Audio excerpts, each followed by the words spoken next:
This audio program is presented by Audible.com. Audible, audio that speaks to you wherever you are.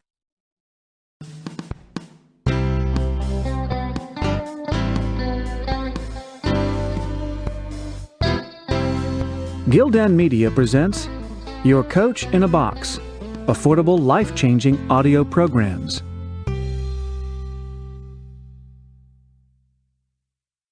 No Excuses by Brian Tracy. Read by the author. Introduction: The Miracle of Self-Discipline.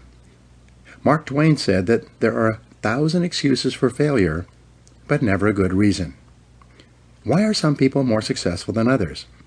Why do some people make more money, live happier lives, and accomplish much more in the same number of years than the great majority? What is the real secret of success? Often I begin a seminar with a little exercise. I ask the audience, how many people here would like to double their incomes? Almost everyone smiles and raises their hands. I then ask, how many people here would like to lose weight, get out of debt, achieve financial independence? Again, everyone smiles, some people cheer, and they all raise their hands. Then I say, wonderful, these are great goals that everyone has. We all want to make more money, spend more time with our families, be fit and trim, and achieve financial independence. Not only do we all want the same things, but we all know what we have to do to achieve them. And we all intend to do those things sometime. But before we get started, we decide that we need to take a little vacation to a wonderful fantasy place called Someday I'll. We say that, someday I'll read that book. Someday I'll start that exercise program. Someday I'll upgrade my skills and earn more money. Someday I'll get my finances under control and get out of debt. Someday I'll do all the things that I know I need to do to achieve all my goals. Someday. Probably 80% of the population lives on someday I'll most of the time. They think and dream and fantasize about all the things they're going to do someday. And who are they surrounded by on someday I'll? Other people on someday I'll. And what is the chief topic of conversation on someday I'll? Excuses. They all sit around and swap excuses for being on the island. Why are you here? They ask each other. And, not surprisingly, their excuses are largely the same. I didn't have a happy childhood. I didn't get a good education. I don't have any money. My boss is really critical. My marriage is no good. No one appreciates me. Or, the economy is terrible. They have come down with the disease of excusitis, which is invariably fatal to success. They all have good intentions, but as everyone knows, the road to hell is paved with good intentions. The first rule of success is simple. Vote yourself off the island. No more excuses. Do it or don't do it, but don't make excuses. Stop using your incredible brain to think up elaborate rationalizations and justifications for not taking action. Do something. Do anything. Get on with it. Repeat to yourself, if it's to be, it's up to me. Losers make excuses. Winners make progress. Now, how can you tell if your favorite excuse is valid or not? It's simple. Look around and ask, is there anyone else who has my same excuse who is successful anyway? When you ask this question, if you're honest, you'll have to admit that there are thousands and even millions of people who've had it far worse than you, who have gone on to do wonderful things with their lives. And what thousands and millions of other people have done, you can do as well, if you try. It's been said that if people put as much energy into achieving their goals as they spend making up excuses for failure, they would actually surprise themselves. But first, you have to vote yourself off the island. Very few people start off with many advantages. Personally, I did not graduate from high school. I worked at laboring jobs for several years. I had a limited education, limited skills, and a limited future. And then I began asking that question. Why are some people more successful than others? This question changed my life. Over the years, I've read thousands of books and articles on the subjects of success and achievement. It seems that the reasons for these accomplishments have been discussed and written about for more than 2,000 years in every conceivable way. One quality that most philosophers, teachers, and experts agree on is the importance of self-discipline. Discipline is what you must have to resist the lure of excuses. It is self-discipline that enables you to vote yourself off the island. It is the key to a great life, and without it, no lasting success is possible. The development of self-discipline changed my life, and it will change yours as well. By continually demanding more from myself, I became successful in sales and then in management. I caught up on my schooling and took an MBA degree in my 30s, which required thousands of hours of determined study. I imported Suzuki vehicles into Canada before anyone else, set up 65 dealerships, and sold $25 million worth of the vehicles. And this is all after I had started with no knowledge of the industry.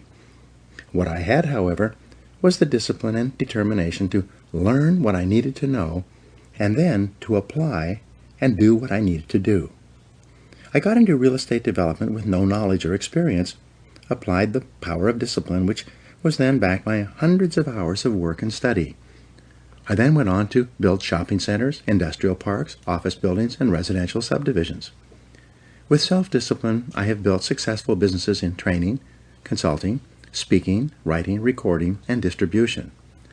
My audio and video programs, books, seminars, and training programs have sold more than $500 million worth in 36 languages in 54 countries. Over the years, I've consulted for more than 1,000 companies and trained more than 5 million people in live seminars and talks. In every case, the practice of self-discipline has been essential to my success.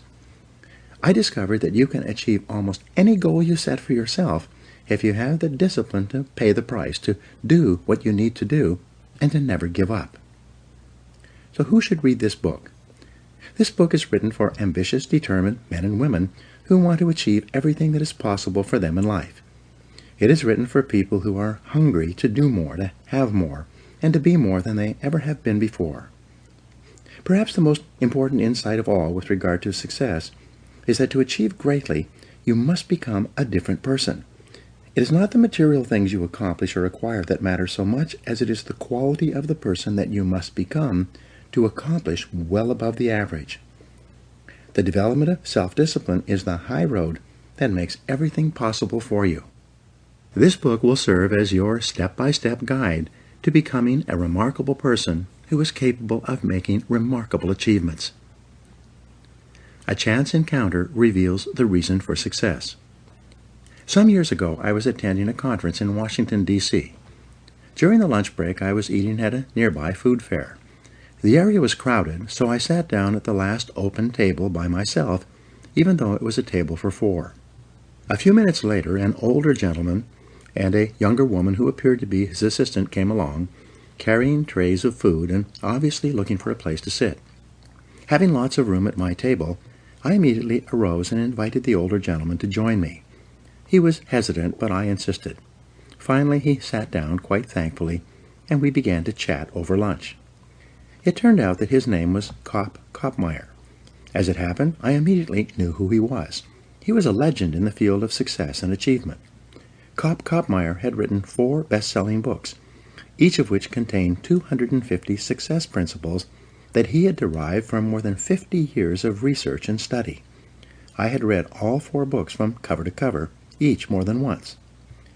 After we had chatted for a while, I asked him the question that many people in this situation would ask.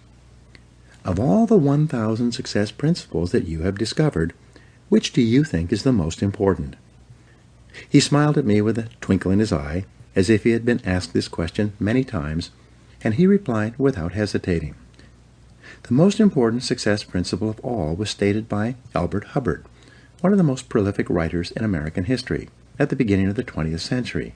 He said, "Self-discipline is the ability to do what you should do, when you should do it, whether you feel like it or not." He went on to say, there are 999 other success principles that I have found in my reading and experience. But without self-discipline, none of them work. With self-discipline, they all work. Thus, self-discipline is the key to personal greatness. It's the magic quality that opens all doors for you and makes everything else possible. With self-discipline, the average person can rise as far and as fast as his talents and intelligence can take him. But without self-discipline, a person with every blessing of background, education, and opportunity will seldom rise above mediocrity. Your 2 worst enemies. Just as self-discipline is the key to success, the lack of self-discipline is the major cause of failure, frustration, underachievement, and unhappiness in life. It causes us to make excuses and sell ourselves short. Perhaps the two biggest enemies of success, happiness, and personal fulfillment are first, the path of least resistance, and second, the expediency factor. The path of least resistance is what causes people to take the easy way in almost every situation. They seek shortcuts to everything. They arrive at work at the last minute and leave at the first opportunity. They look for get-rich-quick schemes and easy money. Over time, they develop the habit of always seeking an easier, faster way to get the things they want, rather than doing what is hard but necessary to achieve real success. The expediency factor, which is an extension of the law of least resistance, is even worse when leading people to failure and underachievement.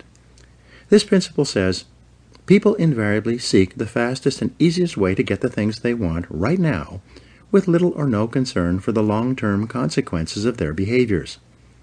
In other words, most people do what is expedient, what is fun and easy, rather than what is necessary for success.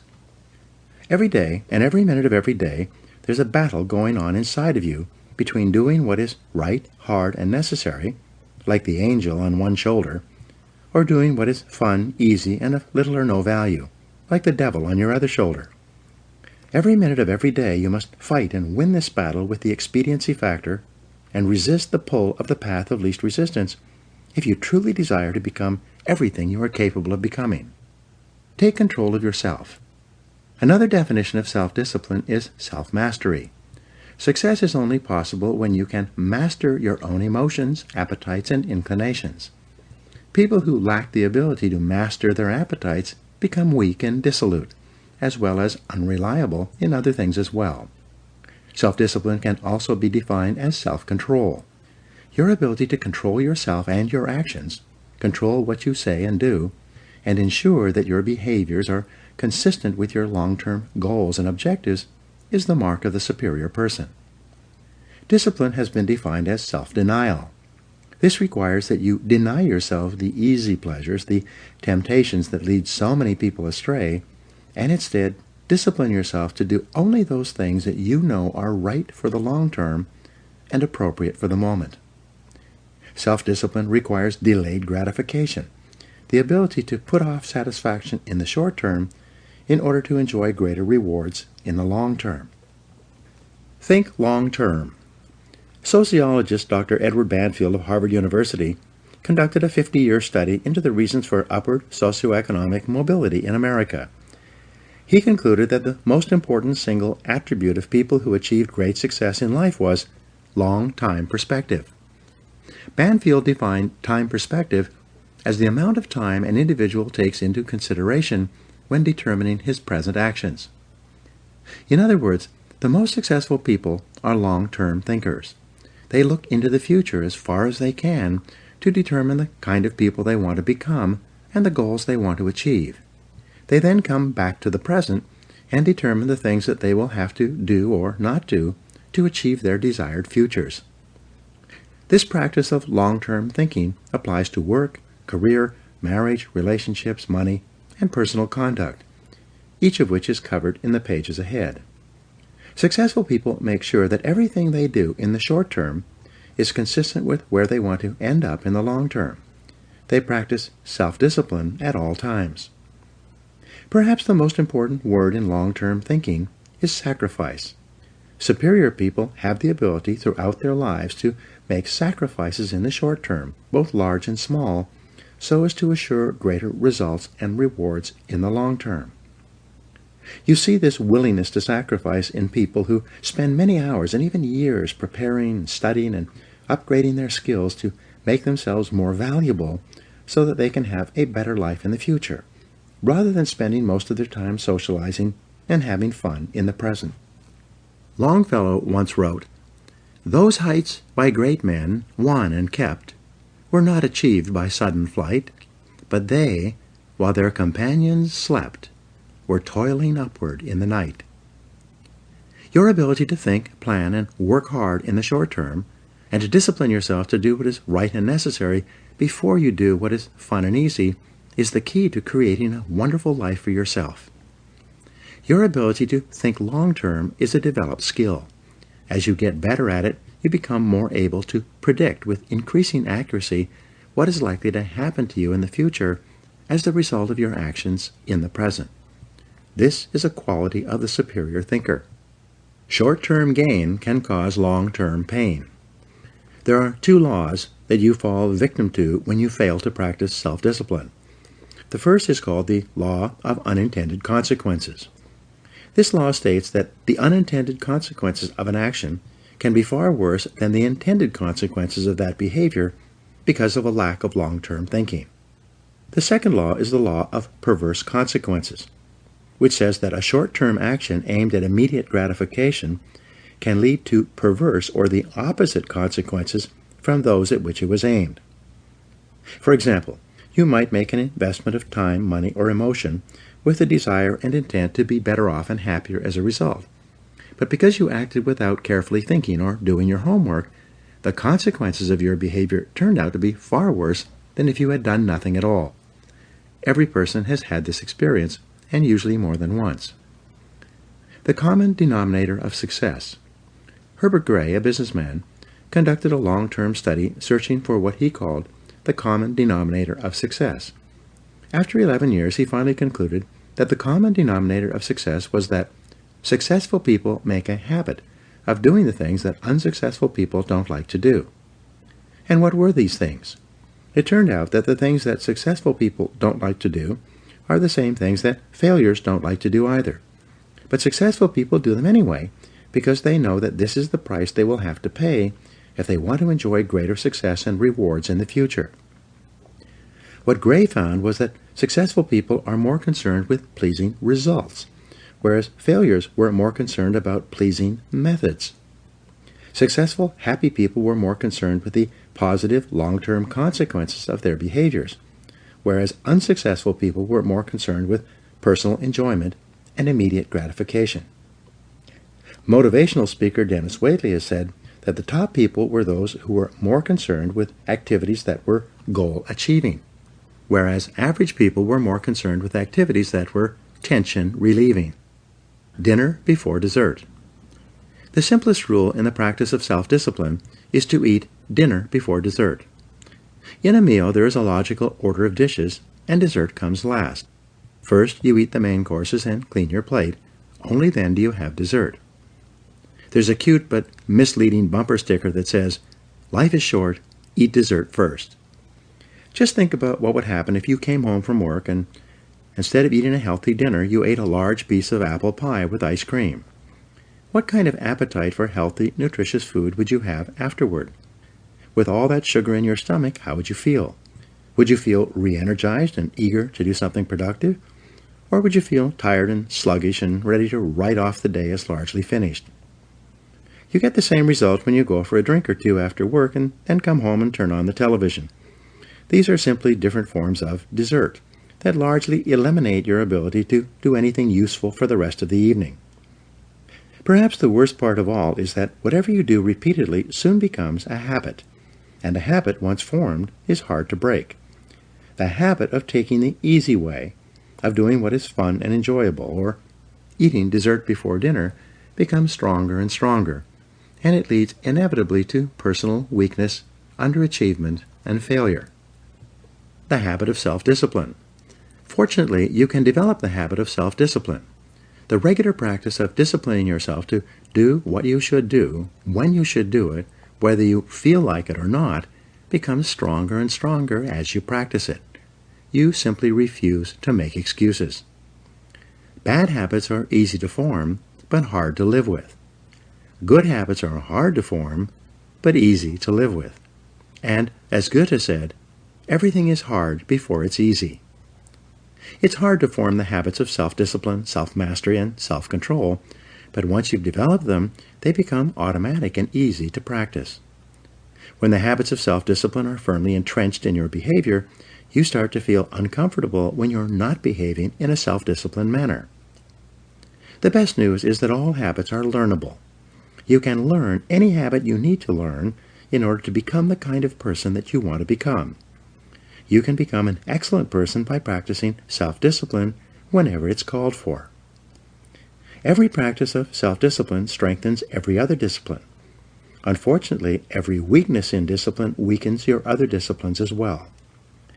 To develop the habit of self-discipline, you first make a firm decision about how you will behave in a particular area of activity. You then refuse to allow exceptions until the habit of self-discipline in that area is firmly established. Each time you slip, as you will, you resolve once again to keep practicing self-discipline until it becomes easier for you to behave in a disciplined way than to behave in an undisciplined way. The Big Payoff. The payoff for developing high levels of self-discipline is extraordinary. There is a direct relationship between self-discipline and self-esteem.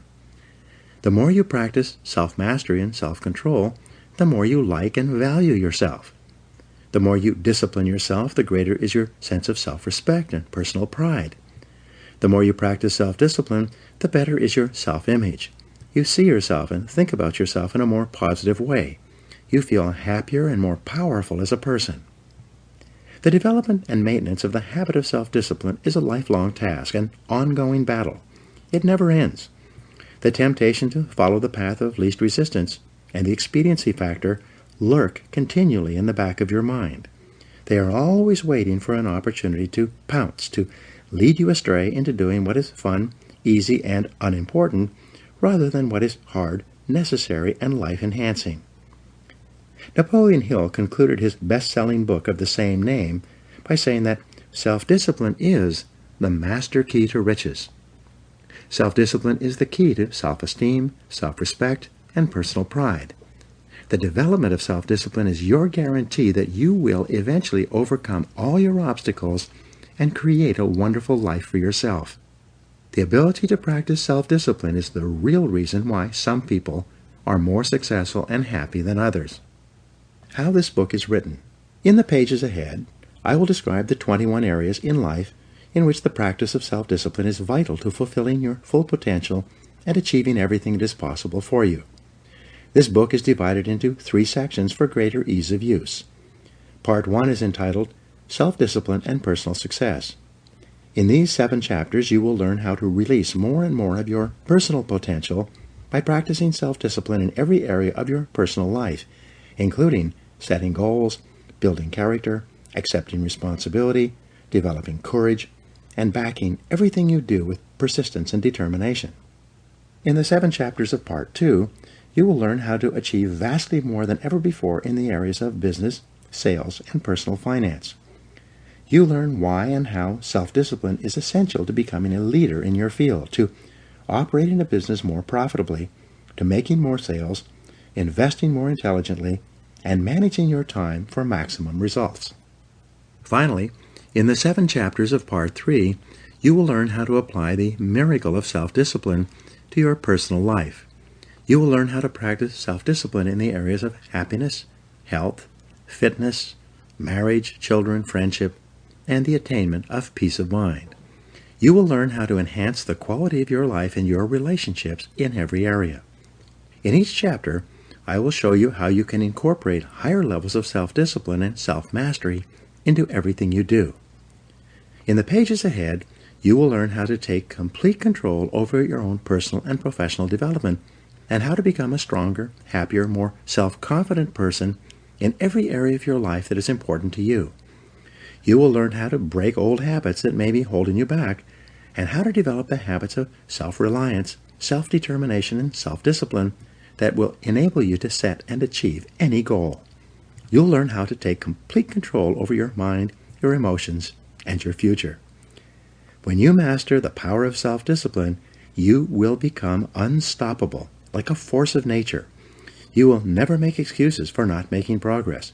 You will accomplish more in the next few months and years than most people accomplish in a lifetime.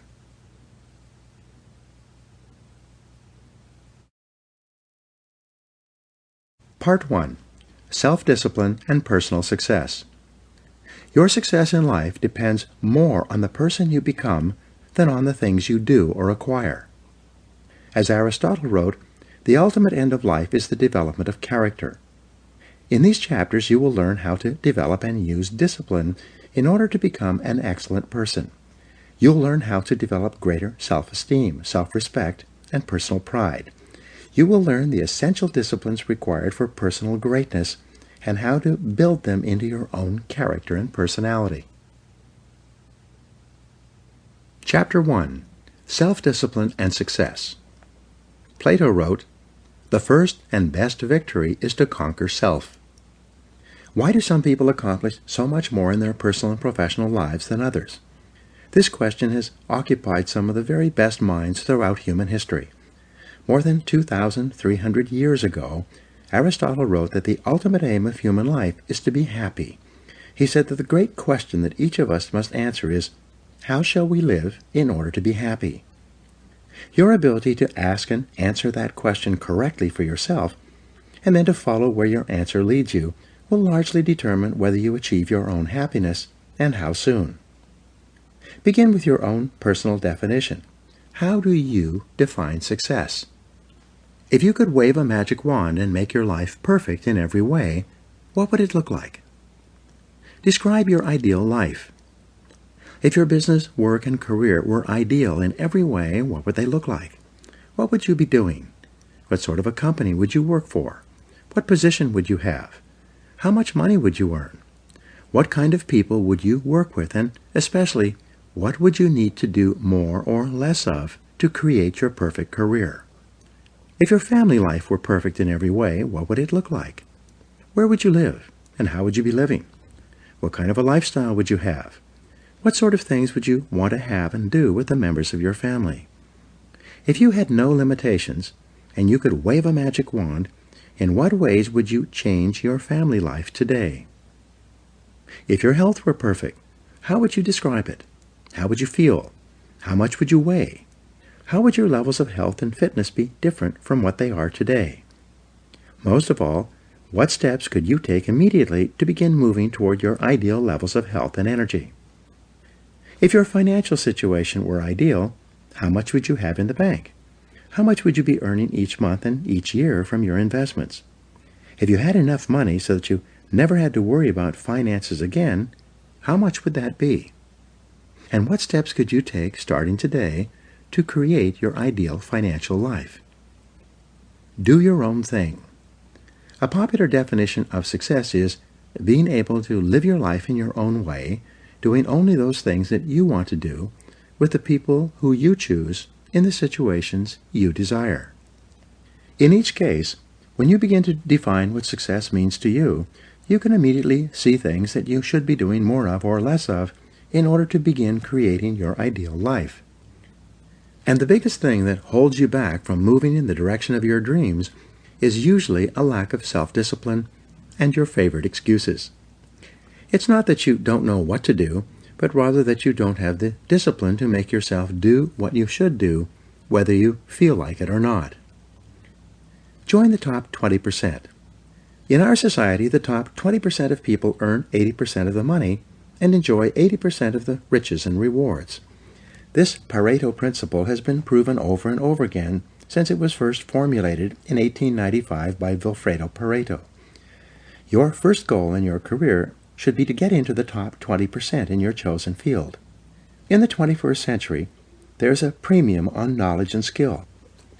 The more knowledge you acquire and the greater skill that you apply, the more competent and valuable you become. As you get better at what you do, your income earning ability increases like compound interest. Unfortunately, the majority of people, the bottom 80%, make little or no effort to upgrade their skills. Most people, according to Jeffrey Colvin's 2009 book, Talent is Overrated, learn their jobs in the first year of their employment, and then they never get any better. It is only the top people in every field who are committed to continuous improvement. Because of this increasing disparity of productive ability, based on knowledge, skill, and hard work, the top 1% of people in America today control as much as 33% of the financial assets, starting with nothing. Interestingly, almost everyone starts out the same in life with little or nothing. Almost all fortunes in America and worldwide are first generation. This means that most individuals started with little or nothing and earn everything they own in their current lifetime. The wealthiest people in America are almost all first-generation multi-billionaires. This is the case with wealthy Americans such as Bill Gates, Warren Buffett, Larry Ellison, Michael Dell, and Paul Allen. Fully 80% of millionaires and multimillionaires started with little money, often penniless and sometimes deeply in debt, with few advantages, such as Sam Walton, who died worth more than $100 billion. Why have these people been able to achieve so much when so many have achieved so little? In their book, The Millionaire Next Door, Thomas Stanley and William Danko interviewed more than 500 millionaires and surveyed 11,000 more over a 25-year period. They asked them why they felt they had been able to achieve financial independence when most of the people around them who started at the same place were still struggling. Fully 85% of this new generation of millionaires replied by saying something like, "I didn't have a better education or more intelligence, but I was willing to work harder than anyone else." Hard work is the key. The indispensable requirement for hard work is self-discipline. Success is only possible when you can overcome the natural tendency to cut corners and take the easy way. Lasting success is only possible when you can discipline yourself to work hard for a long, long time. As I mentioned in the introduction, I started my own life with no money or advantages. For years, I worked at laboring jobs, at which I earned just enough to get from paycheck to paycheck. I stumbled into sales when I could no longer find a laboring job, where I spun my wheels for many months before I began asking that question: why is it that some people are more successful in selling than others? One day, a top salesman told me that the top 20% of salespeople earn 80% of the money. I had never heard that rule before. This meant that the bottom 80% of salespeople had to be satisfied with the remaining 20%, with what was left over after the top people had taken the lion's share. I decided then and there that I was going to be in the top 20%, and this decision changed my life. The Great Law. Then I learned the iron law of the universe, which made getting into the top 20% possible. It was the law of cause and effect, or sowing and reaping. This law says that for every effect there is a specific cause or series of causes. This law says that if you want to achieve success in any area, you must determine how success is achieved in that area, and then practice those skills and activities repeatedly until you achieve the same results. Here's the rule. If you do what other successful people do over and over again, nothing can stop you from eventually enjoying the same rewards that they do. But if you don't do what successful people do, nothing can help you. The law of sowing and reaping from the Old Testament is a variation of the law of cause and effect. It says that, "Whatsoever a man soweth, that also shall he reap." This law says that whatever you put in, you get out. It also says that whatever you are reaping today is a result of what you have sown in the past. So if you're not happy with your current crop, it's up to you starting today to plant a new crop, to begin doing more of those things that lead to success, and to stop engaging in those activities that lead nowhere. Success is predictable. Success is not an accident. Sadly, failure is not an accident either. You succeed when you do what other successful people do over and over until these behaviors become a habit. Likewise, you fail if you don't do what successful people do. In either case, nature is neutral. Nature does not take sides. Nature doesn't care. What happens to you is simply a matter of law, the law of cause and effect. You can look at yourself as a machine with a default mechanism. Your default mechanism is the almost irresistible attraction of the expediency factor and the path of least resistance that I described in the introduction. In the absence of self-discipline, your default mechanism goes off automatically. This is the main cause of underachievement and the failure to realize your true potential. When you are not working deliberately, consciously, and continuously to do, be, and have those things that constitute success for you, your default mechanism is at work.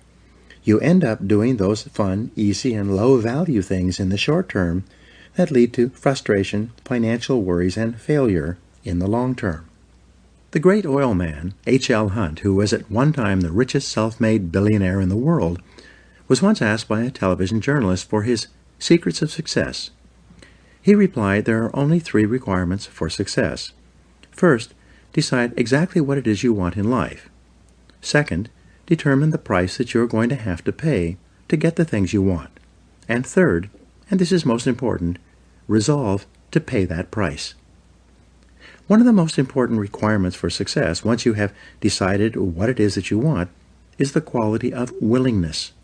Successful people are willing to pay the price, whatever it is and for as long as it takes, until they achieve the results they desire. Everyone wants to be successful. Everyone wants to be healthy, happy, thin, and rich. But most people are not willing to pay the price. Occasionally, they may be willing to pay part of the price, but they're not willing to pay the whole price. They always hold back. They always have some excuse or rationalization for not disciplining themselves to do everything that they need to do to achieve their goals. Pay the price. How can you tell when you have paid the full price of success? It's simple. Look around you. There it is. You can always tell how much of the price of success you have paid by looking at your current lifestyle and your bank account. By the law of correspondence, your outer world will, like a mirror, always reflect the person you are and the price that you have paid on the inside. There's an interesting point about the price of success. It must always be paid in full and in advance. Success, however you define it, is not like a restaurant where you pay after you've enjoyed your meal. Instead, it's like a cafeteria, where you can choose whatever you want, but you must pay for it before you eat it. Motivational speaker Zig Ziglar says, "The elevator to success is out of order, but the stairs are always open." Learn from the experts. Kopmeyer, who I mentioned in the introduction, also told me that the second most important success principle, after self-discipline, is that you must learn from the experts. He said you will never live long enough to learn it all for yourself. If you want to be successful, your first job is to learn what you need to learn in order to achieve the success you desire. Learn from the experts.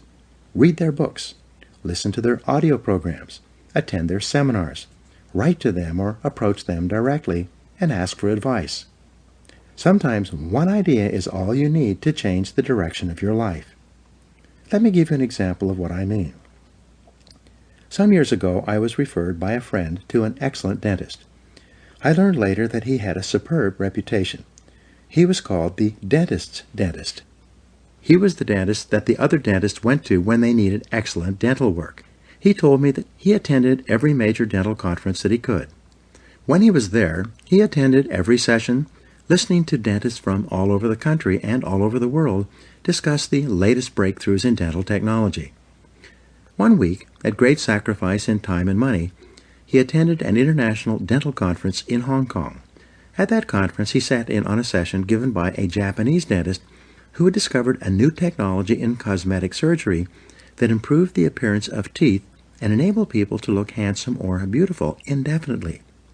He returned to San Diego and immediately began using the new technique in his practice. Soon, he became excellent in this area and developed a national reputation. Within a couple of years, people were coming to him from all over southwestern United States for this treatment. Because he had developed this expertise, he could raise his fees again and again. Eventually, he had made so much money that he was able to retire at the age of 55, financially independent, and able to spend the rest of his life with his family, traveling and fulfilling his dreams. The point of this story is that by continually seeking out ideas and advice from other experts in his field, he came across a new technology that helped him become the leader in his field and saved him 10 years of hard work in order to achieve the same level of financial success. This could happen to you as well, but only if you become a lifelong student of your craft. Mental and physical fitness need to be ongoing. Achieving success is like achieving physical fitness. It is like bathing, brushing your teeth, and eating. It is something that you need to do continuously every day. Once you begin, you never stop until your life and career are over and you've achieved all the success you desire. Not long ago, I was giving a seminar in Seattle. Just before the break, I encouraged people to buy and listen to my audio programs on sales, time management, and personal success. At the break, several people came up to me to ask me questions about the seminar content. One salesman pushed his way forward and said loudly, "When you encourage people to buy your programs, you should tell them the whole truth." I asked, "How do you mean?" He went on to say, "You are not telling the whole truth about your programs. You should tell people that they only work for a certain period of time, and then they stop working." Again I asked him, "How do you mean?" He said, "Well, I came to your seminar about 5 years ago, and I was completely convinced by your presentation. I bought all your programs and began listening to them. I read every day in sales, and you were right. Over the next 3 years, I tripled my income and became the top seller in my company. But then, my income flattened out and has not increased at all over the last 2 years. The fact is that your materials stop working after a certain point." I then asked him, in front of all these other people, what happened to you 2 years ago when your income flattened out and stopped increasing? He searched his memory, thought for a while, and said, "Well, I was selling so much that I was hired away by another company. Ever since I started my new job, my income has remained flat." I asked him, "What did you do differently in your new job in comparison with your previous job?" He started to answer, and then he stopped. A shocked look came over his face. Finally, he replied, "Oh my gosh, I stopped doing it. When I changed jobs, I stopped reading in sales. I stopped listening to audio programs. I stopped attending seminars. I stopped doing it." He walked away, shaking his head, muttering to himself, "I stopped doing it. I stopped doing it. I stopped doing it." Becoming an expert in your field, continually upgrading your skills, which I will talk about in Chapter 5, is like physical fitness. If you stop exercising for any period of time, you don't maintain your fitness at the same level. You begin to decline. Your body and your muscles become softer and weaker. You lose your strength, flexibility, and stamina. In order to maintain them, you must keep working at them every day, every week, and every month. Become all you can be. There's an even more important reason for you to practice the self-discipline that leads onward and upward to the great successes that are possible for you. The practice of self-discipline enables you to change your character, to become a stronger and better person. The exercise of self-discipline has a powerful effect on your mind and emotions, developing you into a different person from the one that you would have been without self-discipline. Imagine yourself in a chemistry lab. You mix a series of chemicals in a Petri dish and put it over a Bunsen burner. The Bunsen burner heats the chemicals to the point at which they crystallize and become hardened. But once you've crystallized these chemicals using intense heat, they cannot be transformed back into liquid form. In the same way, your personality begins like a liquid, soft, fluid, and formless. But as you apply the heat of self-discipline, as you exert yourself to do what is hard and necessary, rather than what is fun and easy, your personality crystallizes and hardens at a higher level as well. The greatest benefit you enjoy from exerting self-discipline in the pursuit of your goals is that you become a different person. You become stronger and more resolute. You develop greater self-control and determination. You actually shape and strengthen your personality and transform yourself into a better person. The rule is that to become someone that you have never been before, you must do something that you have never done before. This means that to develop a superior character, you must exert ever higher levels of self-discipline and self-mastery on yourself. You must do the things that average people don't like to do. Another success principle is that to achieve something that you've never achieved before, you must learn and practice qualities and skills that you've never had before. By practicing self-discipline, you become a new person. You become better, stronger, and more clearly defined. You develop higher levels of self-esteem, self-respect, and personal pride. You move yourself up the ladder of human evolution and become a person of higher character and resolve. Success is its own reward. The wonderful thing about the achievement of success is that every step in that direction is rewarding in itself. Each step you take toward becoming a better person and accomplishing more than you ever have before makes you feel happier, more confident, and more fulfilled. You've heard it said that nothing succeeds like success. What this means is that the greatest reward of success is not the money you make, but rather the excellent person you become in the process of striving toward success and exerting self-discipline every time it's required. In the next chapter, I will explain to you how you can become the truly excellent person you are capable of becoming. Now, here are some action exercises. Take out a pen right now and write down your answers to the questions below. 1. If your work life and career were ideal, what would they look like? What one discipline could you develop that would help you to achieve it? 2. If your family life were ideal, what would it look like? And what one discipline would help you the very most to make it a reality? 3. If your health were perfect in every way, what discipline would you have that would make that possible? 4. If your financial situation were ideal today, what one discipline would you have that would help you the most? 5. Why aren't you already as successful as you would like to be? And what one discipline would help you the most to achieve all your goals? 6. What one skill could you develop that would help you to realize more of your goals? And 7. If you could wave a magic wand and be completely disciplined in any one area, which one discipline would have the greatest positive impact on your life?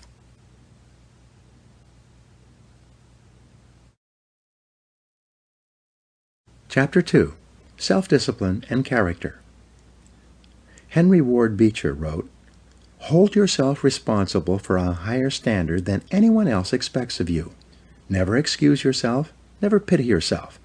Be a hard master to yourself, and be lenient to everyone else." The development of character is the great business of life. Your ability to develop a reputation as a person of character and honor is the highest achievement of both social and business life. Ralph Waldo Emerson wrote, "What you do speaks so loudly that I cannot hear a word you say." The person you are today, your innermost character, is the sum total of all your choices and decisions in life up to this date. Each time you have chosen rightly and acted consistently with the very best that you know, you have strengthened your character and become a better person. The reverse is also true. Each time you have compromised, taken the easy way, or behaved in a manner inconsistent with what you knew to be right, you have weakened your character and softened your personality.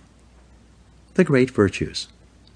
There are a series of virtues or values that are usually possessed by a person of character. These are courage, compassion, generosity, temperance, persistence, and friendliness, among others. We'll talk about some of these in Part 3 of this book.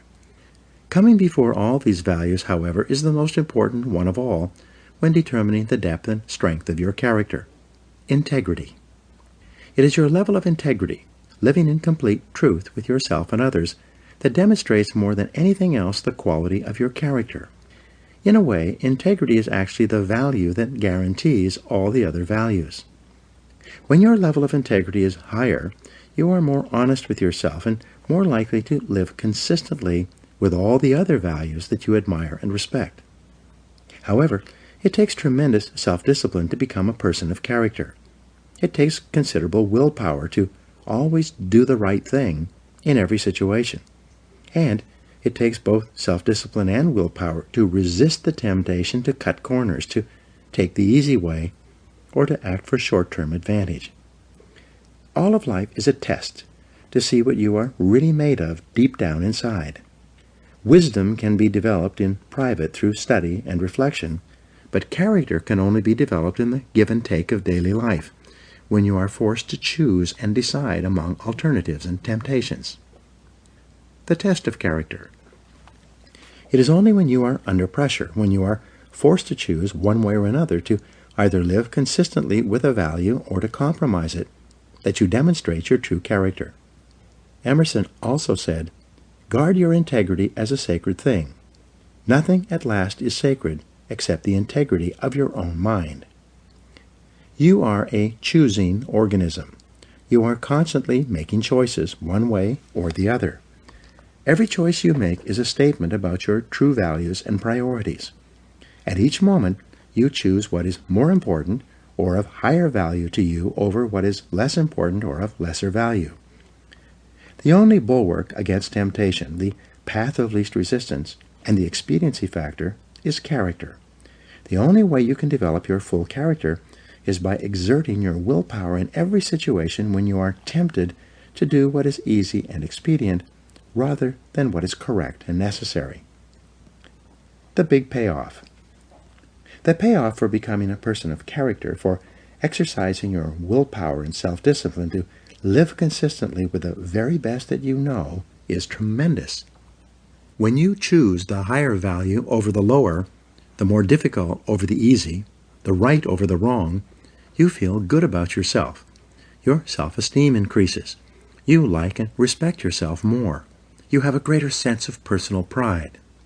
In addition to feeling excellent about yourself when you behave with character, you also earn the respect and esteem of all the people around you. They will look up to you and admire you. Doors will be opened for you. People will help you. You'll be paid more, promoted faster, and given even greater responsibilities. As you become a person of honor and character, opportunities will appear all around you. On the other hand, you can have all the intelligence, talent, and ability in the world, but if people do not trust you, you will never get ahead. People will not hire you, and if they do, they will de-hire you as soon as possible. Financial institutions will not lend you money. Because birds of a feather flock together, the only associates, never friends, you will ever have will be other people of questionable character. Furthermore, since the people you associate with have a major effect on your attitude and personality, you make or break your entire life with the quality of your character or the lack thereof. The development of character. Aristotle wrote, "All advancement in society begins with the development of the character of the young." This means that advancement in your life begins with the learning and practice of values. You learn values in one or all of three ways: instruction, study, and practice. Let's look at each of these more closely. Teach your children values. One of the chief roles of parenting is to teach children values. This requires patient instruction and explaining values to them over and over again as they are growing up. Once is never enough. The value and the importance of living by that value must be explained. Parents must not only give illustrations, but also contrast the adherence to a value, especially that of telling the truth, with its opposite, that of lying or telling half-truths. Children are very susceptible to the lessons they receive from the important people in their lives as they are growing up. They accept what you say as their parent as a fact, as absolute truth.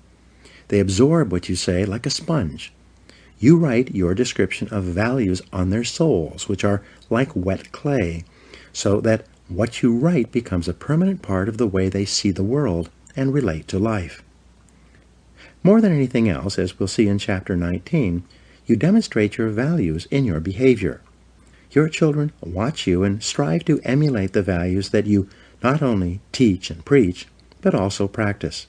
And they are always watching. The Rockefeller family children were famous for being taught financial values at an early age. Even though their father was one of the richest men in America, the children were given tasks and chores to perform before they received their allowances. They were then instructed on how to spend their allowances, how to save, how much to give to charity, and how much to invest. As a result, they grew up to become successful businessmen and statesmen, unlike children who had grown up in wealthy homes who were seldom disciplined in money matters. Study the values you admire. You learn values by studying them closely. The law of concentration says that whatever you dwell upon grows and increases in your life. What this means is that when you study and read stories about men and women who demonstrated the kind of values that you admire and respect, and then think about those stories and that behavior, those values sink ever deeper into your mind. Once these values are programmed into your subconscious, they create a propensity within you to behave consistently with those values when the situation requires them. For example, in military training, soldiers are continually told stories of courage, obedience, discipline, and the importance of supporting their fellow soldiers. The more they hear these stories, discuss them, and think about them, the more likely they are to behave consistently with these values when they are under the pressure of actual combat. The core value or virtue of character is truth. Whenever you tell the truth, however inconvenient it may be at the time, you feel better about yourself and you earn the respect of the people around you. One of the highest accolades you can pay another person is to say that he or she always tells the truth. Emulate the people you most admire. Much of your character is determined by the people you most admire, both living and dead. Who are they? Looking over your life and history, make a list of the people whom you most admire, and next to their names, write out the virtues or values that they most represent to you. If you could spend an afternoon with anyone, living or dead, what one person would you choose? Why would you choose that person? What would you talk about during your afternoon together? What questions would you ask, and what would you want to learn? Consider this as well. Why would that person want to spend an afternoon with you? What are the virtues and values that you have developed that make you a valuable and interesting person? What makes you special? Practice the values you respect. You develop values by practicing them whenever they are called for. As the Roman Stoic philosopher Epictetus said, "Circumstances do not make the man, they merely reveal him to himself." When a problem occurs, people tend to react automatically based on the highest values that they have developed up to that moment. We develop values by repetition, by behaving consistently with a particular value over and over again until it becomes a habit and locks in so that we come to practice it automatically. Men and women with highly developed characters behave in a manner consistent with their highest values, and they do so without thought or hesitation. There's no question in their minds about whether or not they are doing the right thing. The structure of personality. The psychology of character involves the three parts of your personality: your self-ideal, your self-image, and your self-esteem. Your self-ideal is that part of your mind composed of your values, virtues, ideals, goals, aspirations, and your idea of the very best person that you could possibly be. In other words, your self-ideal is composed of those values that you most admire in others and most aspire to possess in yourself. The most important part of your self-ideal is summarized in the word clarity. Superior people are those who are absolutely clear about who they are and what they believe. They have complete clarity about the values they believe in and what they stand for. They are not confused or indecisive. They are firm and resolute when it comes to any decision in which a value is involved. On the other hand, weak and irresolute people are fuzzy and unclear about their values. They have only a vague notion of what is right or wrong in any situation. As a result, they take the path of least resistance and act expediently. They do whatever seems to be the fastest and easiest thing to get what they want in the short term, giving little or no consideration or concern about the consequences of their acts. The evolution of character. In biology, life forms are categorized from the least to the most complex, from single-celled plankton all the way up to the increasingly complex spectrum of life to the human being. Similarly, human beings can be organized along a spectrum as well, from the least to the most developed. The lowest forms of humans are those with no values, virtues, or character. These people always act expediently and take the path of least resistance in their search for immediate gratification. At the highest levels of development of the human race, however, are those men and women of complete integrity, who would never compromise their honesty or their character for anything, including the threat of financial loss, pain, or even death. George Washington is famous for his honesty, which was demonstrated in the story in which he admitted that he had cut down the cherry tree. In the same vein, the founding fathers of the United States wrote that, "We hereby pledge our lives, our fortunes, and our sacred honor to the signing of the Declaration of Independence." In his book, Trust, the Social Virtues and the Creation of Prosperity, philosopher Francis Fukuyama observed that societies worldwide can be divided into two kinds: high trust and low trust. He also argues that the highest trust societies, those in which integrity is most admired, encouraged, and respected, are also the most law-abiding, free, and prosperous. At the other end of the societal spectrum, however, are those societies characterized by tyranny, thievery, dishonesty, and corruption. Each of these are, without exception, both undemocratic and poor. Trust is the key. Trust is the lubricant of human relationships. Where there is high trust among and between people, economic activity flourishes, and there are opportunities for all. On the other hand, where there is low trust, economic resources are squandered in an attempt to protect against thievery and corruption, or those resources are not available at all. In the United States, we have the Constitution and Bill of Rights. These documents lay out the rules by which Americans agree to live. They create the structure of our government and guarantee our rights. But they assume that our elected representatives will be men and women of honor, committed to protecting and defending those rights.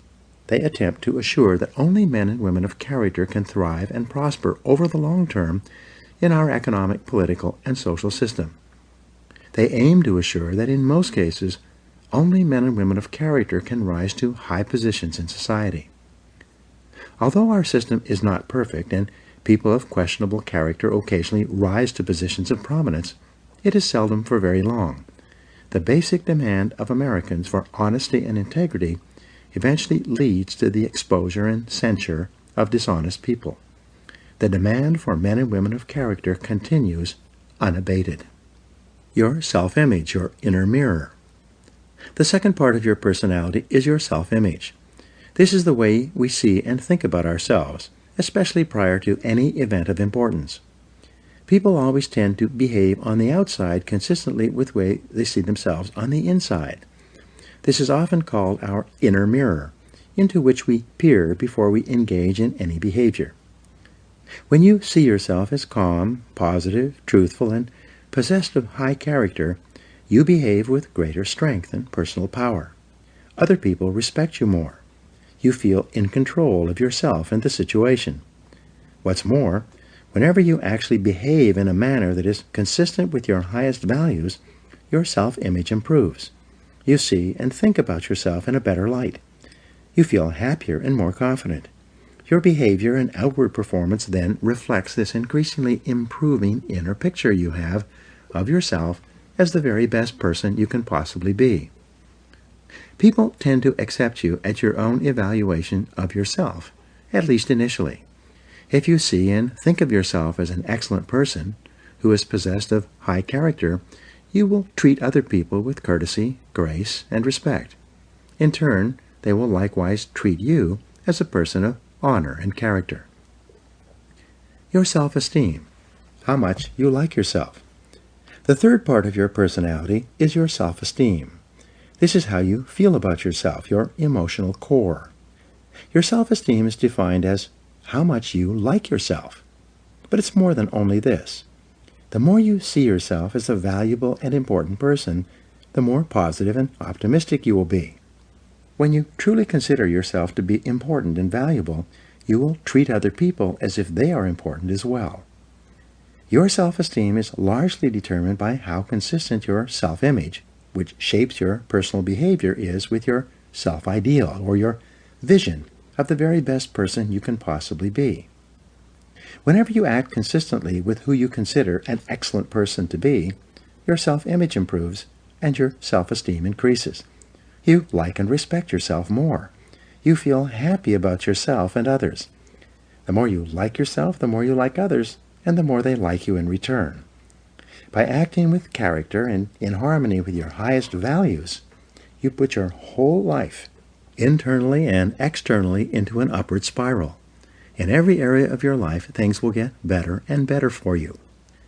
Your role models have a tremendous impact on shaping your character.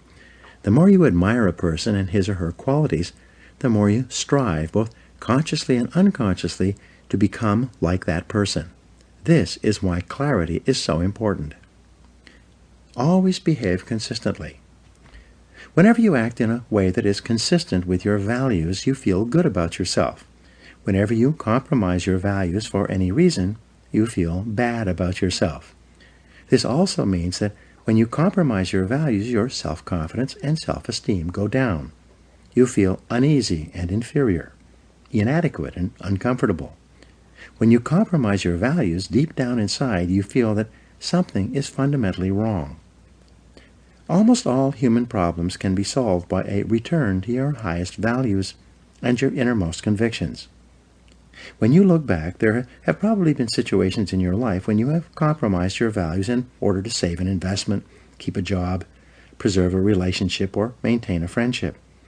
In each case, you have felt worse and worse until you finally broke it off and walked away. And how did you feel when you finally had the strength of character to walk away? You felt wonderful. Whenever you use your willpower and strength of character to return to the values that are most dear to you, you are rewarded with a wonderful feeling of happiness and exhilaration. You feel energized and free.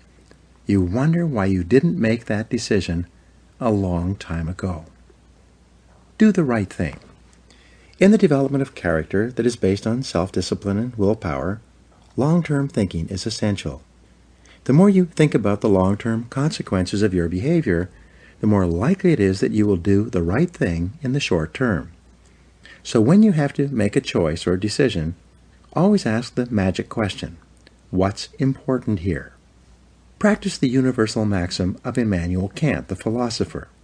He said, resolve to behave as though your every act were to become a universal law for all people. One of the great questions for the development of character is this: what kind of a world would this world be if everyone in it was just like me? Whenever you slip, whenever you do or say something that is inconsistent with your highest values, immediately get back on your horse. Say to yourself, this is not like me, and resolve that next time you'll do better. What you dwell upon grows.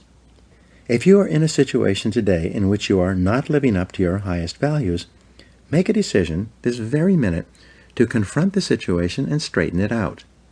The minute you do, you will once again feel happy and back in control. There's an old Indian story. On my shoulders are two wolves.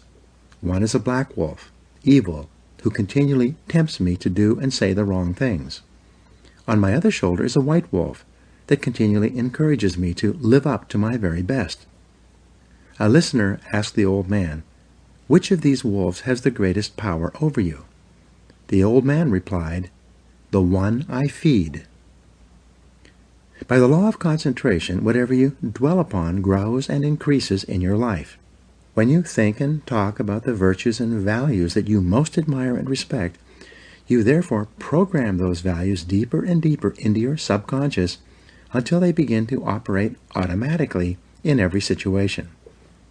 Whenever you exercise your self-discipline and willpower to live your life consistently with those values that you most aspire to be known for, you begin to move rapidly along the path to becoming an excellent person. Now here are some action exercises for you. Take out a sheet of paper and write out your answers to these questions. 1. Name 3 people, living or dead, who you most admire, and describe one quality of each of them that you respect. 2. Determine the most important virtue or quality in your life that you strive the most to practice or emulate. 3. Identify those situations in which you feel the most confident, in which you feel like the very best person you could possibly be. 4. What situations give you your greatest feelings of self-esteem and personal worth? 5. If you are already an excellent person in every respect, how would you behave differently from today onward? 6. What one quality would you like people to think of when your name is mentioned, and what could you do to ensure this happens? 7. In what one area do you need to be more truthful and practice higher levels of integrity than you do today? Whatever your answers, write them down and then begin to practice them.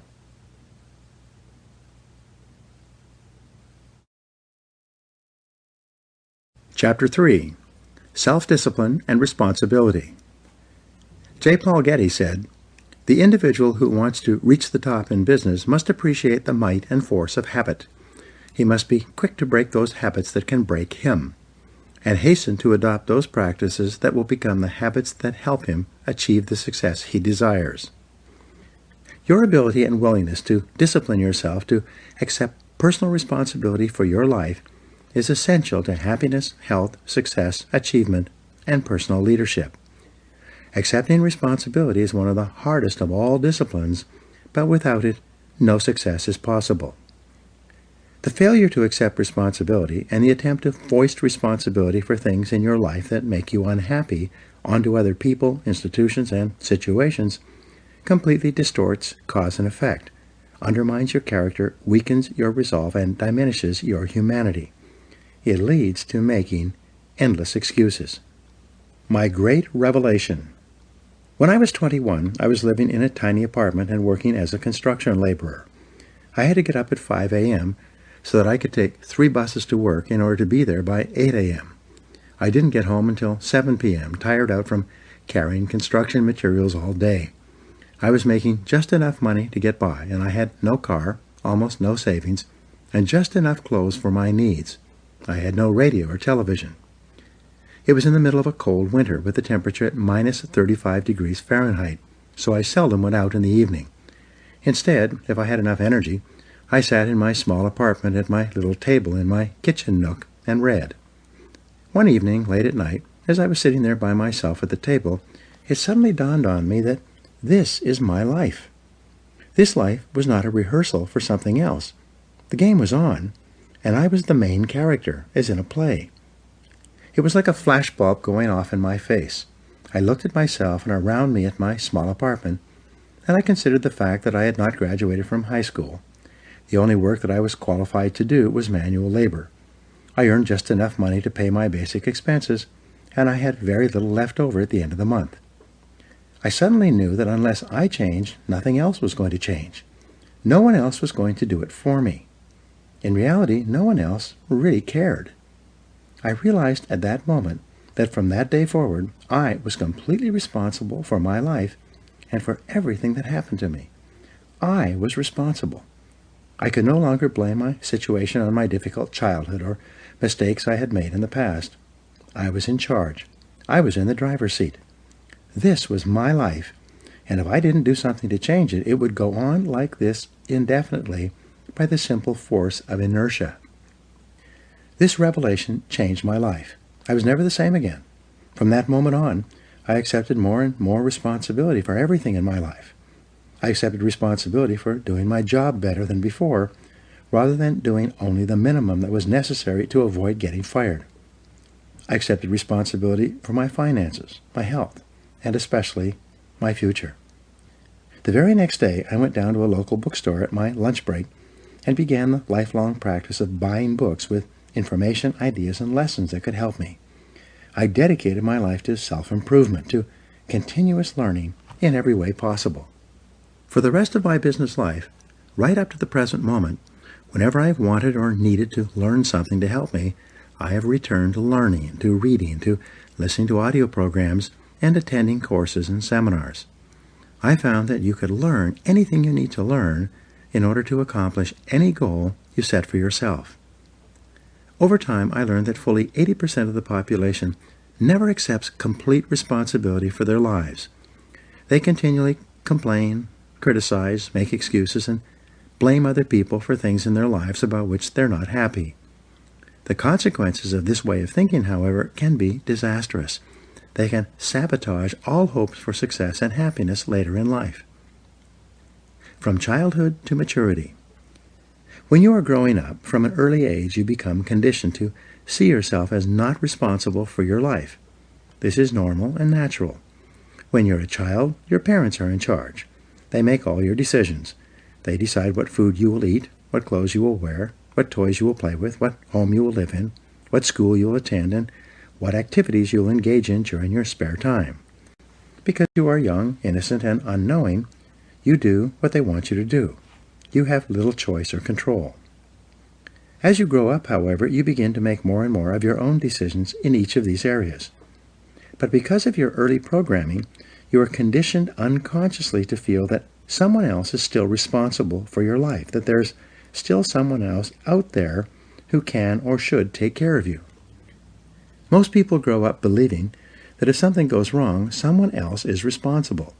Someone else is to blame. Someone else is guilty. Someone else is the villain, and they are the victim. As a result, most people make more and more excuses for the things in their lives, past and present, that make them unhappy. Get over the mistakes your parents made. If your parents criticized you or got angry with you for mistakes you made when you were growing up, you began to unconsciously assume that somehow you were at fault. If your parents punished you physically or emotionally for doing or not doing something that pleased or displeased them, you felt inferior and inadequate. When your parents withheld their love to punish you for not doing something they demanded, you might have grown up with deep feelings of guilt, unworthiness, and undeservingness. All these negative feelings could then intersect to make you feel like a victim, like you are not responsible for yourself or your life once you became an adult. The most common feeling that we have as adults, if we have been raised in a critical home environment, is the feeling that I'm not good enough. Because of this feeling, we compare ourselves unfavorably to others. We think that other people who seem to be happier or more confident are better than us. We develop feelings of inferiority. This can become an emotional trap. The Fatal Fallacy. If we think for any reason that others are better than us, we unconsciously assume that we must be worse than they are. If they are worth more than we are, we assume that we must be worth less. This feeling of inadequacy or worthlessness lies at the root of most personality problems in our lives, as well as most political and social problems in our world, both nationally and internationally. To escape from these feelings of guilt and worthlessness that have been instilled in us as a result of destructive criticism in childhood, we lash out at our world, other people, and situations. In any part of our life with which we are unhappy or discontented, our first reaction is to look around and ask, who's to blame? Most religions teach the concept of sin, which states that whenever something goes wrong, someone is to blame. Someone has done something bad. Someone is guilty. Someone must be punished. This whole idea of guilt and punishment leads to ever-increasing feelings of anger, resentment, and irresponsibility. An attitude of irresponsibility. Our courts today are clogged with thousands of people demanding redress and payment for something that went wrong in their lives. Backed up by ambitious plaintiff lawyers, people go to court demanding compensation, even if they themselves are completely at fault for what happened, especially if they are at fault.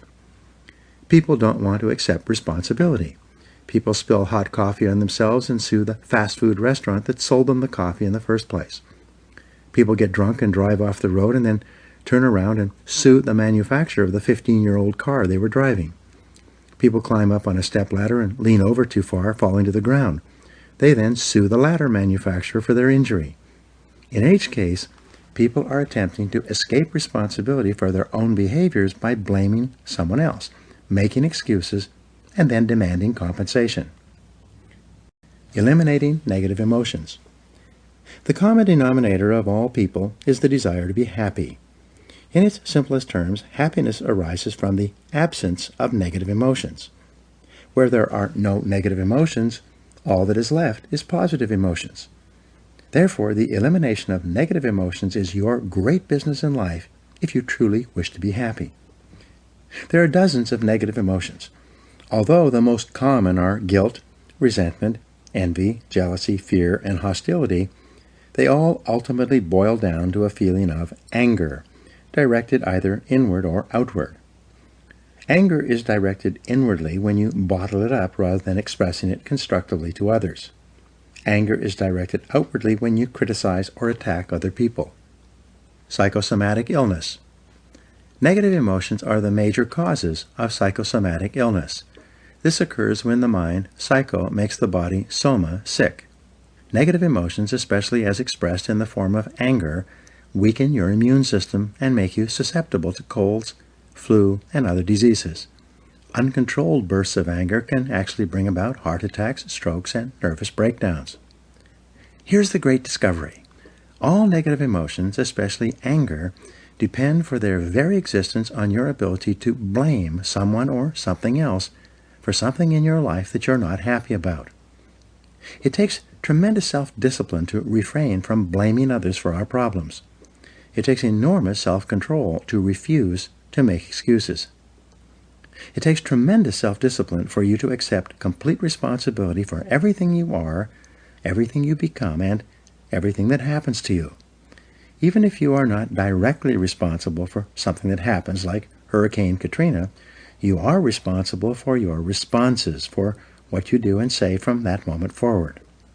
It takes tremendous self-mastery for you to take complete control of your conscious mind and deliberately choose to think positive, constructive thoughts that enhance your life and improve the quality of your relationships and results. But the payoff of this form of positive thinking is tremendous. Blaming is easy.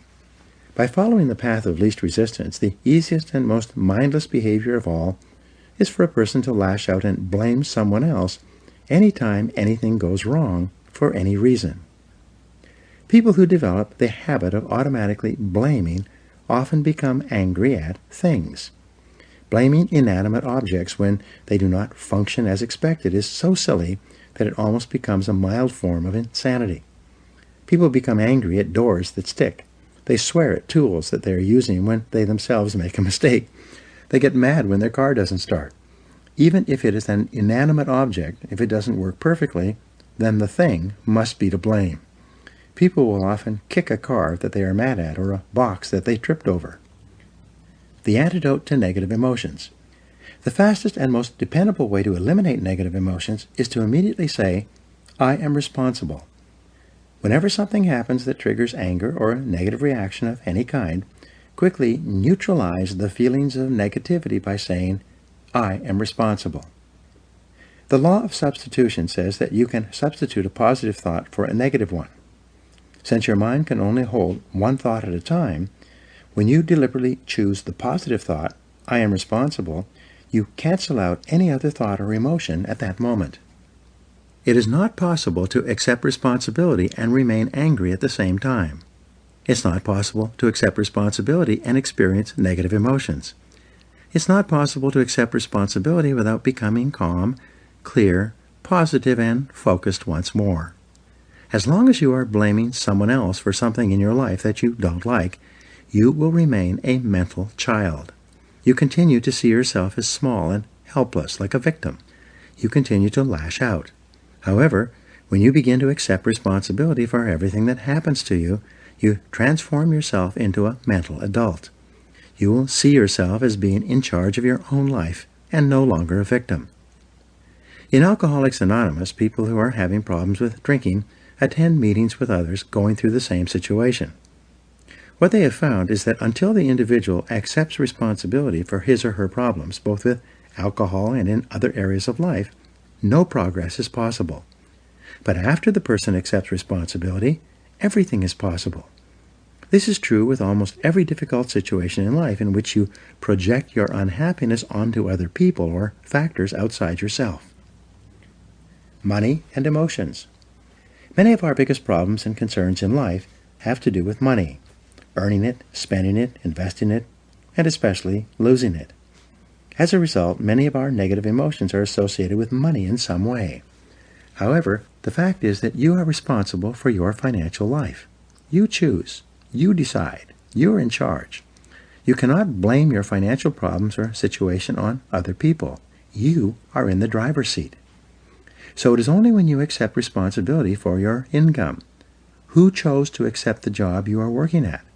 Your bills. Who spent the money that put you into debt? And your investments. Who made those decisions?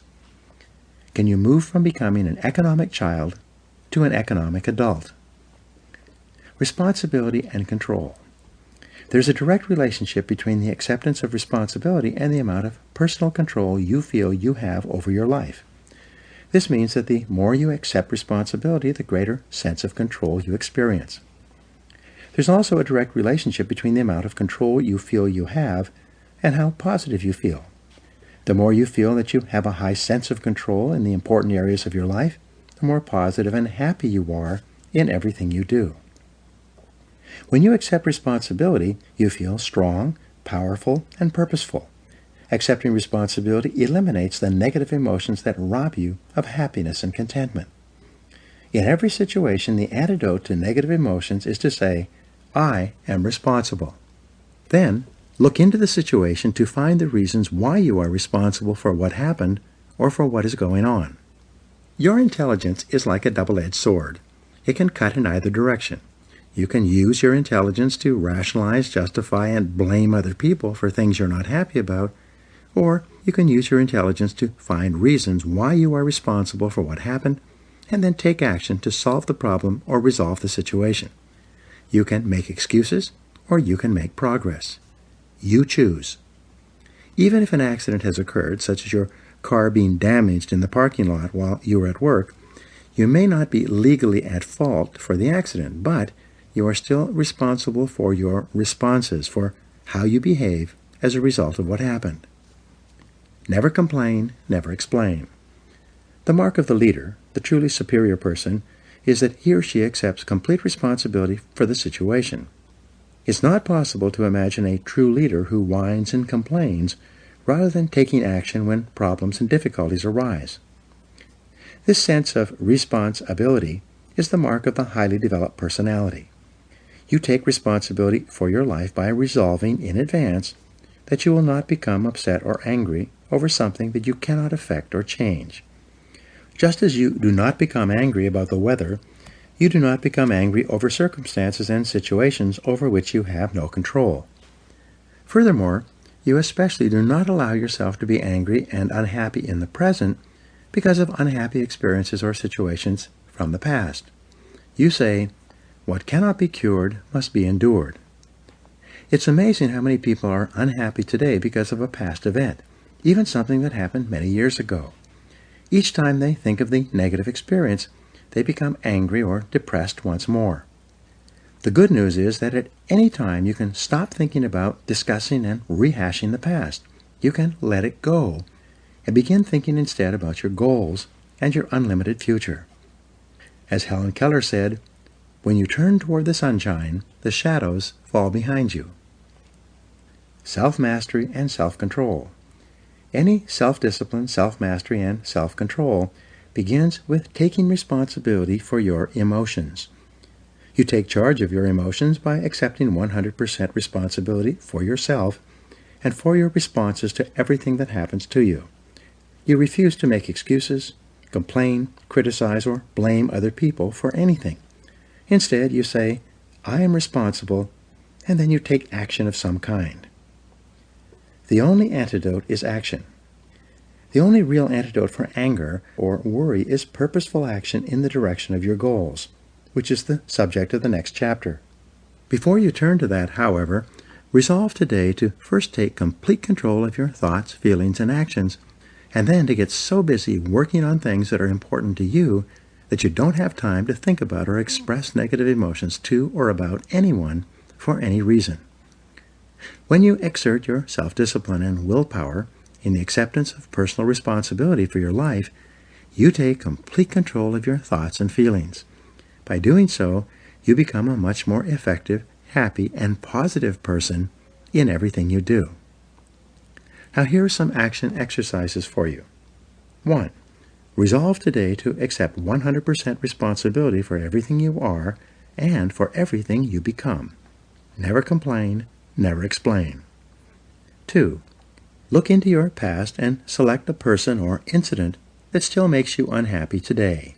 Instead of justifying your negative feelings, look for reasons why you were partially responsible for what happened. 3. Select a relationship in your past that made you unhappy, and then give 3 reasons why you were responsible for what occurred. 4. Select one person in your past with whom you are still angry, and resolve to forgive that person completely for what happened. This act will liberate you emotionally. 5. Accept complete responsibility for your financial situation, and refuse to blame any financial problems on anyone else. Now, what steps are you going to take to resolve that situation? 6. Accept complete responsibility for your family situation with each person, and then take immediate action to improve your relationships wherever there may be problems. And number 7, accept 100% responsibility for your health. Resolve today to do or stop doing whatever is necessary for you to attain excellent all-around health.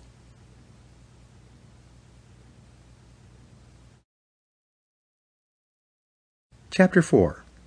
Self-Discipline and Goals. Jim Rohn said, "Discipline is the bridge between goals and accomplishment." Your ability to discipline yourself to set clear goals for yourself and then to work toward them every day will do more to guarantee your success than any other single factor. You need to have goals to accomplish worthwhile things in life. You've probably heard it said that you can't hit a target that you can't see. If you don't know where you're going, any road will get you there. And as Wayne Gretzky said, you miss every shot you don't take. The very act of taking the time to decide what you really want in each area of your life can change your life completely. The 3% factor. It seems that only 3% of adults have written goals and plans, and this 3% earn more than all of the other 97% put together. Why is this? The simplest answer is that if you have a clear goal and a plan to achieve it, you therefore have a track to run on every single day. Instead of being sidetracked by distractions and diversions, getting lost or going astray, more and more of your time is focused in a straight line, from where you are to where you want to go. This is why people with goals accomplish so much more than people without them. The tragedy is that most people think that they already have goals, but what they really have are hopes and wishes. However, hope is not a strategy for success, and a wish has been defined as a goal with no energy behind it. Goals that are not written down and developed into plans are like bullets without powder in the cartridge. People with unwritten goals go through life shooting blanks. Because they think they already have goals, they never engage in the hard, disciplined effort of goal setting. And this is the master skill of success. Multiply your chances of success. In 2006, USA Today reported a study in which researchers selected a large number of people who had made New Year's resolutions. They then divided these people into 2 categories: those who had set New Year's resolutions and written them down, and those who had set New Year's resolutions but had not written them down. 12 months later, they followed up on the respondents in this study, and what they found was astonishing. Of the people who had set New Year's resolutions but had not written them down, only 4% had actually followed through on their resolutions. But among the group who had written down their New Year's resolutions, an exercise requiring only a couple of minutes, 44% had followed through on them. This is a difference of more than 1,100% in success, and it was achieved by the simple act of crystallizing the resolutions on paper. The discipline of writing. In my experience working with several million people over the past 25 years, the disciplined act of writing out goals, making plans for accomplishing them, and then working on those goals daily increases the likelihood of achieving your goals by 10 times or 1,000%. This doesn't mean that writing out your goals guarantees success, but rather only that it increases the probability of success by 10 times. These are very good odds to have working in your favor, especially when there is no cost or risk involved in putting pen to paper. Just a little time. Writing is called a psychoneuromotor activity. The act of writing forces you to think and concentrate. It forces you to choose what is more important to you and your future. As a result, when you write down a goal, you impress it into your subconscious mind, which then goes to work 24 hours a day to bring your goal to reality. Sometimes I tell my seminar audiences, only 3% of adults have written goals, and everyone else works for those people. In life, you either work to achieve your own goals or you work to achieve the goals of someone else. Which is it going to be? Success versus failure mechanisms. Your brain has both a success mechanism and a failure mechanism. The failure mechanism is the temptation to follow the undisciplined path of least resistance, to do what is fun and easy rather than what is hard and necessary. Your failure mechanism operates automatically throughout your life, which is the major reason why most people fail to fulfill their individual potentials. While your failure mechanism functions automatically, Your success mechanism is triggered by a goal. When you decide on a goal, you override your failure mechanism and can help you change the direction of your life. You go from being a ship without a rudder, drifting with the tide, to being a ship with a rudder, a compass, and a clear destination, sailing in a straight direction towards your goal. The power of goals. A client of mine recently told me an interesting story. He said that he had attended one of my seminars in 1994, where I spoke about the importance of writing down goals and making plans for accomplishing them. At that time, he was 35 years old, selling cars for a dealership in Nashville and earning about $50,000 a year. He told me that that day changed his life. He began writing out his goals and plans and working on them daily. 12 years later, he was earning more than $1 million a year and was the president of a fast-growing company that sells services to some of the biggest companies in the country. He told me that he could not imagine what his life would have been like if he had not taken out a piece of paper and written down the goals he wanted to achieve in the years ahead.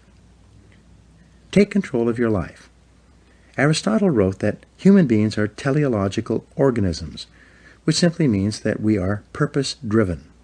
Therefore, you only feel happy and in control of your life when you have a clear goal that you are working toward each day. This also means that this ability to become a lifelong goal setter is one of the most important disciplines you will ever develop. In nature, the homing pigeon is a remarkable bird. It has an uncanny instinct that enables it to fly back to its home roost, no matter how far away it starts or in what direction it must go. You can take a homing pigeon out of its roost, put it in a cage, put the cage in a box, cover the box with a blanket, and put the covered box in the back of a pickup truck. You could then drive 1,000 miles in any direction, open up the truck, take out the box, take off the blanket, open the cage, and throw the homing pigeon up into the air. The homing pigeon will circle 3 times, get its bearings, and then fly straight back to its home roost. This is the only creature on Earth that has this ability, except for human beings, except for you. You also have this remarkable homing ability within your own brain, but with one special difference. The homing pigeon seems to know instinctively exactly where its home roost is located. It then has the ability to fly directly back to that roost. In contrast, when human beings program a goal into their minds, they can then set out without having any idea where they will go or how they will achieve that goal. But by some miracle, they will begin to move unerringly toward that goal, and the goal will begin to move toward them. Still, many people are hesitant to set goals. They say, I want to be financially independent, but I have no idea how I'm going to get there. As a result, they don't even set financial success as a goal. But the good news is that you don't need to know how to get there. You just need to be clear about what you want to accomplish, and the goal-striving mechanism in your brain will guide you unerringly to your destination. For example, you can decide that you are going to find your ideal job, in which you work for and with people you like and respect, and do work that is both challenging and enjoyable. You take some time to write down an exact description of what your ideal job and workplace would look like, and then you go out into the job market and begin searching. After a series of interviews, you will often walk into the right place at the right time and find yourself in exactly the right job. Almost everyone has had this experience at one time or another. You can have it by design rather than by chance, simply by developing absolute clarity about what you really want. The 7-step method to achieving your goals. There are 7 simple steps that you can follow to set and achieve your goals faster. There are more complex and detailed goal-achieving methodologies, but this 7-step method will enable you to accomplish 10 times more than you've ever accomplished before, and you will do so far faster than you can currently imagine. Step 1. Decide exactly what you want. Be specific. If you want to increase your income, decide on a specific amount of money rather than to just make more money. Step 2. Write it down. A goal that is not in writing is like cigarette smoke. It drifts away and disappears. It is vague and insubstantial. It has no force, effect, or power. But a written goal becomes something that you can see, touch, read, and modify if necessary. Step 3. Set a deadline for your goal. Pick a reasonable time period and write down the date when you want to achieve it. If it's a big enough goal, set a final deadline and then set sub-deadlines or interim steps between where you are today and where you want to be in the future. A deadline serves as a forcing system in your brain.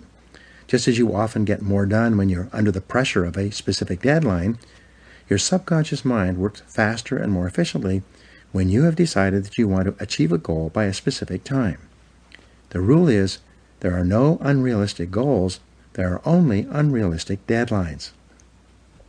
What do you do if you don't achieve your goal by your deadline? Simple. You set another deadline. A deadline is just a guesstimate. Sometimes you will achieve your goal before the deadline, sometimes at the deadlines, and sometimes after the deadline. When you set your goal, it will be within the context of a certain set of external circumstances. But these circumstances may change, causing you to change your deadline as well. Be flexible. Step number 4, make a list of everything that you could think of that you could possibly do to achieve your goal.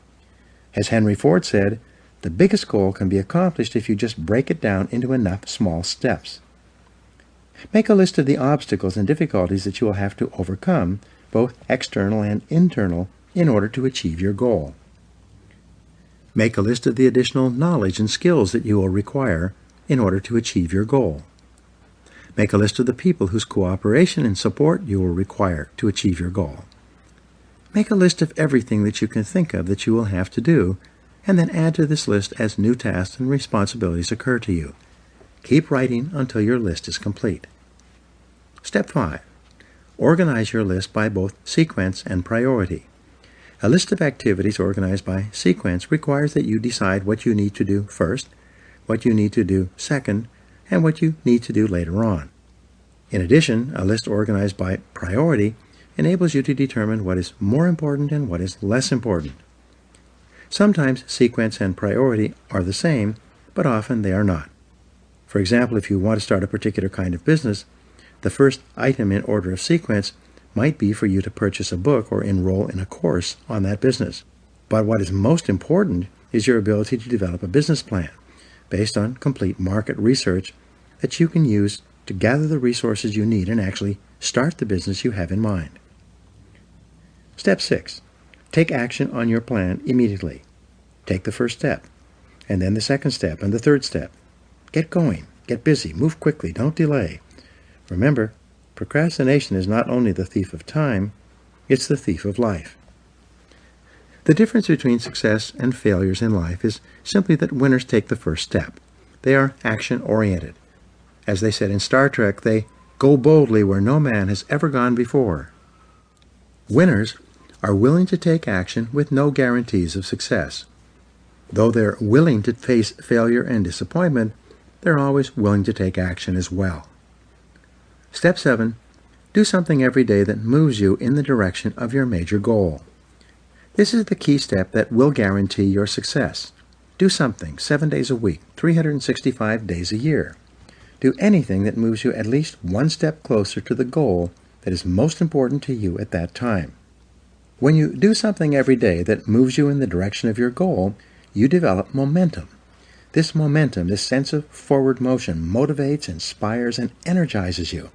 As you develop momentum, you'll find it increasingly easy to take more steps towards your goal. In no time at all, you will have developed the discipline of setting and achieving your goals.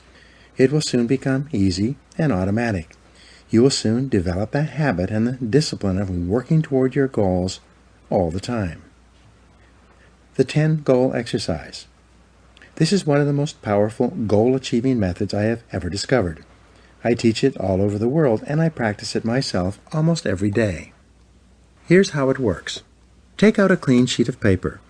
At the top of the page, write the word goals and today's date. Then, discipline yourself to write down 10 goals that you'd like to accomplish in the next 12 months. Write down financial, family goals, and fitness goals, as well as goals for personal possessions like a house or a car. Don't worry for the moment about how you're going to achieve these goals. Just write them down as quickly as you can. You can write as many as 15 goals if you like, but this exercise requires that you write down a minimum of 10 within 3 to 5 minutes. Select one goal. Once you've written out your 10 goals, Imagine for the moment that you can achieve all the goals on your list if you wanted them long enough and hard enough. Also imagine that you have a magic wand that you can wave that will enable you to achieve any one goal on your list within 24 hours. If you could achieve any one goal on your list within 24 hours, which one would have the greatest positive impact on your life right now? Which one goal would change or improve your life more than anything else? Which one goal, if you were to achieve it, would help you to achieve more of your other goals than anything else? Whatever your answer to this question, put a circle around this goal and then write it at the top of a clean sheet of paper. This goal then becomes your major, definite purpose. It becomes your focal point and the organizing principle of your future activities. Make a plan. Once you've written out this goal clearly and specifically and made it measurable, set a deadline on your goal. Your subconscious mind needs a deadline so that it can focus and concentrate all your mental powers on goal attainment. Make a list of everything that you could think of that you could do to achieve your goal. Organize this list by sequence and priority. Select the most important or logical next step in your plan and take action on it immediately. Take the first step. Do something. Do anything. Resolve to work on this goal every single day until it's achieved. From this moment forward, as far as you are concerned, failure is not an option. Once you've decided that this one goal can have the greatest positive impact on your life, and you've set it as your major definite purpose, resolve that you will work toward this goal as hard as you can, as long as you can, and that you will never give up until it's achieved. This decision alone can change your life. Use Mindstorming to get started. Here's another technique that you can use to dramatically increase the likelihood that you will achieve your most important goal. This is the most powerful creative thinking technique I've ever seen. More people have become wealthy using this method than any other way. Take another clean sheet of paper. Write out your major definite purpose, your number one goal, at the top of the page in the form of a question. Then, discipline yourself to write a minimum of 20 answers to the question. For example, if your goal is to earn a certain amount of money by a certain date, you would write the question, how can I earn this amount of money by this specific date? You then discipline yourself to generate 20 answers to your question. This exercise of mindstorming will activate your mind, unleash your creativity, and give you ideas that you may have never thought of before. The first 3 to 5 answers will be easy. The next 5 will be difficult, and the last 10 answers will be harder than you can imagine, at least the first time you do this exercise. Nonetheless, you must exert your discipline and willpower to persist until you have written down at least 20 answers. Once you've generated 20 answers, look over your list and select one of those answers to take action on immediately. It seems that when you take action on a single idea on your list, it triggers more ideas and motivates you to take action on even more of these answers. The great law of cause and effect. The most important application of the law of cause and effect is that thoughts are causes and conditions are effects. Your thoughts create the conditions of your life. When you change your thinking, you change your life.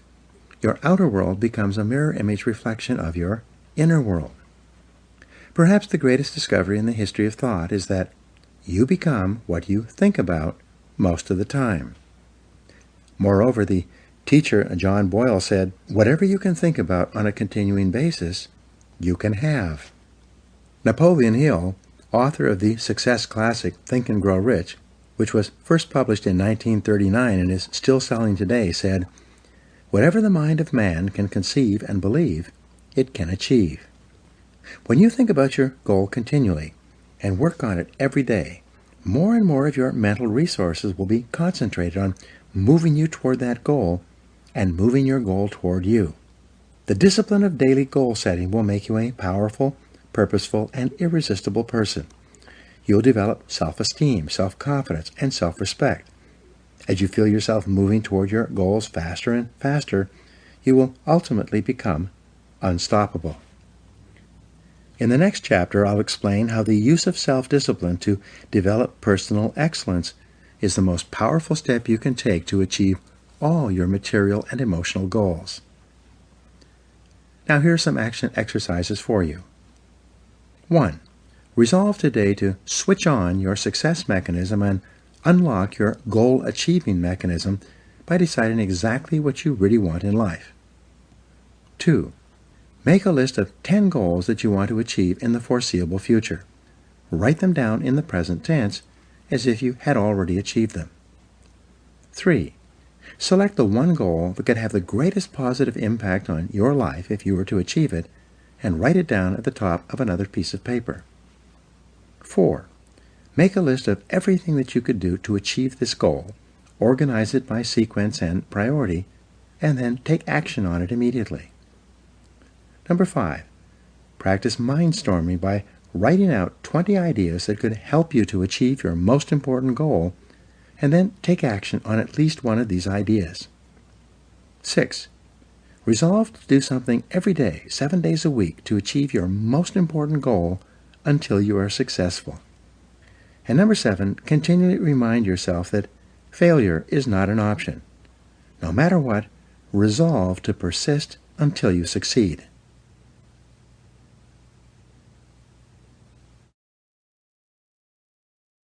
Chapter 5. Self-Discipline and Personal Excellence. Aristotle wrote, "We are what we repeatedly do.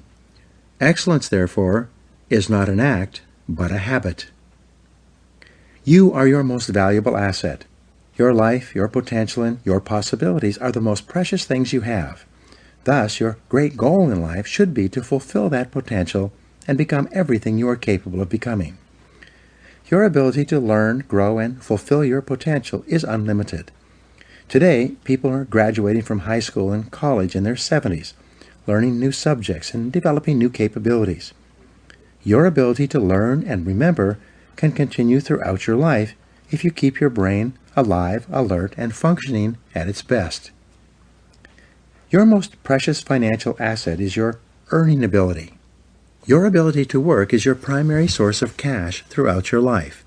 You could lose your home, your car, your bank account, and everything you own, but as long as you have your earning ability, you can earn it all back and more in the months and years ahead. Your biggest investment. Most people don't realize this. They take their earning ability for granted, but it has taken you your entire life to develop your earning ability. Every bit of education, experience, and hard work that you have invested in learning your craft and developing your skills has gone into building this asset. Your earning ability is very much like a muscle. It can increase in strength and power year by year as the result of regular exercise. Likewise, the opposite is true too. If left alone or ignored, your earning ability, like your muscles, can become weaker or even decline because you have simply failed to upgrade it continually.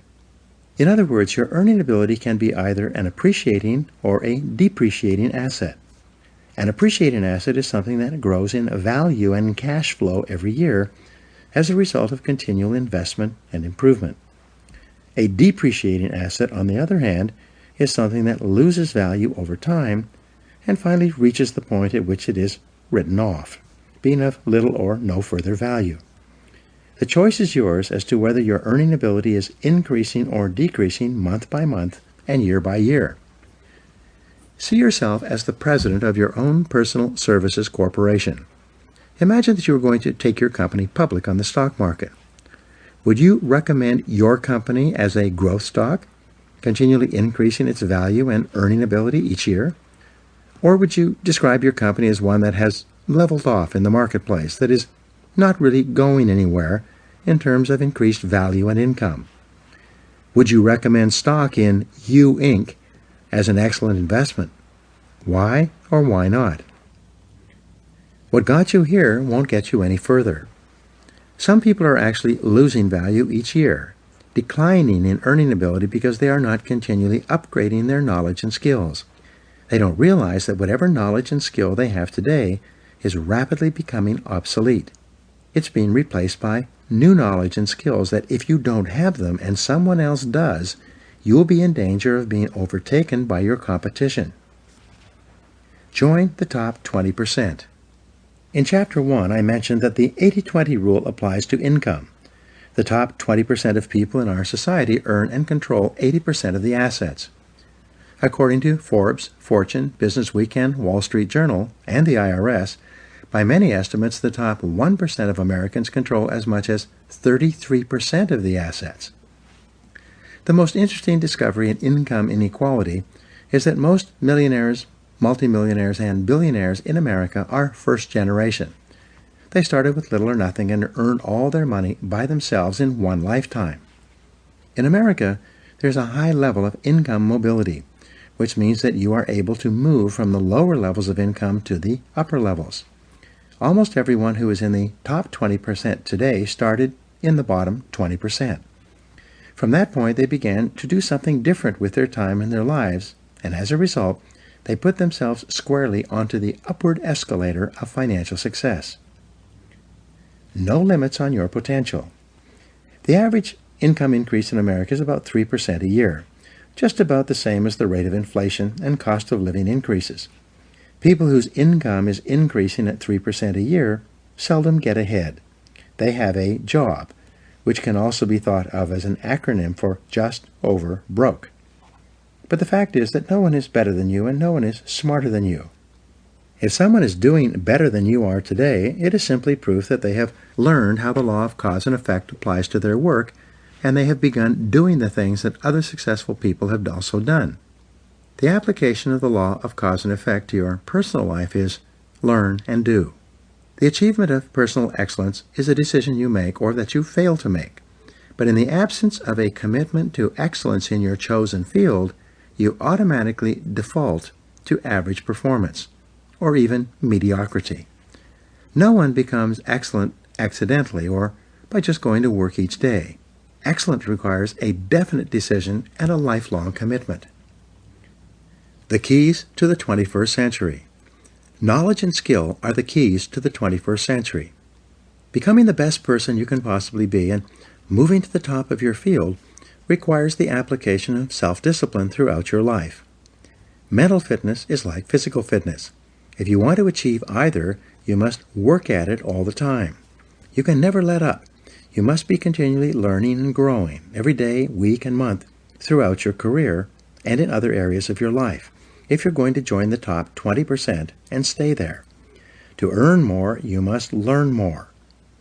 Abraham Lincoln once wrote, "The fact that some have become wealthy is proof that others may do it as well. What others have done, you can do as well if you learn how." Everyone who is at the top was once at the bottom. Many people who come from average or poor families with average incomes, or who grow up in average circumstances, have gone on to become some of the most prominent people in their fields. And what hundreds of thousands and even millions of other people have done, you can do as well. The philosopher Bertrand Russell once wrote, "The very best proof that something can be done is that someone else has already done it." Ordinary into extraordinary. Very often you see people who don't seem to be as intelligent or as talented as you are, who are nonetheless accomplishing remarkable things with their lives. There's nothing that will make you angrier than to see someone who seems to be dumber than you, who is doing better than you. How can this be? The answer is simple.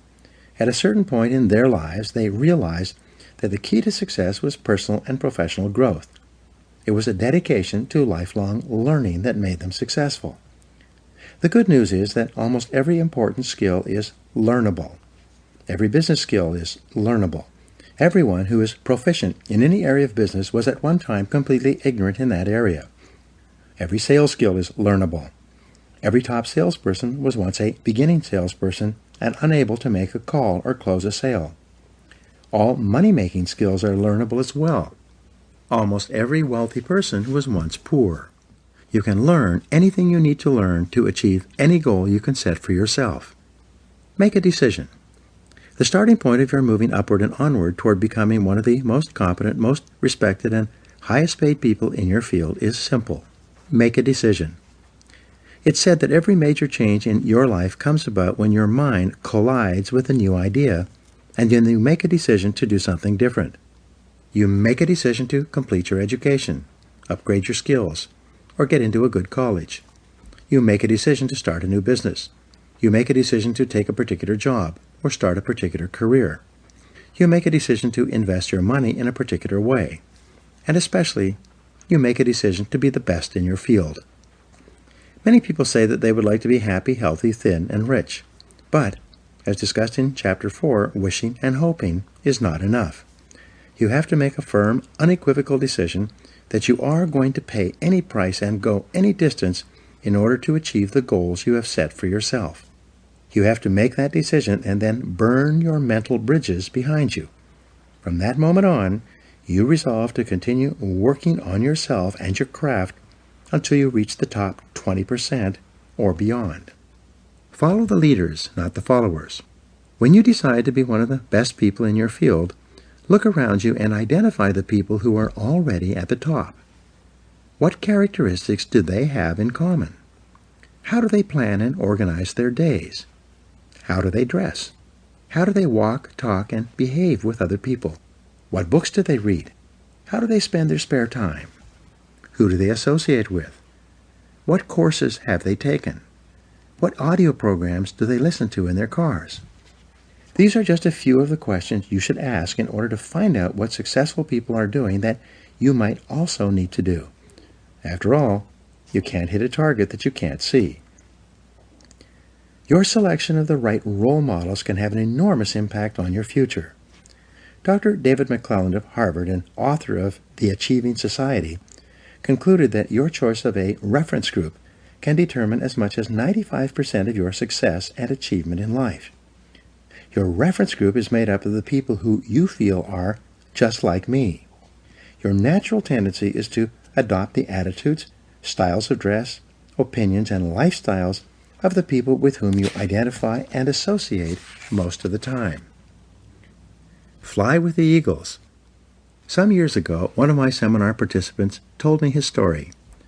Bob Barton said he had started off in his 20s in a large company with about 32 salespeople in his branch.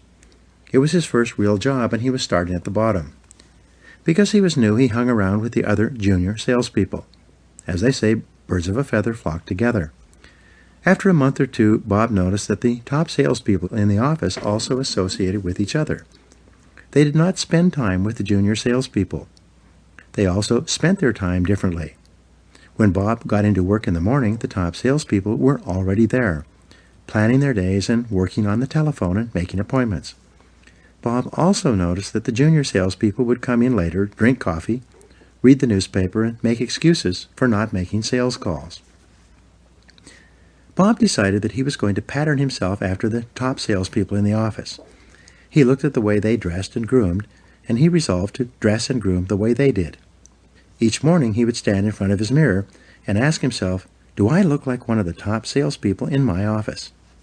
If the answer was no, he would go back and change his clothes until he felt that he looked as good as the best people. He began to come into the office and organize his day before 8:30 a.m. so that he was ready to make calls as soon as his customers were available to see him. One day, Bob asked one of the top salespeople if he could recommend a book or audio program that would help him. It turns out that top people are always willing to help other people improve.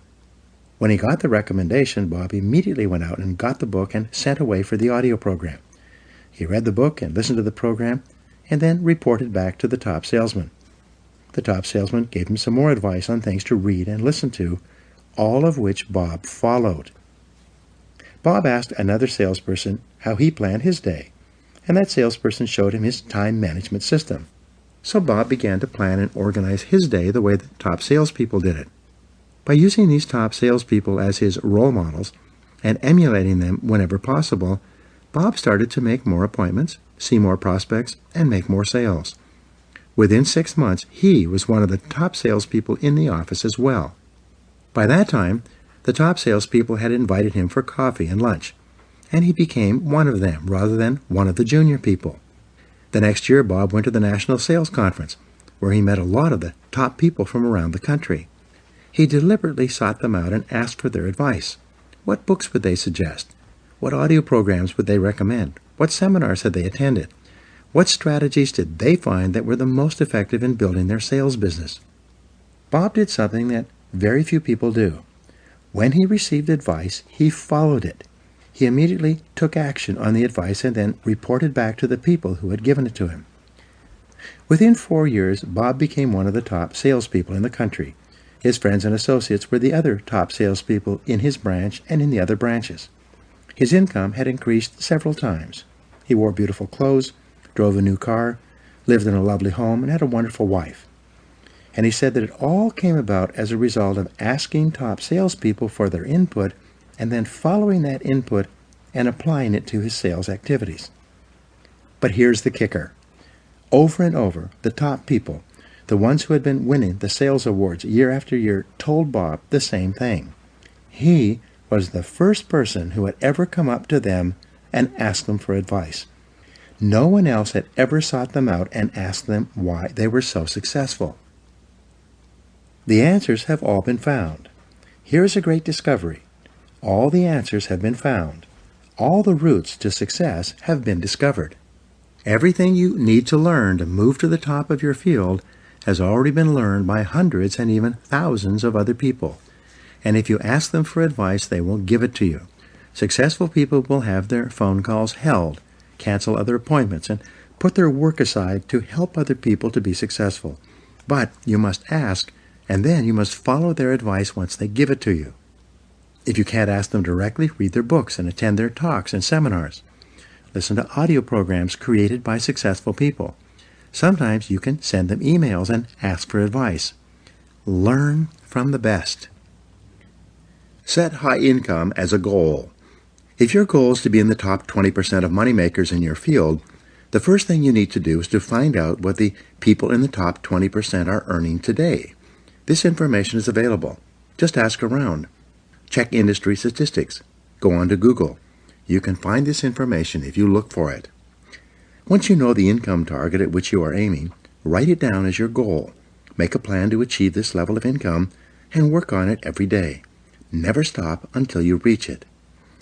The secret to high income in business and sales is quite simple. Learn and do. Like jacking up a car, you improve one notch at a time. Each time you learn and practice a new skill, you ratchet up your earning ability, and it locks in. As long as you keep increasing your earning ability, you keep ratcheting up to a higher level from which you seldom decline. Use the 3% formula to invest in yourself. To guarantee your lifelong success, make a decision today to invest 3% of your income back into yourself. This seems to be the magic number for lifelong learning. According to the American Society for Training and Development, this is the percentage that the most profitable 20% of companies in every industry invest in the training and development of their staff. Decide today to invest 3% of your income into yourself in order to make yourself an appreciating asset, to continually increase your earning ability. If your annual income goal is $50,000, resolve to invest 3% of that amount, or $1,500, back into yourself each year to maintain and upgrade your knowledge and skills. If your income goal is $100,000, resolve to invest $3,000 per year back into yourself to assure that you reach that level of income. The payoff is extraordinary. I was giving a seminar in Detroit a couple of years ago when a young man about 30 years old came up to me at the break. He told me that he had first come to my seminar and heard my 3% rule about 10 years ago. At that time, he had dropped out of college, was living at home, driving an old car, and earning about $20,000 a year as an office-to-office salesman. He decided after the seminar that he was going to apply the 3% rule to himself, and he did so immediately. He calculated 3% of his income of $20,000 would be $600. He began to buy sales books and read them every day. He invested in 2 audio learning programs on sales and time management. He took 1 sales seminar.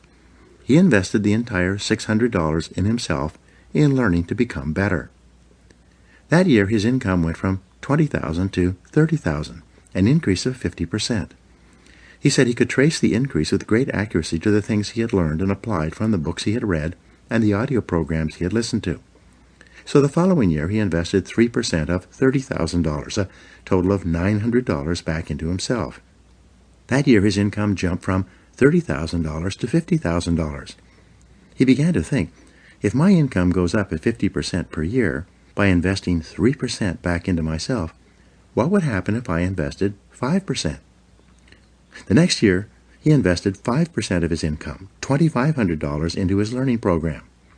He took more seminars, traveled cross-country to a conference, bought more audio and video learning programs, and even hired a part-time coach.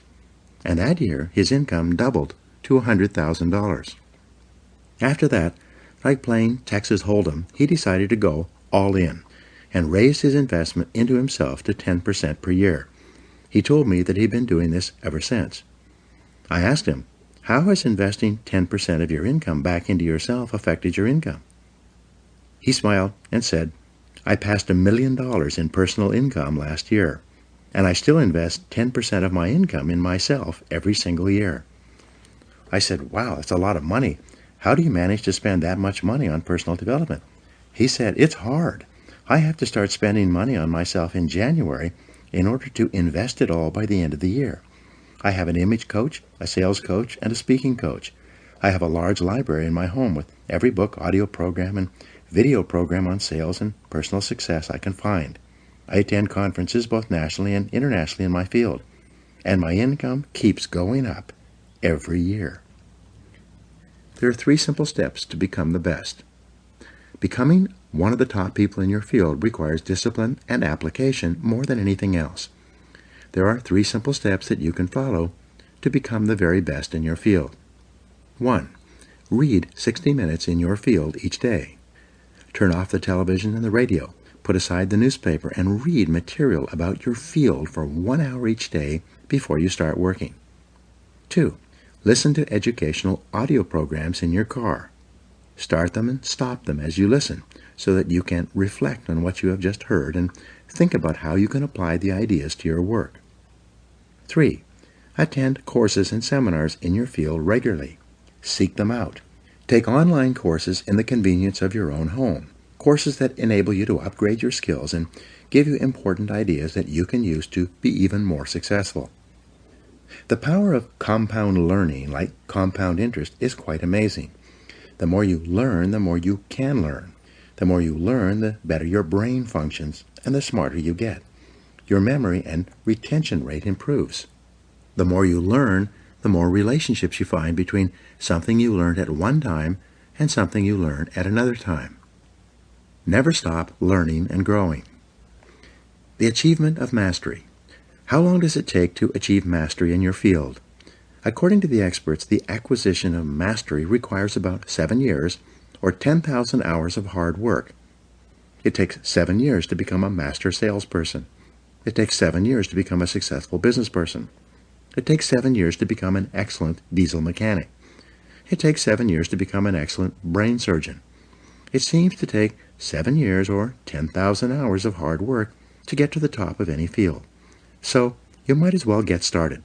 The time is going to pass anyway. The starting point of your achieving mastery is for you to commit to excellence. I've never met a person who made a decision to get into the top 20% in their field who did not eventually achieve it. And I never met a person who got there having not made that decision. Making the decision and then following up with continuous, purposeful, disciplined action is essential. Talent is not enough. As I mentioned earlier, according to Jeffrey Colvin in his best-selling book, Talent is Overrated, most people learn how to do their job in the first year, and then they never get any better. They just coast in their jobs. But the only direction you can coast is downhill. Many people will work away at a job for many years and never rise above the average. They will do their job from 8 to 5, but they never lift a finger to upgrade their skills. They will not invest any time learning their craft unless their company pays for the extra training and gives them the time off to take it. The average person does only an average job, and as a result he earns an average income and worries about money all his life. He never realizes that often there is only a thin veil that separates the average person from the excellent person. The fact is that if you're not getting better, you're getting worse. No one stays in the same place for long. 2 hours each day will get you to the top. It's been calculated that all you need to invest is about 2 extra hours per day to move from the average to the superior. Only 2 extra hours each day will move you from worrying about money all your life to being one of the highest paid people in your field. People immediately ask, where am I going to get an extra 2 hours each day? It's simple. Take a piece of paper and do the following simple calculation. Calculate the number of hours in a week. 7 days times 24 hours equals 168 hours. If you deduct 40 hours for work and 56 hours for sleep, you have 72 hours left over. If you deduct 3 hours per day, 21 hours, for getting ready for and traveling to and from work, that leaves you 51 hours of spare time to do with as you please. If you invest 2 hours per day back into yourself, 14 hours per week, you still have 37 hours left over. That's an average of more than 5 hours per day of free time. All you need to do is devote 2 hours each day to move you from average performance to superior performance at whatever you choose to do. Form the habit of continuous learning. The best news is that when you begin reading in personal or professional development literature, listening to audio programs in your car, taking additional courses and upgrading your skills in the evenings and on the weekends rather than watching television, you soon get into the habit of continuous learning. In no time at all, it will become automatic and easy for you to learn, grow, and upgrade your skills every day and every week. The average adult watches about 5 hours of television each day. For some people, it is 7 or 8 hours. They turn on the television first thing in the morning and watch it until they leave for work. They turn it back on as soon as they get home from work. They then watch television until 11 or 12 o'clock at night, going to bed without enough time to get a good night's sleep. They then get up in the morning, drink coffee, and watch television for as long as they can before they go off to work once more. You can be rich or poor. It's your decision. Your television set can make you rich or poor. If you watch it all the time, it will make you poor. Psychologists have shown that the more television you watch, the lower are your levels of energy and self-esteem. At an unconscious level, you don't like or respect yourself as much if you sit there hour after hour watching television. People who watch too much television also gain weight and become physically unfit from sitting around too much. Your television can also make you rich, but only if you turn it off. When you turn off your television, you free up time that you can then use to invest in becoming a better, smarter, or more competent person. When you leave your television off when you are with your family, you'll find yourself talking, sharing, communicating, and laughing more often. When you leave your television off for extended periods of time, you break the habit of watching television, and you'll hardly miss it at all. Your television can be an excellent servant, but it's a terrible master. The choice is yours. Increase your income 1,000%. There is a simple 7-step formula you can use in order to increase your productivity, performance, and output and income by 1,000% over the next 10 years. It works for everyone who tries it. It is simple. First, answer this question. Is it possible for you to increase your overall productivity, performance, and output by 0.1%, which is 1/1000th, in an entire working day? Your answer will probably be yes. If you were to manage your time a little better and work on more valuable tasks, you would quite easily increase your output by 1/1000th in a day. Having done this for the first day, could you increase your output by 0.1% the second day? And the answer, of course, is yes. Having increased your performance by 0.1% on Monday and Tuesday, could you continue to do this for Wednesday, Thursday, and Friday? And again, the answer is yes.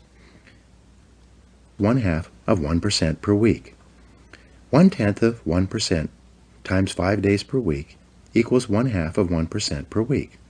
Is it possible for a normal, intelligent, hard-working individual to increase his or her output by 0.1% or 1/200th in a single week? Of course it is. Having done this for the first week, could you keep up the same pace of personal development the second week? Of course you could. Could you get 1/1000% better 5 days a week for an entire month? If you could, this means that you would be 0.5% better per week, multiplied times 4, or 2% more productive in an entire month. There are 13 4-week months in a year, 4 times 13 equals 52. Having become 2% better in a month, could you repeat that in the second month, in the third month, the fourth month, and so on? Of course you could. By working on yourself a little bit each day, learning new skills, getting better at your key tasks, setting priorities, and focusing on higher value activities, you can become 26% more productive over the course of an entire year. Having achieved this goal for the first year, could you do it for the second year and then the third? Could you keep it up for 10 years? And the answer, of course, is yes. And the best news is that when you continue to work on yourself, it becomes easier and easier for you to get better and better as the weeks and months go by. By the law of accumulation, or the law of incremental improvement, by the end of 12 months you would be 26% better. If you continue to improve at 26% per year, by the end of 10 years with compounding, you would be 1,004% more productive. Your income would increase at the same rate. This formula works if you do. There are 7 steps in the 1,000% formula. Step 1. Arise 2 hours before your first appointment, or before you have to be at work. Invest the first hour in yourself by reading something educational, motivational, or spiritual. As Henry Ward Beecher once said, the first hour is the rudder of the day. When you get up and invest the first hour in yourself, you set yourself up mentally to have an excellent day. You will be more positive, alert, creative, and productive all day long when you start your day by investing the first hour in yourself. If you read in your field 1 hour per day, that will translate into about 1 book per week. 1 book per week will translate into about 50 books per year. Since the average adult reads less than 1 nonfiction book per year, if you were to read 50 books in your field each year, do you think that would give you an edge in your profession? Do you think that it would move you ahead of virtually everyone else in your business? Of course it would. If you read 50 books per year for 10 years, this would be 500 books that would help you to improve your productivity, performance, and income. At the very least, you would need a bigger house just to hold your books, and you'd be able to afford it. Reading 1 hour per day in your field will make you a national authority in 3 to 5 years. This alone can give you your 1,000% increase over the course of your career. Step 2. Rewrite your goals every day. Get a spiral notebook and rewrite your major goals in the present tense every morning before you start out, without looking back at what you wrote the previous day. This writing and rewriting is the process of programming instructions into the guidance mechanism of your mind. When you rewrite your 10 goals each morning, you will continually see and think of opportunities to achieve those goals all day long. You will become more focused, channeled, and directed. You'll be more purposeful and determined, and you will achieve your goals much faster than if they were merely wishes floating around in the back of your mind. Writing and rewriting your goals each day can give you your 1,000% increase in income over 10 years. Step 3. Plan every day in advance. Make a list and set priorities on your work before you start off. Your ability to set priorities and to choose the most important thing that you could be doing at every moment is the key to organizing your life and doubling your productivity. We'll talk in detail about time management techniques in Chapter 12. Working on your top priorities can increase your income by 1,000% over 10 years, and it is probably impossible to achieve without it. Step 4. Discipline yourself to concentrate single-mindedly on one thing. Choose the most important thing that you can do each day. Then, start on it first thing and work on it until it's 100% complete. Your ability to focus and concentrate when you develop and hone it into a habit all by itself will enable you to double your productivity, performance, and output in the next month, and it will give you your 1,000% increase over 10 years. Step 5. Listen to educational audio programs in your car. The average business person who drives spends 500 to 1,000 hours per year behind the wheel of their car. When you turn your car into a university on wheels, a mobile classroom, you get the educational equivalent of 1 to 2 full-time university semesters as you drive around. Many people have gone from rags to riches by simply listening to educational audio programs in their cars as they drive from place to place. You could do the same. This alone could give you your 1,000% increase. Step number 6, ask 2 magic questions after every call or event. First, ask yourself, what did I do right? Then, ask yourself, what would I do differently? The first question, what did I do right, forces you to think through and recall all the correct things that you did in that last meeting, presentation, or event, even if it was not successful. Write them down. The second question, what would I do differently, forces you to think through all the different ways you could improve your performance in a similar situation. Write these ideas down as well. In both cases, by reviewing your performance, by thinking about what you did right and what you would do differently, you program yourself to perform even better the next time. This is one of the fastest and most powerful exercises in personal growth and development I have ever discovered. This process dramatically speeds up the rate at which you move into the top 20%. Step 7. Treat every person you meet like a $1 million customer. Treat each person you meet and work with, both at home and in the office, as though he or she is the most important person in the world. When you treat people as if they are valuable and important, they will return the favor by treating you as if you are valuable and important as well. They will want to be associated with you, work for you, buy from you, and introduce you to their friends. You begin treating people like $1 million customers by starting at home, with the members of your family. Remember, they are the most important people in your life. So when you start your day well, first thing in the morning, by making the members of your family feel important and telling them that you love them, you'll be more positive, relaxed, and happier for the rest of the day. Fully 85% of your success will be determined by how much people like and respect you, especially in business and sales. Never miss an opportunity to treat people well. When you practice these 7 steps each day for a month, you will see changes and improvements in your life, work, and income that will astonish you. After a month of regular practice, you'll have formed a new habit of continuous personal improvement that can carry you onward and upward for the rest of your life. Be the best. Lifelong personal development and the commitment to personal excellence requires tremendous dedication, discipline, and willpower.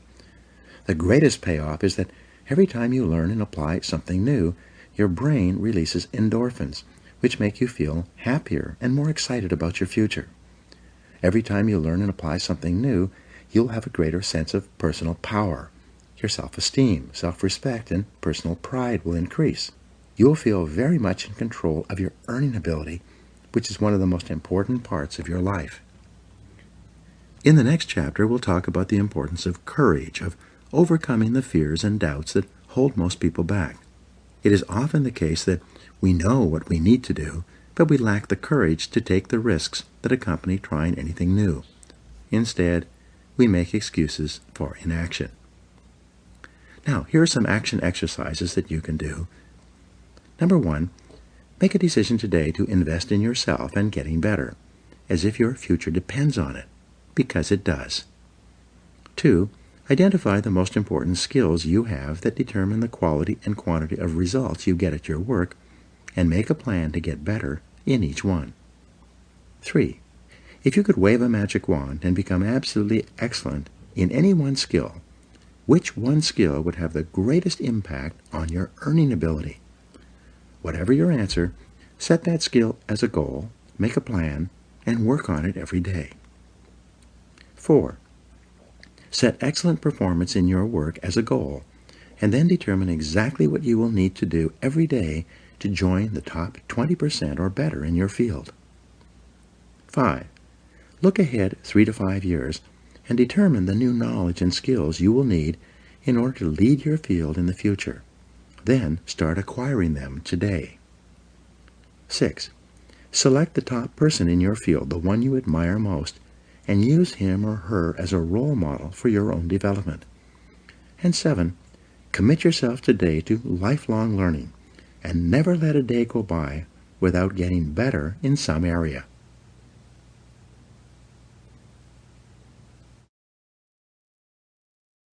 Chapter 6. self-discipline and courage. Mark Twain said, "Courage is not absence of fear, it is control of fear, mastery of fear." You need large amounts of self-discipline to deal courageously with all the fear-inducing events of your life. This is probably why Churchill said, "Courage is rightly considered the foremost of the virtues, for upon it all others depend." The fact is that everyone is afraid, and usually of many things. This is normal and natural. Often, fear is necessary to preserve life, prevent injury, and guard against financial mistakes. So, if everyone is afraid, what is the difference between the brave person and the coward? The only difference is that the brave person disciplines himself to confront, deal with, and act in spite of the fear. In contrast, the coward allows himself to be dominated and controlled by the fear. Someone once said that, with regard to warfare, although it applies to any situation, the difference between the hero and the coward is that the hero sticks in there 5 minutes longer. Fortunately, all fears are learned. No one is born with fears. Fears can therefore be unlearned by practicing self-discipline repeatedly with regard to fear until it goes away. The most common fears that we experience, which often sabotage all hopes for success, are the fears of failure, poverty, and loss of money. These fears cause people to avoid risk of any kind and to reject opportunity when it's presented to them. They're so afraid of failure that they're almost paralyzed when it comes to taking any chances at all. There are many other fears that interfere with our happiness. People fear the loss of love or the loss of their jobs and their financial security. People fear embarrassment or ridicule. People fear rejection and criticism of any kind. People fear the loss of respect or esteem of others. These and many other fears hold us back throughout life. Fear paralyzes action. The most common reaction in a fear situation is the attitude of, "I can't." This is the fear of failure and loss that stops us from taking action. It is experienced physically, starting in the solar plexus. When a person is really afraid, their mouth and throat goes dry, their heart starts pounding. Sometimes they breathe shallowly and their stomach churns. Often they feel like getting up and running to the bathroom. These are all physical manifestations of the inhibitive negative habit pattern, which we all experience from time to time. Whenever a person is in the grip of fear, he feels like a deer caught in the headlights of a car. This fear paralyzes action. It often shuts down the brain and causes the individual to revert to the fight or flight reaction. Fear is a terrible emotion that undermines our happiness and can hold us back throughout our lives. Do the opposite. Aristotle described courage as the golden mean between the extremes of cowardice and impetuousness. He taught that to develop a quality that you lack, act as if you already had that quality in every situation where it is called for. In modern terms, however, we say, fake it until you make it. You can actually change your behavior by affirming, visualizing, and acting as if you already have the quality you desire. By affirming, by repeating the words, "I can do it," emphatically, whenever you feel afraid for any reason, you can cancel the feeling of, "I can't." Every time you repeat the words, "I can do it," with conviction, you override your fear and increase your confidence. By repeating this affirmation over and over again, you can eventually build your courage and confidence to the point where you are unafraid. Visualize yourself as unafraid. By visualizing yourself performing with confidence and competence in an area where you are fearful, your visual image will eventually be accepted by your subconscious mind as instructions for your performance. Your self-image, the way you see yourself and think about yourself, is eventually altered by feeding your mind these positive mental pictures of yourself performing at your best. By using the act-as-if method, you walk, talk, and carry yourself exactly as you would if you were completely unafraid in a particular situation. You stand up straight, smile, move quickly and confidently, and in every respect, act as if you already had the courage that you desire. The law of reversibility says that if you feel a certain way, you will act in a manner consistent with that feeling. But if you act in a manner consistent with that feeling, even if you don't feel it, the law of reversibility will create the feeling that is consistent with your actions. This is one of the greatest breakthroughs in success psychology. You develop the courage you desire by disciplining yourself repeatedly to do the thing you fear until that fear eventually disappears. And it will. Blow away the fear. When I work with sales organizations, they often ask me how to help a salesperson break out of a sales slump, especially in a tough economy. I give them a simple formula that is guaranteed to work every single time. It is called the 100 call method. In practicing this method, I instruct the salesperson to go out and call on 100 prospects as fast as he can without caring at all whether or not he makes a sale. When the salesperson doesn't care if he makes a sale, his fear of rejection largely disappears. He stops caring if the prospect he is speaking to is interested or not interested. He has a single focus. It is to make 100 calls as fast as he possibly can. One sales organization I work with has a daily prize for the first salesperson who gets rejected 10 times each morning. At 8:30 a.m., all the salespeople sit down at their desks and start making calls to try to win the prize. By the time the contest is over, usually by 10 a.m., everyone's fears of rejection have been blown out of their systems. They're ready to call on prospects all day long, not caring at all about the reactions they get. Learn to speak on your feet. In 1923, Toastmasters International was formed. Its express purpose was to take people who were terrified of public speaking and help them to become confident and competent when speaking on their feet in front of an audience. According to the Book of Lists, 54% of adults rate the fear of public speaking ahead of the fear of death. But Toastmasters International had a solution. They created a system based on what psychologists call systematic desensitization. Once a week at a luncheon or dinner meeting, small groups of Toastmasters come together. Each person is required to stand up and give a short talk on a specific subject in front of a group of their peers. At the end of each talk, the speaker receives applause, positive input, and comments from the other members. At the end of the evening, each person is given a grade on their talk, even if it was only for 30 or 60 seconds. After 6 months of attending Toastmasters meetings, the individual will have stood on his feet and spoken 26 times, receiving positive applause and feedback each time. Because of this continuous positive reinforcement, his confidence increases dramatically. As a result of this process, countless Toastmasters have gone on to become excellent public speakers and prominent people in their businesses, organizations, and communities. Their fears of public speaking are gone forever. Eliminate 2 fears at once. Psychologists have found that certain fears are bundled together in the subconscious mind, like wires on the same circuit. If you can overcome your fears in one of these areas, you will also eliminate other fears on the same circuit. The fear of rejection, or call reluctance, seems to be bundled together with the fear of public speaking. When you discipline yourself to join Toastmasters or to take a Dale Carnegie course to learn to speak confidently on your feet, your fears of rejection largely disappear as well. Your level of self-confidence in all your interactions with others increases dramatically. Your whole life changes in a positive way. Confront your fears. Your ability to confront, deal with, and act in spite of your fears is the key to happiness and success. One of the best exercises you can practice is to identify a person or situation in your life of which you are afraid and resolve to deal with that fear situation immediately. Do not allow it to make you unhappy for another minute. Resolve to confront the situation or person and put the fear behind you. A woman in one of my seminars told me that her boss was a very negative person.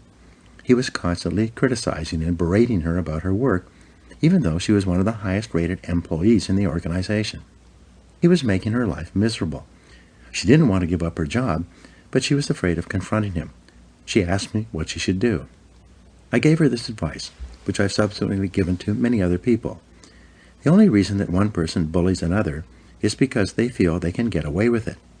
The only way to deal with a bully is to confront him. Bullies are actually cowards at heart, and they will flee from a confrontation. I told her to do this.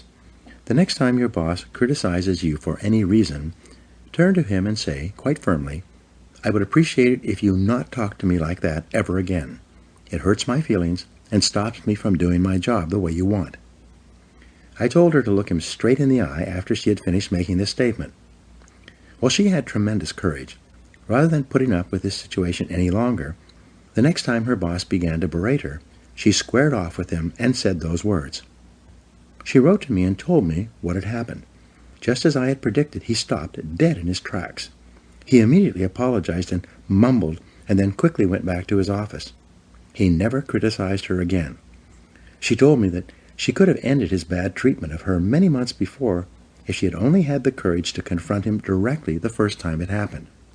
As Eleanor Roosevelt said, "No one can make you feel inferior without your consent." Move toward the fear. When you identify a fear and discipline yourself to move toward it, it grows smaller and more manageable. What's more, as your fears grow smaller, your confidence grows larger. Soon, your fears lose their control over you. In contrast, when you back away from a fear-inducing situation or person, your fear grows larger and larger. Soon, it dominates your thinking and feeling, preoccupies you during the day, and often keeps you awake at night. Leaders have two types of courage. In leadership, the most common quality is that of vision. Leaders have a clear vision of where they want to take their organizations. Leaders also have a clear vision of where they want to be sometime in the future in their personal lives. The second most common quality of leaders is that of courage. Leaders have the courage to do whatever is necessary to fulfill their vision. They lead from the front and dare to go forward.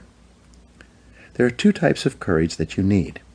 First, you need the courage to launch, to take action, to take a leap of faith. You need the courage to go all in, without any guarantee of success and with a high possibility of failure, at least in the short term. The major feeling that holds most people back is that, in spite of all their best intentions, they don't have the courage to take the first step. The second type of courage that you need is called courageous patience. This is the ability to hang in there and continue working and fighting after you've gone all in and before you have yet seen any results or rewards. Many people can muster up the courage to take action toward a new goal, but when they see no immediate result, they immediately lose heart and pull back to safety and security. They don't have staying power. Deal with the fear directly. The only way to deal with a fear is to address it head on. Remind yourself that denial is not a river in Egypt. The natural tendency of many people is to deny that they have a problem caused by a fear of some kind. They're afraid of confronting it. In turn, it becomes a major source of stress, unhappiness, and psychosomatic illness. Be willing to deal with the situation or person directly. As Shakespeare said, take arms against a sea of troubles, and in so doing, end them. The companion of fear is worry. Like twin sisters, fear and worry go around together. Mark Twain once wrote, "I have worried about a lot of things in life, and most of them never happened." It's been estimated that 99% of the things that you worry about never happen. And most of the things that do happen so quickly that you didn't have time to worry about them in the first place. The disaster report. Whenever you're worried about something, fill out a disaster report on the situation. This will destroy your fear and worry almost instantly. This is often called the worry buster. The disaster report has 4 parts.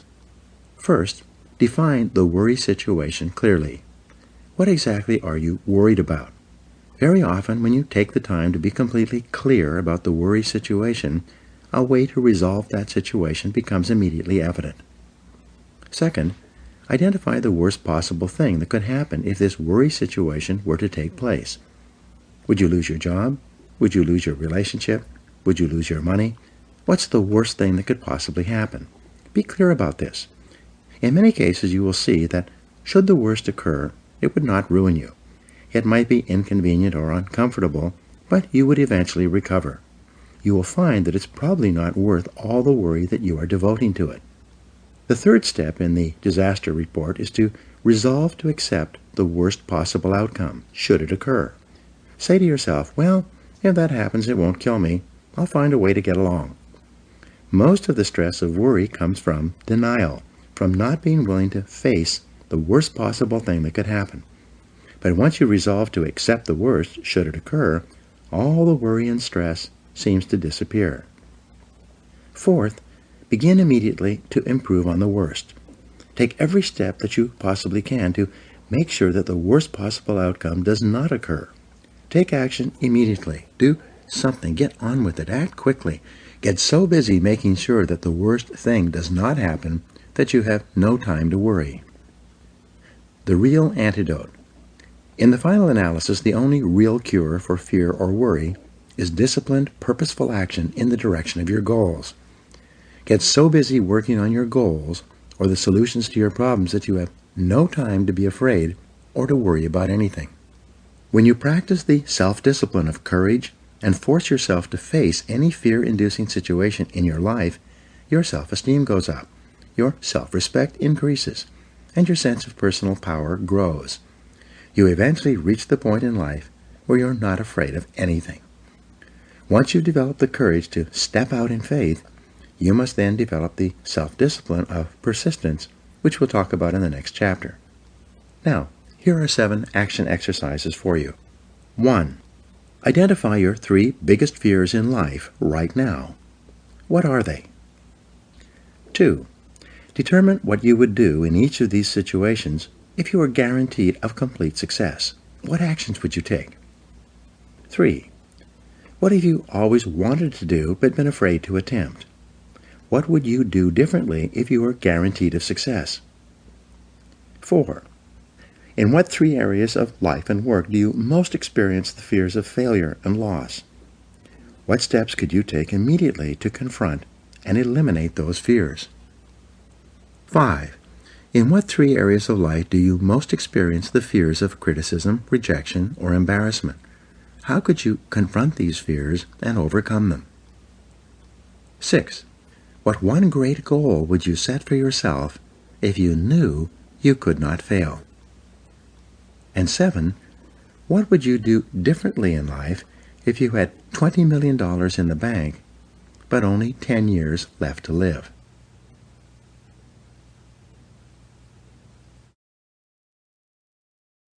Chapter 7. Self-Discipline and Persistence.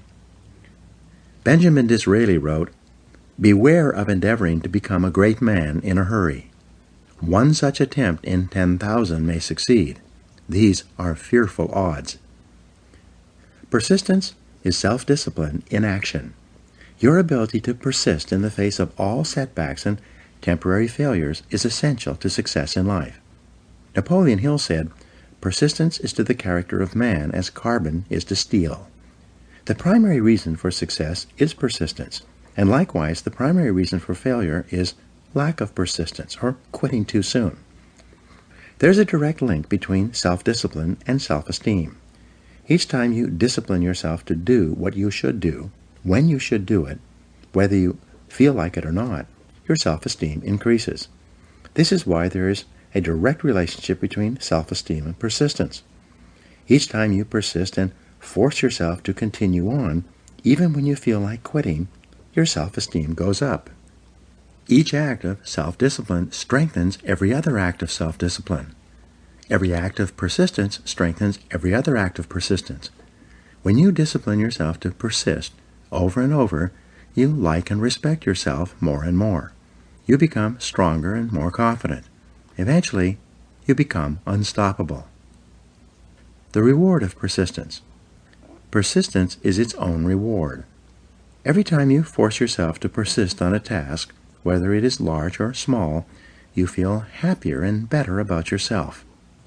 When you go the extra mile and do more than you are paid for or more than is expected, your self-esteem goes up. You feel more powerful and in greater control of your life.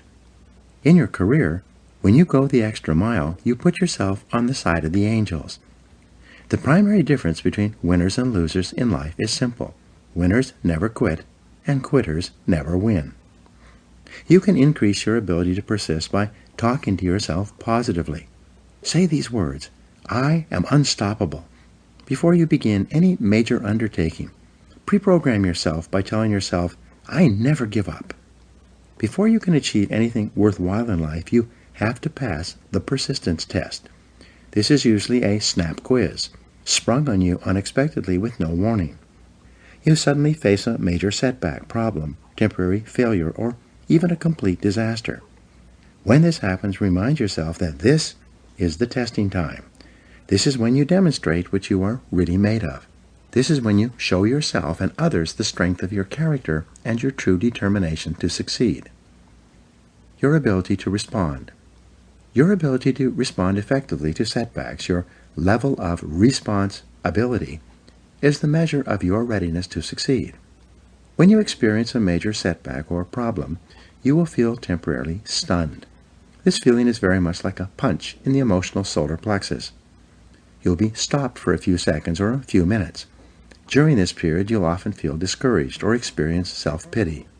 You will say, "Why me?" However, it is not how far you fall that counts, but rather how high you bounce. Your aim is to bounce back as quickly as possible. Resilience in the face of unexpected reversals is vital to long-term success. Remember the warrior's creed: "I will lay me down to bleed a while, and then rise and fight again." Don't be surprised, shocked, or set back when things go wrong. Your best-laid plans will often fall apart. Instead, expect disappointments and setbacks as a part of life. Take a deep breath, pick up the pieces, and continue onward. Optimism gives you resilience. The most important quality you need for success and persistence is optimism. This is a boundless confidence in yourself and your ability to ultimately succeed. To remain optimistic, you must control and discipline your thinking when things go wrong. Refuse to feel sorry for yourself. Remember, you are not a victim. You are an adult, and you are in charge of your own life. You are doing what you have freely chosen to do. Setbacks come with the territory. They are merely speed bumps on the road to success. Refuse to blame others or make excuses. When you complain or blame other people, it just makes you feel and sound petty and small, and, what's worse, it takes away your personal power. Whenever you criticize or complain, it makes you feel weaker and reduces your ability to deal effectively with the situation. Instead, greet every setback by repeating, "I am responsible." Look for the reasons why you are responsible for what happened rather than trying to pass on the blame to other people. No excuses. Be proactive versus reactive. Resolve to focus on the solution and what can be done now rather than on what happened and who's to blame. Think in terms of the actions you can take to resolve the situation rather than what went wrong and who is to blame. To remain optimistic, look for the good in every situation. When you look for something good, you will always find something good. Furthermore, while you're looking for something good, because your conscious mind can only hold one thought at a time, you'll automatically become positive, optimistic, and back in full control. Seek the valuable lesson in every problem or difficulty. Every setback you face contains one or more lessons that have been sent to you to help you to be more successful in the future. The difference between success and failures is simple. Failures feel sorry for themselves when things go wrong, whereas successful people look for the valuable lesson they can learn that will help them in the future. Look for the gift. Norman Vincent Peale used to say, "When God wants to send you a gift, he wraps it up in a problem." The bigger the gift that God wants to send you, the bigger the problem he wraps it up in. Instead of concentrating on the problem, look for the gift. Wonderfully enough, you will always find it. What's more, sometimes the gift or valuable lesson can be of far greater value than the cost of the problem itself. Sometimes one lesson that you learn in dealing with a problem can be the key to your long-term success.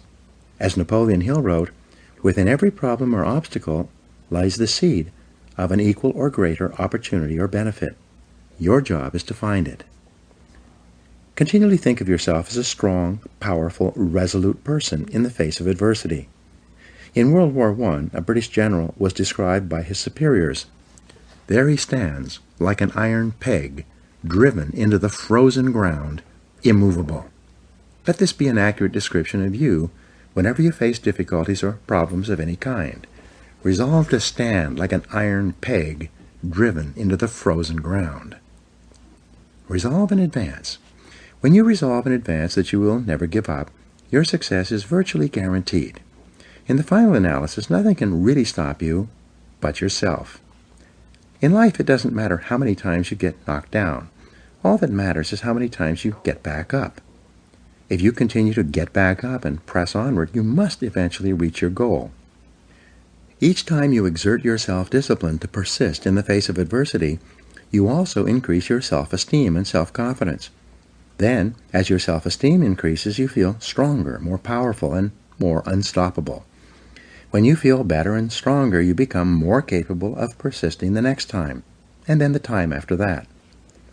By disciplining yourself to persist in the face of all adversity, you put your life onto an upward spiral of self-esteem, self-discipline, and persistence until you eventually become like a force of nature. Persistence is self-discipline in action.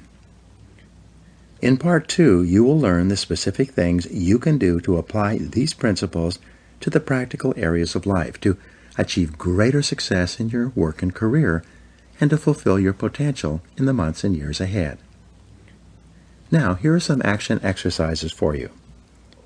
Number 1, identify one area in your life where you need to persist even harder to achieve your goal, and then take action in that area. 2, identify a goal in your life that you did not accomplish because you failed to persist through to completion. What steps could you take today to succeed in that area? 3, identify one big goal that you achieved because you persisted and refused to give up, no matter how difficult it became. 4, decide on your major definite purpose in life, the one goal that, if you achieved it, would have the greatest positive impact on your life. 5, write down your goal clearly. Make a detailed plan of action to accomplish it, and then tell yourself that failure is not an option. 6, make a decision today that you will persist until you succeed, no matter what happens, because I am unstoppable. 7, resolve to set and achieve one important goal, overcoming the inevitable difficulties, problems, and setbacks you will experience, and to work on it until you succeed. Repeat this process over and over until persistence becomes a habit.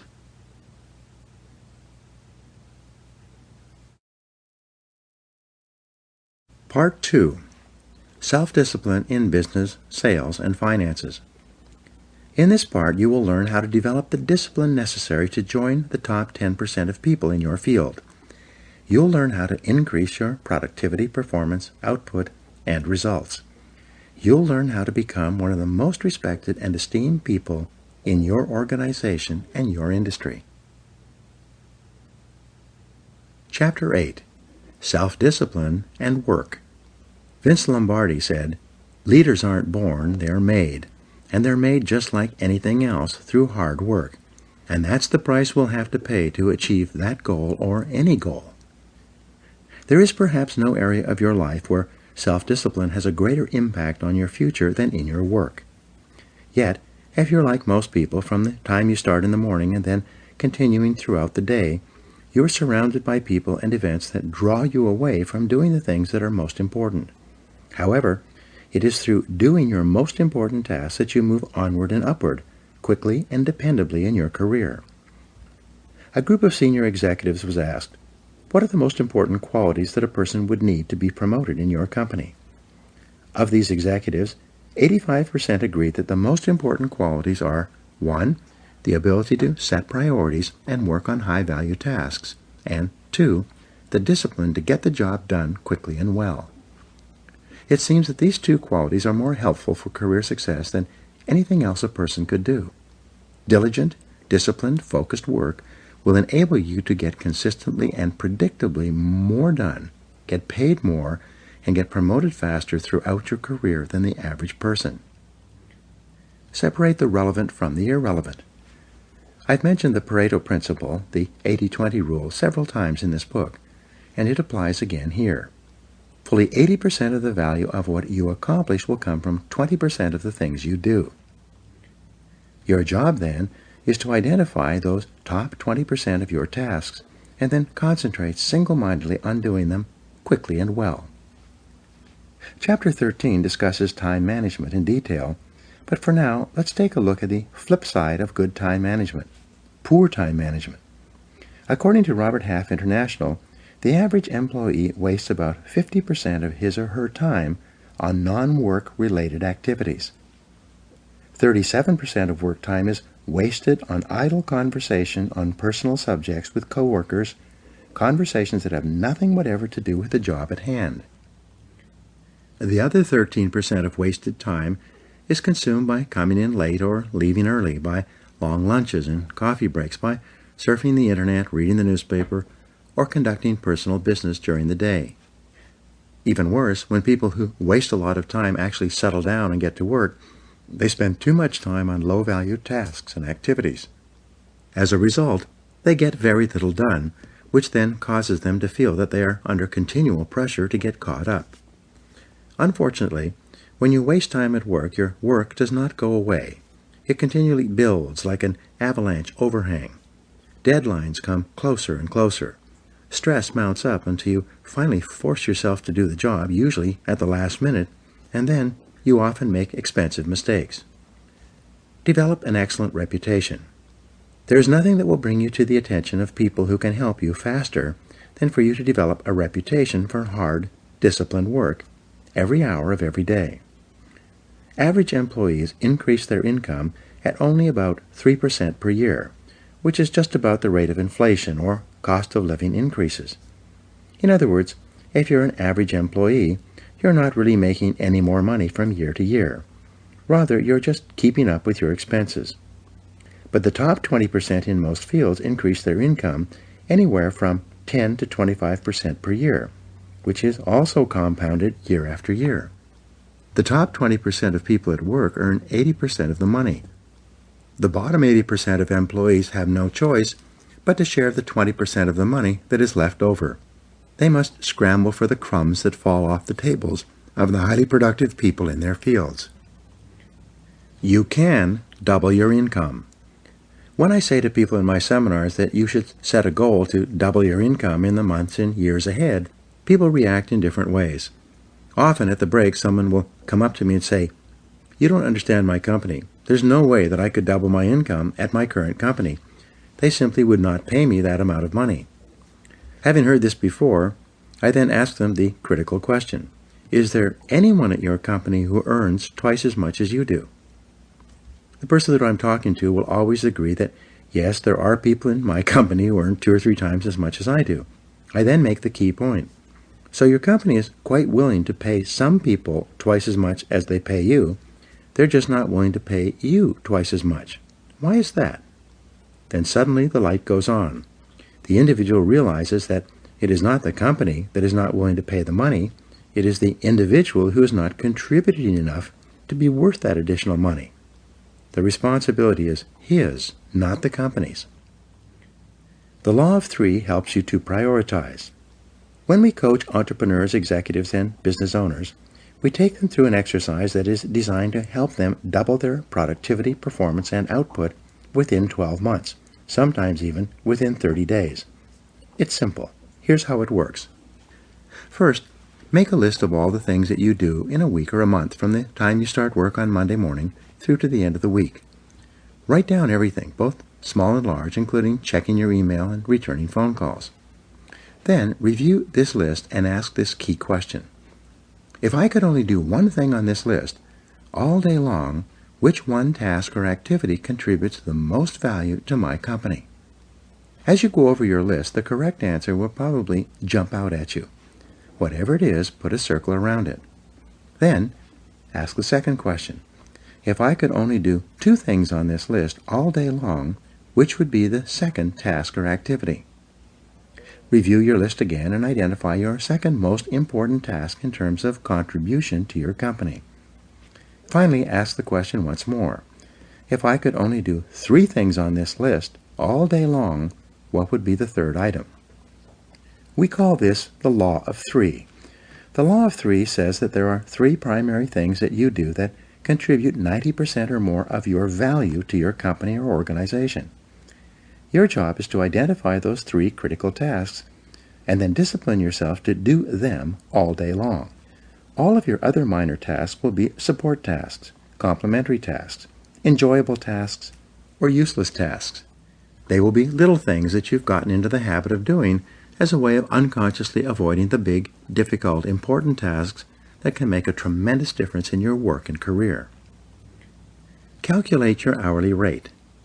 Another way for you to double your income is for you to use the hourly rate method of calculating your personal value and your time allocation. First, determine the amount that you earn each hour.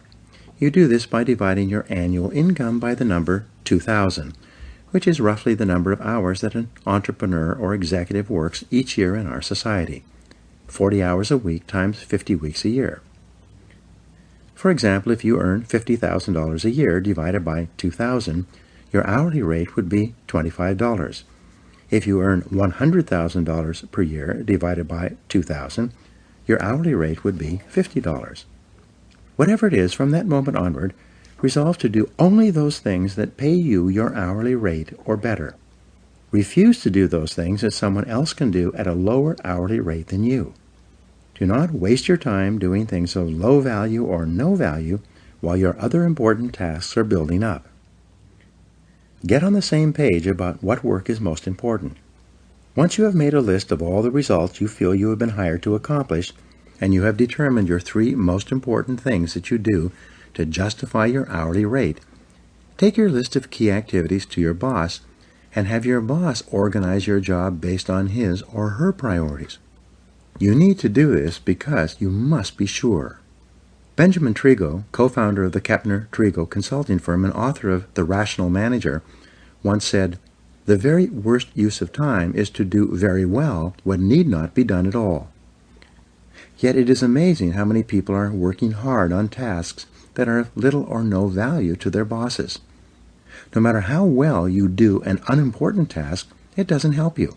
Even worse, working on low-value tasks keep you from working on the most important things you could be doing. Hard work on the wrong job can actually sabotage your career. The happiest days you will have at work will be when you are working on those tasks that your boss considers to be the most important. The unhappiest days at work will be when you and your boss are at cross purposes and not getting along, primarily because you are not completing the jobs that are most important to him and to his career. Your goal is to be paid more and promoted faster. Your goal is to become one of the most valuable and highest paid people in your field. Your job is first to make yourself valuable and then to make yourself indispensable to your company.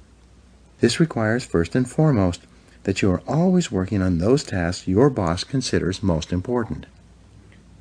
Work all the time you work. The key to doubling your productivity and output, and eventually your income, is to really work all the time you're at work. Simply put, when you work, work. Don't waste time. Don't delay. Don't chat with coworkers or sit around drinking coffee. Don't read the newspaper or surf the internet. When you come into work in the morning, put your head down and then work all day long. The biggest time wasters in the world of work are other people who want to talk with you, distract you, delay you, and take up the time that you should be spending on high-value tasks. When a time waster approaches you and says, "Do you have a minute to talk?" you reply by saying, "Yes, but not now. Why don't we talk at lunchtime or after work? In the meantime, I have to get this job finished. I have to get back to work." When you tell people that you are under the gun, that you have to get a task finished for your boss, they will usually leave you alone. If you do this often enough, they will develop the habit of leaving you alone and instead find someone else with whom to waste time. Keep yourself motivated and focused by talking to yourself in a positive way. Your mantra from now on should be, back to work, back to work, back to work. Whenever you find yourself slowing down on a major task, begin repeating to yourself those magic words, back to work. Who works hardest? The Secret Survey. Imagine that an outside company is going to do a study of all the people who work in your organization. They're going to give each person a list of all the employees and ask them to rate their fellow employees in terms of who works the hardest, the second hardest, and so on. They're then going to give this list of people, organized from the hardest worker down to the laziest, to your superiors. This list is going to be used to determine who gets paid more and promoted faster than others. Now, imagine that this survey is already being taken, but in secret. The fact is, in any organization, everyone knows who works harder than anyone else. Everyone knows who works less and who does not pull their weight. Everyone knows. It's not a secret at all. Resolve today that if a survey like this were to be taken 1 year from today, you would win the contest. Resolve today that you are going to develop the reputation for being the hardest working person in your business. This will do more to help you than almost anything else. When you are surrounded by time-wasting people and situations, it takes tremendous self-discipline to work all the time you're at work. You must constantly fight against distractions and interruptions so that you can get back to work. The success formula. When I began my career working for a large company, I was the low man on the totem pole. Everyone had been there longer than me and was ahead of me in the company pecking order. Even though I was in my early 30s, I still had no idea how to play the game or what to do to get ahead in the cutthroat corporate competition that existed. Somewhat by accident, I stumbled onto the formula that made me successful. It was very simple. Whenever my boss gave me something to do, I did it immediately. Like a dog chasing after a thrown stick, I would immediately throw myself at the task, complete it, and hurry back to my boss with the finished job. Initially, he would smile and say something like, "I didn't really need it done that quickly, but thank you for getting it done." When I was caught up with my work, instead of relaxing, I would go to my boss and say, "I'm all caught up. I want more work to do. I want more responsibility." These words became my mantra. I want more responsibility. Again, my boss, who was preoccupied with an enormous number of projects, would say something like, "Okay, leave it with me. I'll think about what else I can give you to do." Every day, like a broken record, I would go to my boss at the end of the day and say, "I'm all caught up. I would like more responsibility." Bit by bit, he began to toss me sticks. He would give me a little task to do to keep me busy. Whatever it was, I would go out immediately, complete the task, and bring in the results. I would then say, "I'm all caught up. I want more responsibility." Within 6 months, he began to see me as the go-to guy. Whenever he had something he needed done quickly, he passed by everyone else and gave it to me. He knew that whatever he asked me to do, I would do it quickly. Once, my boss asked me to fly to Reno to begin development work on a property that the company was purchasing. He told me I could go sometime in the next couple of weeks. Instead, I left the next morning. I went straight to the lawyer who was handling the transaction, and then to the engineer who was in charge of the development work. I immediately sensed that something was seriously wrong with this land purchase. I didn't know what it was, but as I went from person to person, asking questions and gathering information.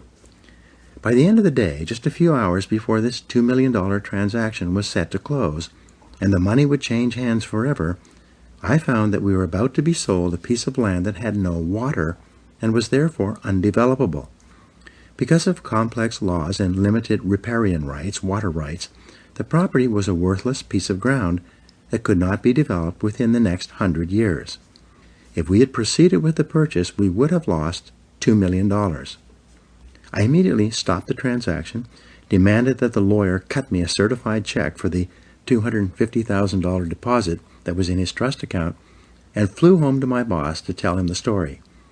As you can imagine, my boss was very happy with what I had done. From that day forward, I received more and more responsibilities.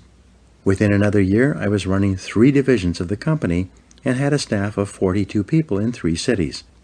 I later learned that my boss paid me more money than anyone else who ever worked for him, and he did so all on the basis of results and profitability. This is why whenever people ask me how to succeed in business by really trying, I give them the same advice. Whatever your boss gives you to do, do it quickly and well. Then go and ask for more responsibility. And when you get it, do the job quickly and well until you get a reputation for being the person who does things fast. This will help you advance in your career more than any other reputation you could develop. Pay the price. Here's a simple 3-part formula for success at work. Come in a little earlier, work a little harder, and stay a little later. This will move you so far ahead of your competitors that they will never catch up. Come into work 1 hour earlier, before anyone else arrives. Use that time to plan and organize your day and get started on your most important tasks. Make sure that whatever time your boss comes to work, you are always there working before he arrives. Second, Work a little harder. Don't waste time. Don't chat with coworkers. Work through lunchtime so that you can get on top and stay on top of your main tasks and responsibilities. Third, work 1 hour later than your coworkers. If they leave at 5 o'clock, you leave at 6. Use that extra time to complete your important tasks and get yourself organized for the following day. When you come in 1 hour earlier, work through lunch, and work 1 hour later, you add 3 full productive hours to your day. Because there are no interruptions when you work during these time periods, you'll actually accomplish 2 or 3 times as much as you would during your other work hours when you're constantly interrupted by other people and telephone calls. In fact, you can double or even triple your productivity, performance, and output by simply adding these 3 hours to your workday. The good news is that by coming in earlier and leaving later, you don't lose anything. You merely avoid the traffic tie-ups and slowdowns that most people suffer through on their ways to and from work. The 40-plus formula. To succeed faster at work, use the 40-plus formula. This formula says that you can tell where you're going to be 5 years from now by looking at the number of hours that you put in today in excess of 40 hours per week. If all you do is put in the regular 40 hours that everyone else puts in, all you will do is survive. Your annual increases will be 3 or 4%. You will have a job, but your income increases will go up at the same rate as everyone else. It is when you begin to put in more than 40 hours that you give yourself an advantage over most of the other people in your company and your business. Make it a habit to do more than what you are paid for. Discipline yourself to put in more than you take out. Every hour that you work over 40 hours a week is an investment in your future success. The highest paid people in America in every field work 50 to 60 hours per week. The average self-made millionaire works 59 hours per week. This is equal to 5 12-hour days or 6 10-hour days. Most successful people at the beginning of their careers worked 6 days a week, sometimes 7. Moreover, they worked all the time they were at work. They didn't waste time. They realized that in order to reap a great harvest later in their career, they had to sow a lot of seeds in the springtime of their career. Look the part. Dress for success. Finally, to succeed at work, you need to discipline yourself to look the part. Remember, birds of a feather flock together. When it comes to presentation, this means that people like to promote others who look like them. Your bosses are very sensitive to the appearance of their staff. They like to promote people who they are proud to introduce to their friends and colleagues. Be sure that you dress and groom in such a way that your boss would be proud to take you out for lunch and introduce you to others as a representative of his or her company. Each morning before you go to work, look in the mirror and ask yourself, do I look like one of the top people in my field? If you don't, go back and change, and keep changing until you look like one of the top people in your business. Learn how to dress for success. Read books and articles, or ask others for advice. Look at the most successful people in your business and dress the way they do. Dress for the job 2 levels above your current job. Remember that fully 95% of the first impression you make on other people will be determined by your dress and grooming. Make sure that that first impression and then the second and third impressions are consistent with the message you want to send. Many people work their entire lives without realizing that by putting forward a little extra effort, working a little harder, and focusing on higher value tasks, they could become one of the most valuable people in their organizations. When you discipline yourself to continually increase the value of your contribution to your company, you'll put your career on the fast track and virtually guarantee yourself a wonderful future. In the next chapter, you will learn that your work behaviors naturally determine your ascension to leadership, and you will see how self-discipline is essential to fulfilling your potential as a leader. Now here are some action exercises for you. Number 1. Make a decision today that you're going to become one of the top 20% of people in your company and your industry. What should you or could you do differently to achieve that goal? 2. Make a list of everything you do in your job and then identify the 3 things that contribute the greatest value to your work and your company. 3.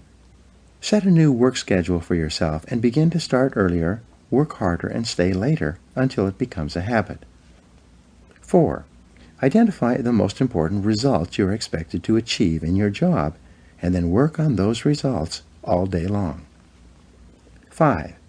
Determine the person who is the best dressed and groomed in your company, and then resolve to use him or her as a role model for your own appearance. 6. Decide today that from now on you are going to actually work all the time you're at work, and that you are going to develop the reputation for being the hardest working person in your company. And 7. Develop a sense of urgency. Resolve to move fast when you're given a job or opportunity. This can change your life.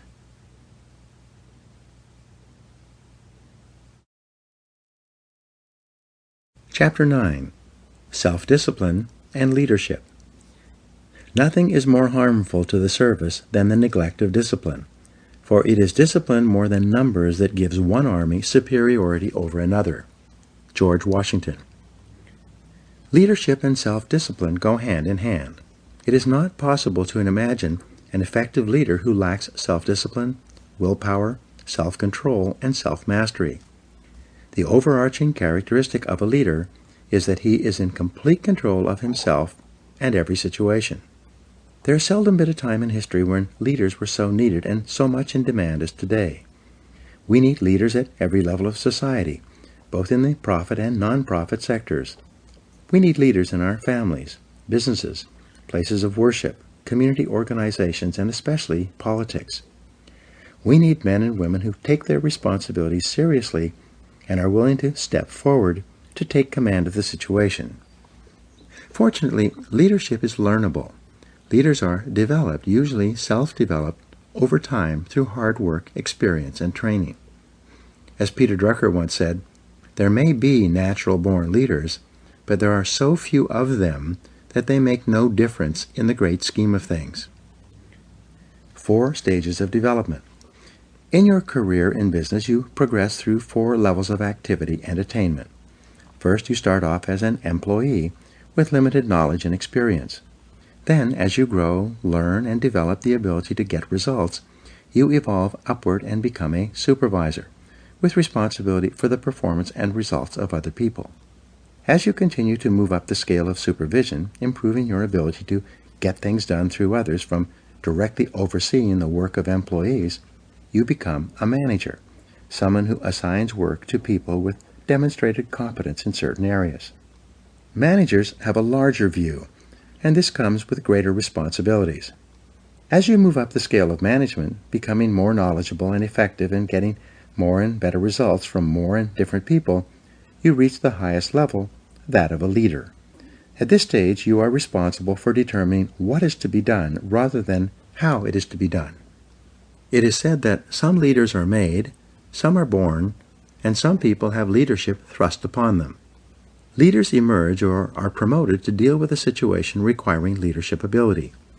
In its simplest terms, the role of the leader is to take responsibility for results. The primary reason that people are promoted into increasingly higher levels of leadership is because they demonstrate the ability to get the required results at each level. The ongoing question of the leader is always, what results are expected of me? Clarity is essential. The main reason that some people are not promoted into greater leadership positions, or perhaps they are even fired, is because of failure to execute. They do not do the most important jobs expected of them, nor do they get the results demanded of them. Leaders have vision. The first quality of leadership, based on 3,300 studies of leaders reviewed by James McPherson, is the quality of vision. Leaders have vision. They have the ability to project forward into the future and develop a clear picture of where they want their organizations to go. They then have the ability to share this vision with others and gain others' commitment to make this vision a reality. You become a leader when you accept responsibility for results. You become a leader when you begin to think, act, and talk like a leader. You become a leader when you develop a vision for yourself and for your company, your life, or your area of responsibility. There are hundreds of books written about leadership and the importance of vision, yet they can be boiled down to a single principle. A military leader has a vision of victory from which he never deviates. A business leader has a vision of success for the business based on excellent performance to which he or she is completely committed. A leader is a standard bearer. The leader sets the standard for the organization or the department. It is not possible for anyone in the organization to have a clearer vision or to aspire to a higher standard of excellence than the leader. For this reason, the leader is the role model, the one who sets the tone and the morale for everyone in the organization. The personality and influence of the leader affects everyone below him in the company, organization, or department. You cannot raise morale in a business. It filters down from the top, from the leader. The behavior of the leader influences and affects the behavior of everyone else. If the leader is positive, confident, and upbeat, everyone in the organization will be influenced by his behavior and will be more confident, positive, and upbeat as well. Walk the talk. When you become a leader, you must discipline yourself to be leader-like. You must walk, talk, and act the part of a leader. You become a different person with different responsibilities than a manager.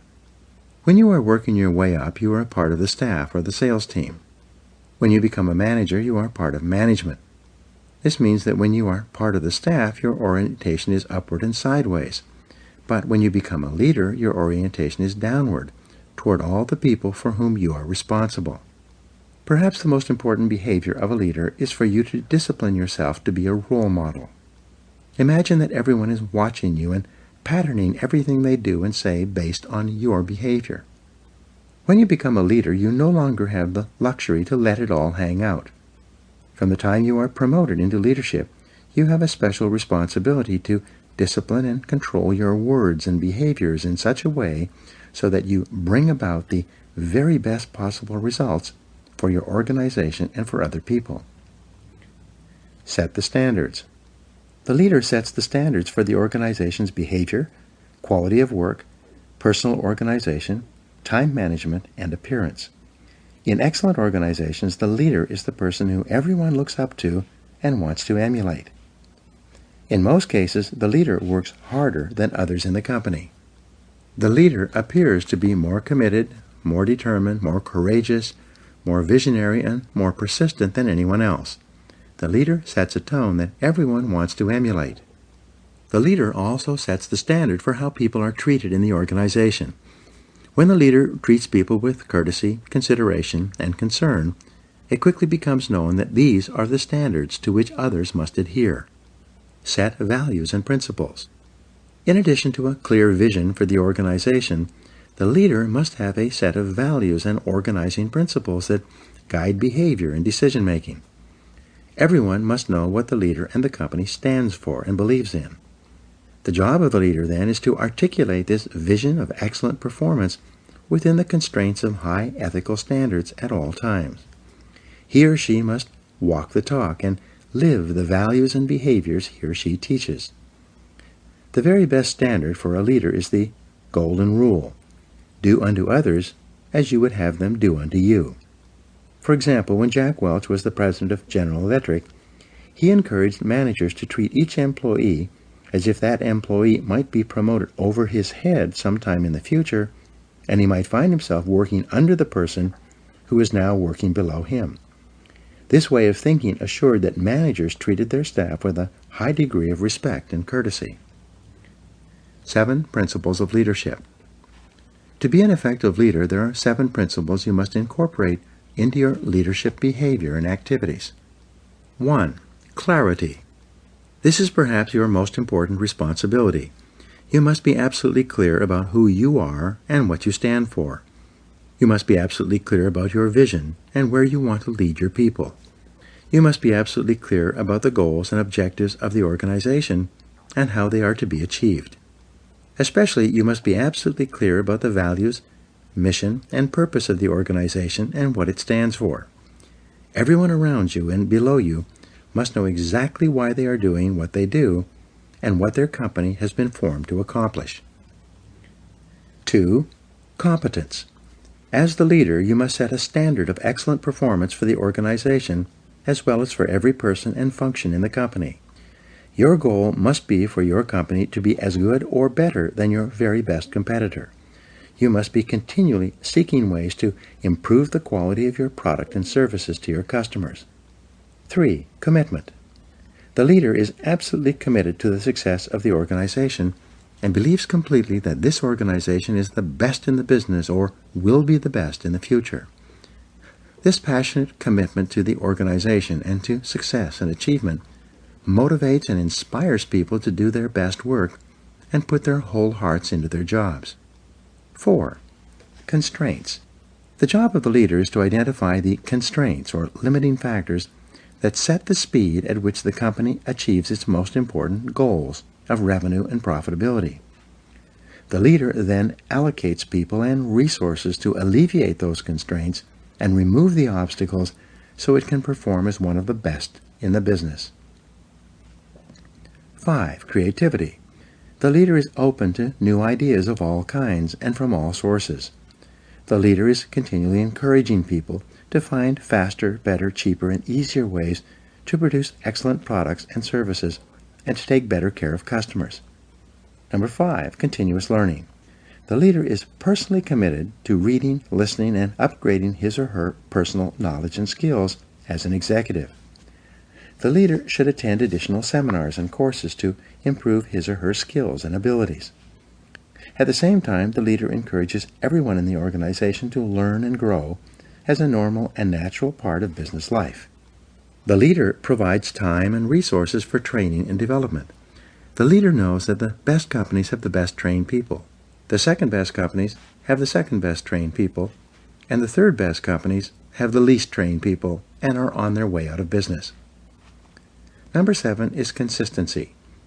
The leader has the self-discipline to be consistent, dependable, reliable, calm, and predictable in all situations. One of the great comforts of business life is for an employee to know that the leader is completely consistent and reliable. An effective leader does not change from day to day. The leader is not blown in the wind by each new situation or problem or emergency that arises. Instead, the leader is calm, positive, and confident, especially under pressure. The inevitable crisis. The only thing that is inevitable in the life of the leader is the crisis. When you rise to a position of leadership, you will experience crises repeatedly, crises that are unpredictable, unbidden, and often capable of seriously damaging the organization. It is in the crisis that the leader demonstrates his competence. In times of crisis, the leader becomes calm, cool, objective, and completely in control. The leader asks questions and gathers information. The leader assesses the situation accurately and makes whatever decisions are necessary to minimize the damage or cut the losses. Great leaders discipline themselves to keep their fears and misgivings private. They do not share their concerns with their staffs, knowing that this can cause confusion and loss of morale. Instead, the leader asks a lot of questions, probes deeply into situations so that he or she understands them thoroughly, and keeps his or her feelings private. As far as the members of the organization are concerned, the leader is always calm, positive, relaxed, and in complete control, no matter what is happening. Self-control and leadership. There's a direct relationship between your ability to discipline yourself and your behaviors and your readiness to lead. It is only when you prove to others that you are in complete control of yourself that they develop the confidence to put you in a leadership position and keep you there. The leader realizes that everything he says to or about another person is magnified. The leader therefore praises and encourages people, both in their presence and when they are not around. He never says anything negative that could be misinterpreted or that could demotivate or offend another person. If he has problems with someone, he addresses them privately, out of sight and earshot of anyone else. Leadership qualities. Leaders discipline themselves to plan, prepare, organize, and check every detail. They take nothing for granted. They ask questions to ensure that they have a complete understanding of a situation, problem, or difficulty. Great leaders act as if they own the entire company. They accept a high level of personal responsibility. The leader never complains, makes excuses, or blames others for problems. Leaders are intensely action-oriented. They gather information carefully and they make the decisions that are necessary. They set measures and standards and hold others to them. They insist that the job be done quickly and well. Leaders rise to the top. Leaders rise to the top of an organization as cream rises in milk. When you accept complete responsibility for getting results, concentrate single-mindedly on completing your most important tasks, continually upgrade your knowledge and skills as well as your ability to contribute value to your company, and treat other people with kindness and consideration, you will emerge as a natural leader. As you demonstrate your ability to make an increasingly valuable contribution to your organization, people above, below, and on both sides of you will want you to be promoted into leadership and will support you when you reach that position. One of your primary aims in life is to walk, talk, act, speak, and treat others as a leader would. Eventually, your position will be equal to your performance. In the next chapter, you will learn how to develop and practice the disciplines necessary to be more successful in your business life and activities. Now here are 7 action exercises that come from this chapter. 1. Ask yourself, what results are expected of me? And then, concentrate single-mindedly on getting those results every day. 2. See yourself as the leader of your organization and ask yourself, what kind of a company would this company be if everyone in it were just like me? Number 3, create a clear, exciting vision for yourself and your organization based on success and excellent performance. Number 4, identify the most important people in your business world and determine how you will have to behave toward them to get them to perform at their best. Number 5, resolve in advance that when the inevitable crisis occurs, you will respond in a calm, controlled, and intelligent manner. Number 6, clarify the exact values and principles you believe in and stand for, and then share them with the people around you. And number 7, treat each person around you as if they are competent, valuable, and important. This is the key to gaining the loyalty and commitment that you require as a leader.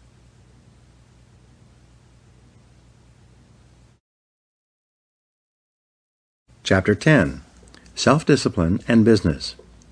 John Viney wrote, "The quality of self-denial in the pursuit of a longer-term goal, and indeed, the willpower to maintain that level of self-denial, is an excellent training for the boardroom." Most people will work in or for a business or own a business in the course of their lifetimes.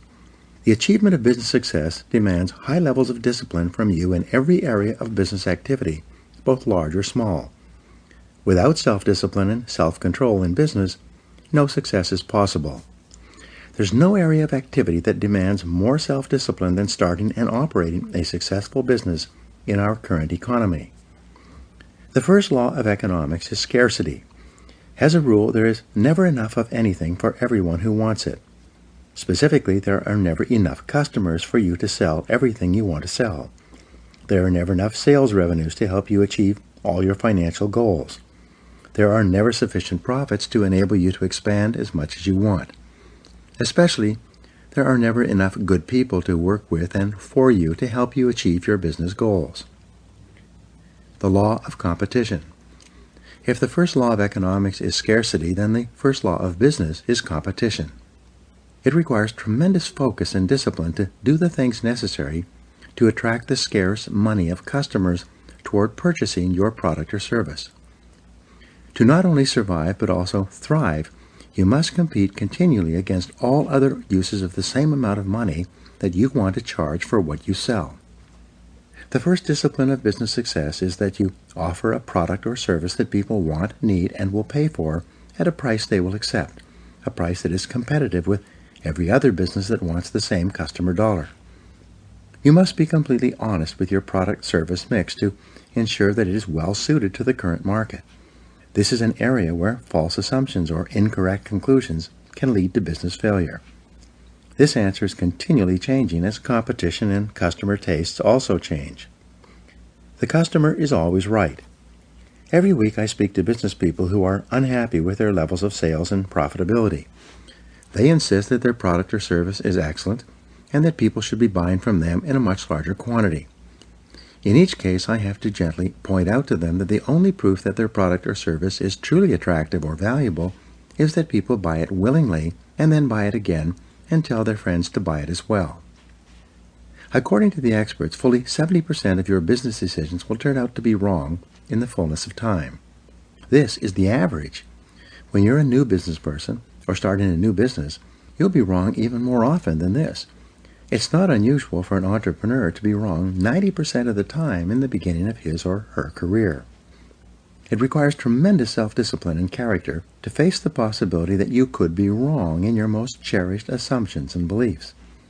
Nonetheless, this discipline is essential if you're going to minimize your mistakes, cut your losses, and redirect your resources toward offering customers more of the things that they really want, need, and are willing to pay for. All business investment and business startups require a high level of optimism. You must believe in the future possibilities of your business along with your new products and services. You must have so much confidence in their marketability that you're willing to undertake financial risk and invest many hours, weeks, and even years to achieve your business goals, and you must do all of this with no real guarantee of success. At the same time, you need discipline to curb your confidence, to remain objective and realistic. Overconfidence in business can lead to business mistakes, financial losses, and even bankruptcy. You must be better. Because of the aggressive and determined nature of your competition, in order to simply survive, you must discipline yourself to be equal to or better than your competitors. After all, your competitors get out of bed every morning thinking about how they can put you out of business. They want to take away your customers and your sales. They want to get your profits. They want as much of your business as they can possibly get. To increase your probabilities of success against such competition, you must make every effort to outthink them. When you start a business or a new venture within a business, you require the discipline to do your homework thoroughly in advance. You create a complete business plan before you start operations, and you continue to update it and revise it every year thereafter. The discipline of advanced planning can spell the difference between success and failure. Challenge your assumptions. Most business ideas do not work, at least in their original form. As Peter Drucker said, errant assumptions lie at the root of every failure. A major reason for business failure is that the business owner or executive relies on assumptions that are not tested. They assume that the product or service is excellent in comparison with others. They assume that they can sell a sufficient number of those products or services and do so at a profit. They further assume that those profits will be substantial enough to make this investment of time and money more attractive than any other use of the same amount of time or funds. All of these assumptions must be tested carefully before any irrevocable commitment is made. According to the Kauffman Foundation on Entrepreneurship, 95% of entrepreneurs and small business owners in America earn less than $50,000 per year. Why is this? It's not because they lack the energy, intelligence, or ability to earn more. The very fact that a person has the courage and resourcefulness to start a new business means that he or she has above average levels of natural talent. The reason why so many entrepreneurs underachieve and fail is because they lack discipline. They lack the discipline to carefully study every aspect of the business before committing to it. They lack the discipline to test their assumptions rather than jumping to conclusions and hoping for the best. Don't let this happen to you. Identify your ideal customer. You need discipline to identify and determine your ideal customer, the exact person who can and will buy your product or service in sufficient quantities and at the price you need to charge in order to justify going into this area of business in the first place. You need the discipline, based on trial, error, and persistence, to develop a marketing plan that generates a steady and predictable stream of new leads for your business. To market effectively, you must be clear about your competitive advantage and your unique selling proposition. What is it about your product or service that makes it superior and more valuable for a customer than any other similar product or service being offered today? You need the discipline to develop a complete sales system from beginning to end that converts qualified leads into solid customers. It's amazing how many businesses just assume that the product or service will sell itself, whether they have a superior sales system or not. Know your true costs. You need the discipline to determine accurate costs and the proper pricing of your products and services. Walmart has become the biggest retailer in history, largely because of its expertise in this area.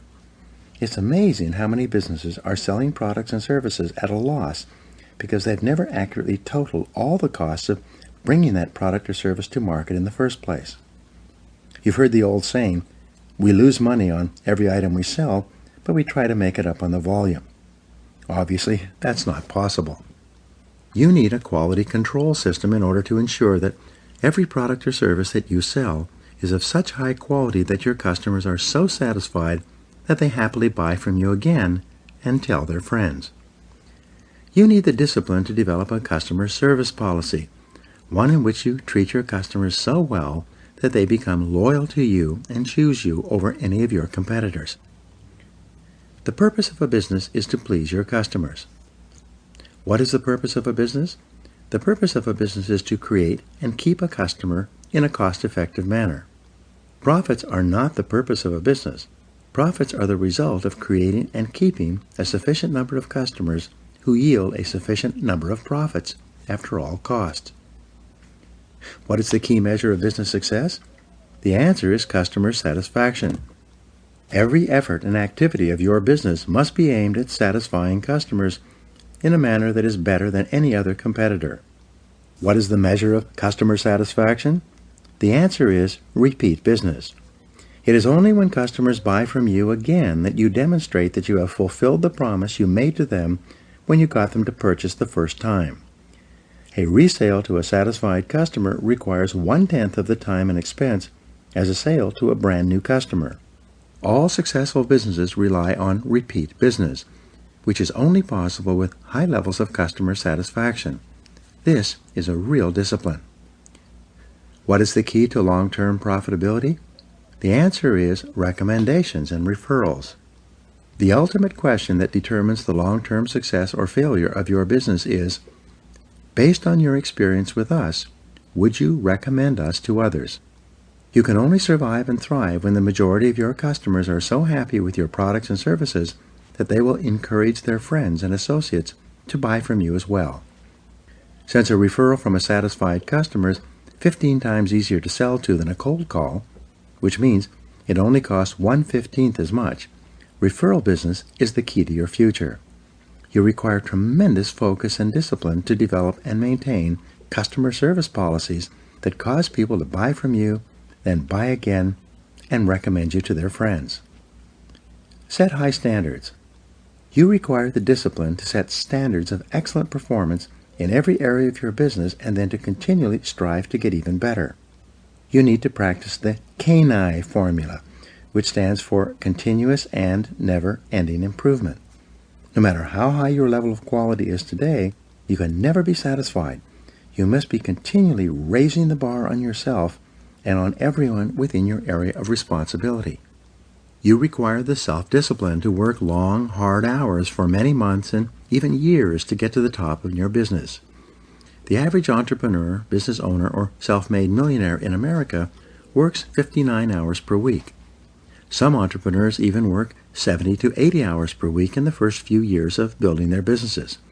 You must be prepared to discipline yourself to put in this amount of time and level of hard work if you want to be the best and get to the top of your field. Think about the solution. To succeed in business, you need the self-discipline to be proactive rather than reactive. You need to focus on solutions rather than problems. You need to concentrate on the most important thing you could possibly be doing every hour of every day rather than getting sidetracked by low-value or no-value tasks and activities. Above all, you need the self-discipline to settle in for the long term, to develop a long-time perspective in your business life. Because of the intensity of competition, it takes many years of disciplined effort for you to become a business success, whether this is in your own business or working for someone else. There are no shortcuts. There are no easy ways to get to the top. There is only one way, and that is through hard work, discipline, and willpower. On average, it takes about 2 years to break even in a new business venture. It takes another 2 years of positive cash flow to pay back the money you borrowed in the first 2 years. It then takes another 3 years before you become truly successful. In addition, everything costs twice as much and takes 3 times as long. Based on these statistics, why should you start your own business or embark on a new business venture? Because the time is going to pass anyway. After all, 5 years from now you will be 5 years older, and 10 years from now you will be 10 years older. At the end of that time you will either be at the top of your field or still down among the 80% struggling for every dollar and worrying about money every day.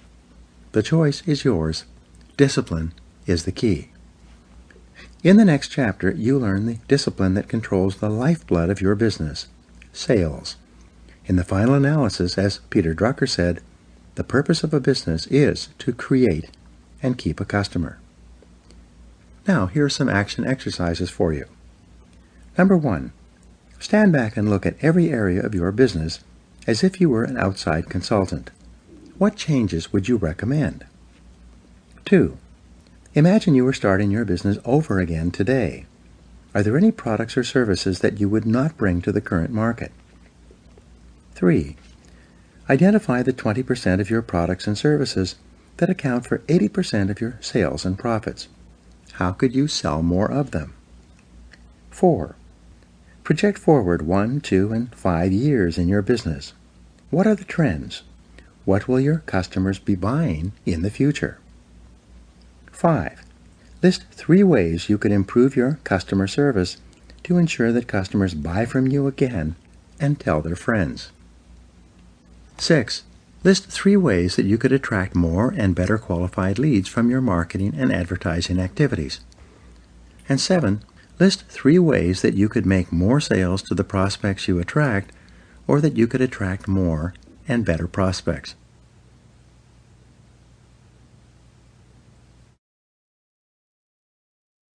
Chapter 11. Self-Discipline and Sales. Nothing happens until a sale takes place. Red Motley. The most important element in business success is selling. Nothing happens until a sale takes place. All the factories, businesses, offices, and producers of goods and services only leap into action when someone somewhere makes a sale to someone.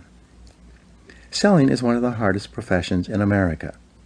It is also the only profession in which a person can start with limited skills to achieve one of the highest incomes in our economy. Moving onward and upward in sales is like driving on the Autobahn in Germany. There are no speed limits. You can go as far and as fast as you want by stepping on the accelerator of your own ambition and determination to excel in the profession of sales. Business success or failure. Thousands of bankrupt or insolvent companies have been analyzed over the years to determine why they failed. After all the data was sorted and studied, virtually every business failure came down to one reason: low sales. In contrast, whenever a business was succeeding, growing, yielding profitability, increasing its share prices, and offering opportunity for more and more people, the reason boiled down to one factor: high sales. Everything else was secondary. Almost everything you do in a business either increases or decreases sales. Everything either helps or hurts. Everything either attracts or keeps more customers or drives them away. Everything counts when it comes to sales. The discipline of generating sales. Whether you are a salesperson or a business owner, you require the self-discipline to focus and concentrate on generating sales every hour of every business day. A group of researchers interviewed several hundred senior executives and business owners and asked them, "How important is sales and marketing to your business?"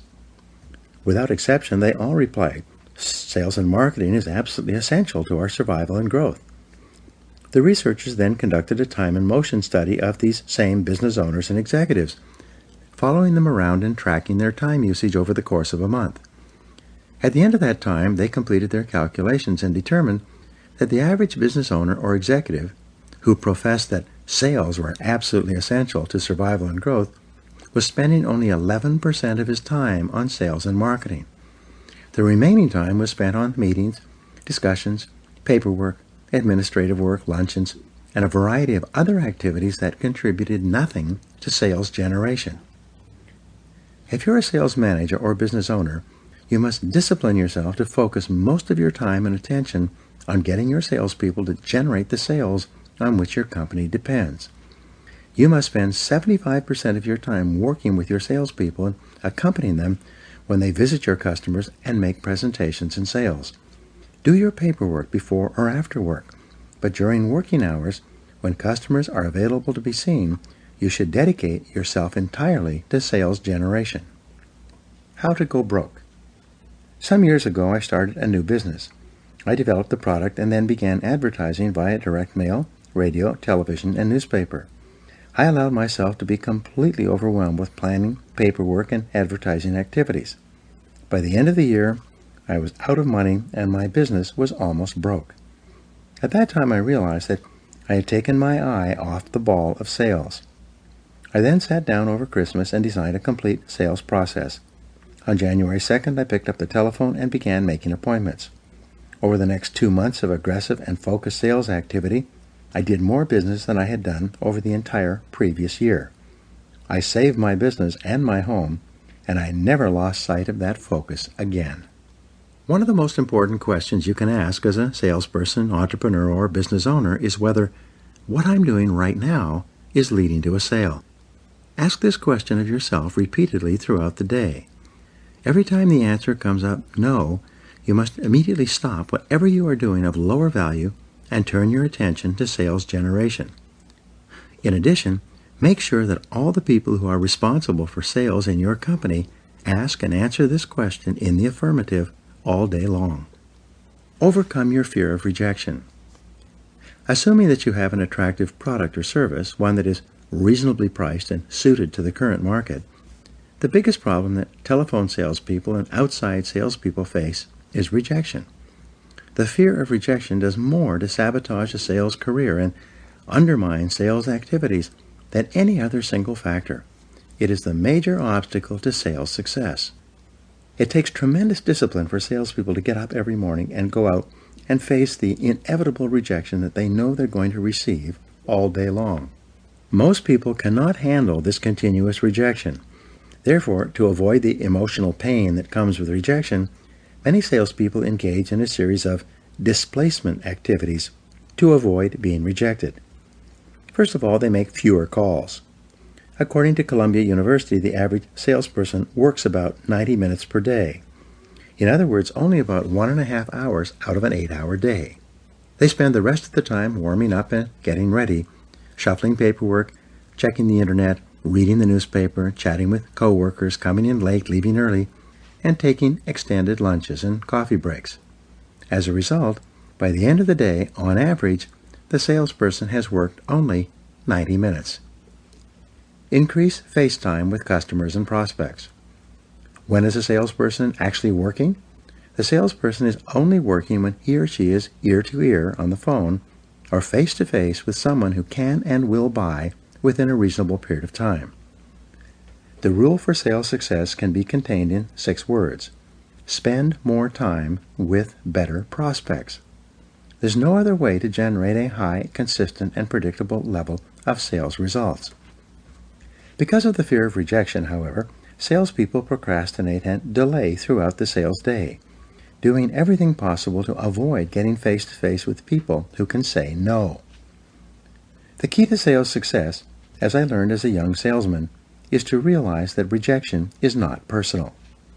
Prospective customers always say things like, "No, I'm not interested," or variations of, "I don't want it, I don't need it, I can't use it, I can't afford it, I'm not in the market right now," or "I'm happy with my existing supplier." The professional salesperson realizes that these are simply normal and natural responses to any commercial offer in a competitive marketplace. Again, they are not personal, so don't take them personally. Remain positive and optimistic. The key to sales success is to eliminate the fear of rejection, to become so confident and optimistic that you can call continually all day long and still remain positive and cheerful. As Winston Churchill said, success is the ability to go from failure to failure with no loss of enthusiasm. There's a direct relationship between the number of new customer contacts you make and your level of sales. If you want to increase the number of sales, simply discipline yourself to call on more prospects. When you increase your levels of sales activity, you also activate the law of probabilities to work on your behalf. You tap into the law of averages. You work the numbers to ensure success. How to double your sales income. Practice the minutes principle in your sales work. This principle says that if you are earning all the money that you are earning today, with only the number of minutes you are spending face-to-face with customers today, by increasing that number of minutes, you can also increase your sales. With outside salespeople, we encourage them to double the number of minutes they spend face-to-face with customers. We teach them to use every bit of intelligence and creativity they have to increase the amount of time they spend talking in person with prospects, rather than following the path of least resistance and allowing themselves to procrastinate in getting out into the marketplace. In almost every case, when a salesperson doubles the number of minutes that he or she spends face-to-face or ear-to-ear with customers, that salesperson's sales double as well. This is not an accident. It is based on law, the law of probabilities. Control your sales activities. You can seldom tell where your next sale is going to come from. Therefore, you have to cast a wide net and speak to as many prospective customers as possible. The actual sale itself is not under your direct control. It's controlled by a variety of factors about which you can do very little. But the activities that lead to sales are completely under your control. The rule is, do what you can with what you have right where you are. To achieve high levels of sales success, you must discipline yourself to plan your days and weeks in advance. You must discipline yourself to plan your sales activities, especially your prospecting activities, every single day, and then you have to discipline yourself to follow through on your plans and resolutions. Improve your ratios. There are certain ratios in selling that largely determine how many sales you make. These ratios vary depending on your level of experience and ability, the competition, the prices of your products or services, and the general market. Nonetheless, these ratios always exist. There is a direct ratio between the number of cold calls you make and the number of prospective customers that you will be able to talk to or visit. There's a direct ratio between the number of prospective customers that you see or talk to and the number of prospects that you can follow up on. There's a direct ratio between the number of people you follow up on with proposals and presentations and the number of sales that you close. You can also think of this as a sales funnel. Into the top of the funnel, i.e. the broad end, go your prospects. The second part of your funnel is your presentations. The third part of the funnel is where you follow up and close the sale. Keys to sales success. You have two responsibilities when it comes to achieving success in sales. First, keep your funnel full. Always have more prospects to call on than you have time during the day.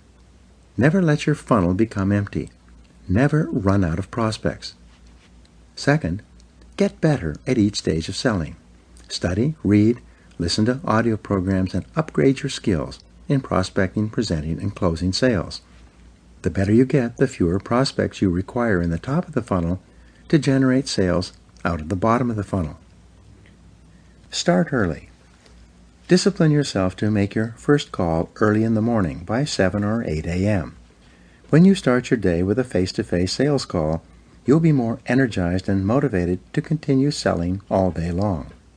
Discipline yourself to cluster your calls in a small geographical area so that you can get face-to-face with more people in a shorter period of time. Many salespeople, because of their fear of rejection, spread their calls out over a large geographical area and then convince themselves that they're actually working when they're really simply driving from call to call. Remember, you are only working when you are ear-to-ear or face-to-face with someone who can and will buy within a reasonable period of time. At all other times, you are unemployed. Set higher standards for yourself. Discipline yourself to act every minute of the day as if everyone were watching you. Outside salespeople require a higher level of discipline than people who work in the office where everyone can see them. Because salespeople are on their own, like guerrilla fighters in the sales jungle, the temptation is never-ending to slack off, to take it easy, or to go for coffee or lunch, rather than to make sales calls. To perform at your best, you must discipline yourself to work throughout the day, as though your sales manager was doing a ride-along.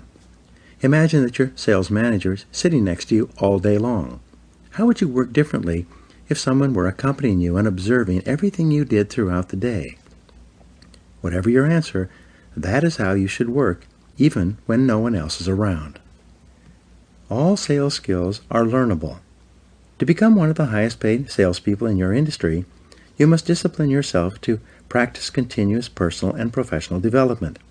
Read in your field every day. Listen to educational audio programs in your car as you drive along. Attend every sales seminar you can, whether sponsored by your company or not. Dedicate yourself to continuous learning as if your future depends on it, because it does. The turning point in my life when I was a young salesman, frustrated and unhappy, going in circles and barely making a living, was when I learned the law of cause and effect. I learned that if you do what the most successful salespeople do over and over, there's nothing that can stop you from eventually achieving the same results and rewards that they do. I learned that every salesperson in the top 10% started in the bottom 10%. Everyone who is doing well today was at one time doing poorly. Every person at the top of your field was at one time not even in your field at all and did not even know that it existed. I learned that all sales skills are learnable. You can learn any sales skill you need to learn to achieve any sales goal you can set for yourself. There are no limits except the limits you place on yourself with your own thinking. When you discipline yourself to become one of the top salespeople in your field, you will find that you will have turned an important corner in your career.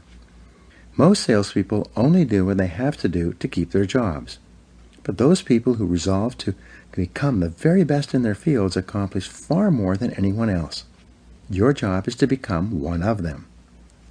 In the next chapter, we'll talk about money and how the practice of self-discipline in this area can dramatically increase your likelihood of achieving all your financial goals. Now, here are some exercises for you. Number 1. See yourself as the president of your own personal sales corporation, completely responsible for sales results. This is the attitude of the highest paid salespeople in every field. 2. Set clear, written income goals for yourself for the next 12 months, as well as goals for each month of the year. 3. Determine exactly how much of your product or service you will have to sell in order to earn that desired income. 4. Determine how many individual sales you will have to make based on your average size of sale and amount of commission earned. 5. Determine how many prospects you'll have to call on based on your current experience to make this number of sales. 6. Dedicate yourself to continuous improvement in sales by reading each day, listening to audios in your car, and attending sales seminars. And number 7, spend every minute of every sales day getting face-to-face with people who can and will buy from you in the near future.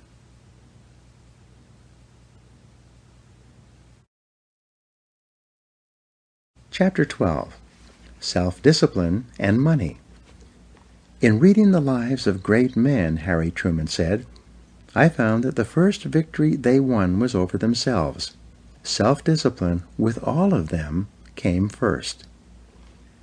According to insurance industry statistics, of 100 people who start work at age 21, by age 65, 1 will be rich, 4 will be financially independent, 15 will have some money put aside, and the other 80 will be still working, broke, dependent on pensions, or dead. Most baby boomers today are planning to work into their 70s. Why is this? It is because they don't have enough money put aside so they can stop working. The primary reason for financial problems in life is lack of self-discipline, self-mastery, and self-control. It is the inability to delay gratification in the short term.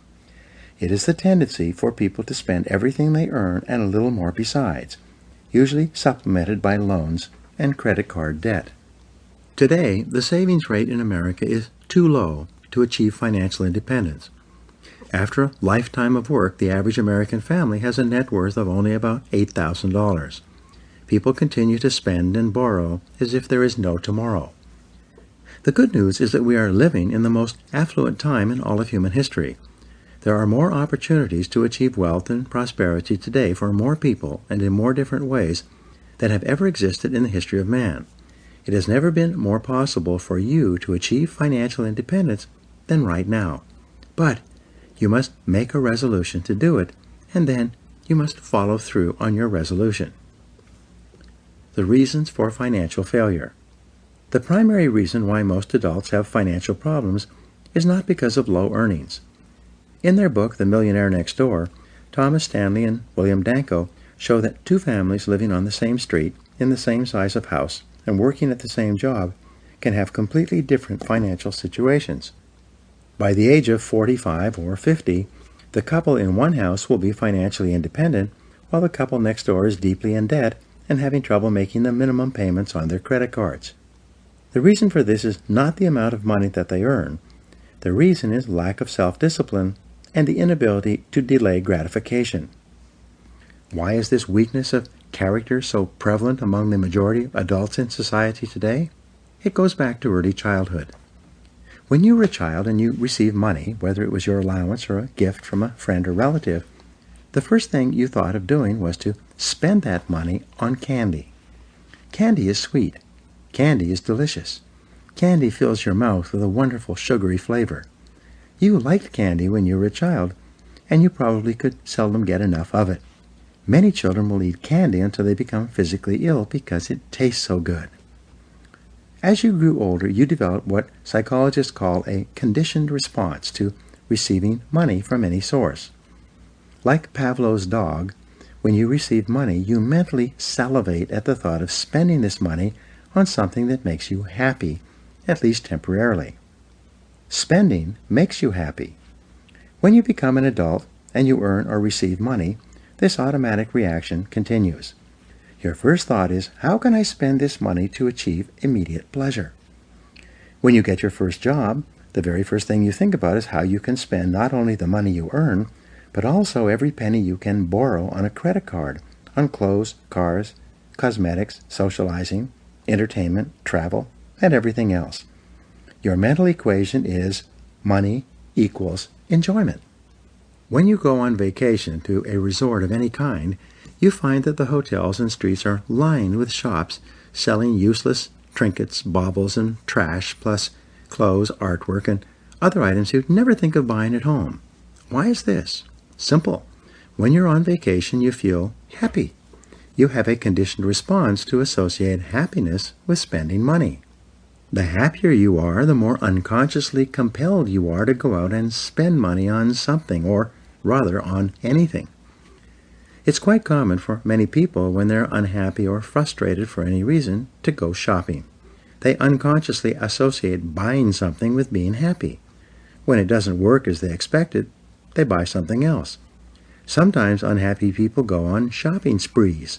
They buy lots of things that they don't particularly need because they unconsciously associate spending with happiness. As an adult, whenever you receive your paycheck, a bonus, a commission, an IRS refund, a prize, or an inheritance, the very first thing you think about is how you can spend this money as quickly as possible and on as many pleasures as possible. Rewire your responses about money. The starting point of achieving financial independence is to discipline yourself to rewire your attitude toward money. You need to reach into your subconscious mind and disconnect the wire linking spending and happiness. You then need to reconnect that happiness wire to the saving and investing wire. From that moment on, instead of saying, I feel happy when I spend money, you will say, I feel happy when I save money. To reinforce this shift in thinking, open up a financial freedom account at your local bank. This is the account in which you deposit money for the long term. Once your money goes into this account, you resolve that you will never spend it on anything except the achievement of financial freedom. If you want to save money to buy a boat or a car, you open up a separate account solely for that purpose. But your financial freedom account is inviolable. You never touch it except to invest those funds so that they can yield a higher rate of return. Associate happiness with saving. When you begin saving in this way, something miraculous happens within you. You start to feel happy about the idea of having money in the bank. Even if you only open your account with $10, this action gives you a feeling of greater self-control and personal power. You feel happier about yourself. The very act of disciplining yourself to save money makes you feel stronger and more in control of your destiny. Each time you get some extra money, you put it into your financial freedom account. Eventually, your financial freedom account will begin to grow. Then, as it grows, you activate two laws, the law of attraction and the law of accumulation. Because the money in your account is emotionalized by your own thoughts and feelings, it sets up a force field of energy that begins to attract more money into it. If you save $10 a month for a year, you'll be astonished to find that with the extra bits of money that you have put into that account, you'll probably have more than $200 rather than just $120. If you save $100 per month, you'll probably have more than $2,000. The law of accumulation says that every great achievement is an accumulation of many small achievements. The law of attraction says that you attract into your life those things that are in harmony with your dominant thoughts. Because of these laws, your financial freedom account begins to grow with the miracle of compound interest. The more money you have in your bank account, the more energy it generates, and the more money is attracted into your life. You've heard it said that it takes money to make money. This is true. As you begin to save and accumulate money, the universe begins to direct more and more money toward you that you can save and accumulate. Everyone who has ever practiced this principle of regular saving is absolutely astonished at how quickly their financial fortunes change for the better. The rule for financial independence, once you have rewired your attitude toward money, is simple. It is to pay yourself first. Most people save whatever is left over after their monthly expenses, if there is anything left over at all. The key, however, is to pay yourself first, off the top, from every amount of money you receive. Save throughout your lifetime. It used to be that if you saved 10% of your income from your first paycheck until you retired, you'd be financially independent, if not rich. Today, however, financial advisors suggest that you need to save 15 to 20% of your income in order to achieve all your financial goals. Any less than this opens you up to the risk of running out of money later in life. When we suggest to people that they need to begin saving 10% of their incomes, they shake their heads. Most people are spending everything they earn today. They have nothing left over. Most people are deeply in debt as well. The idea of saving 10% of their income right off the top appears impossible. But there is a solution. Practice the 1% formula. Begin today to save 1% of your income and learn to live on the other 99%. This is a manageable amount. This is a number that you can get your mind around. It requires only a small amount of self-discipline and delayed gratification for you to save 1% each month. If you are earning $3,000 per month, 1% is $30 per month, or only $1 per day. At the end of each day, come home and put your daily amount into a box or jar. Once per month, take your accumulated savings down to the bank and put it into your financial freedom account.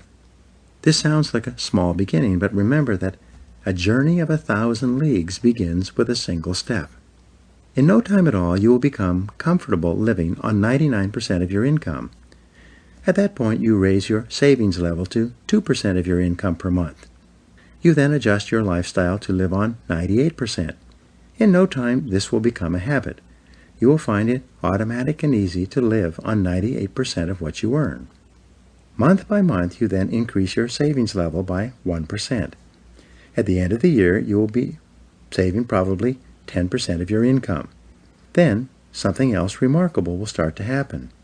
Your debts will start to decline. As you become consciously aware of saving your money and moving toward financial independence, you will become more intelligent and thoughtful about each expenditure.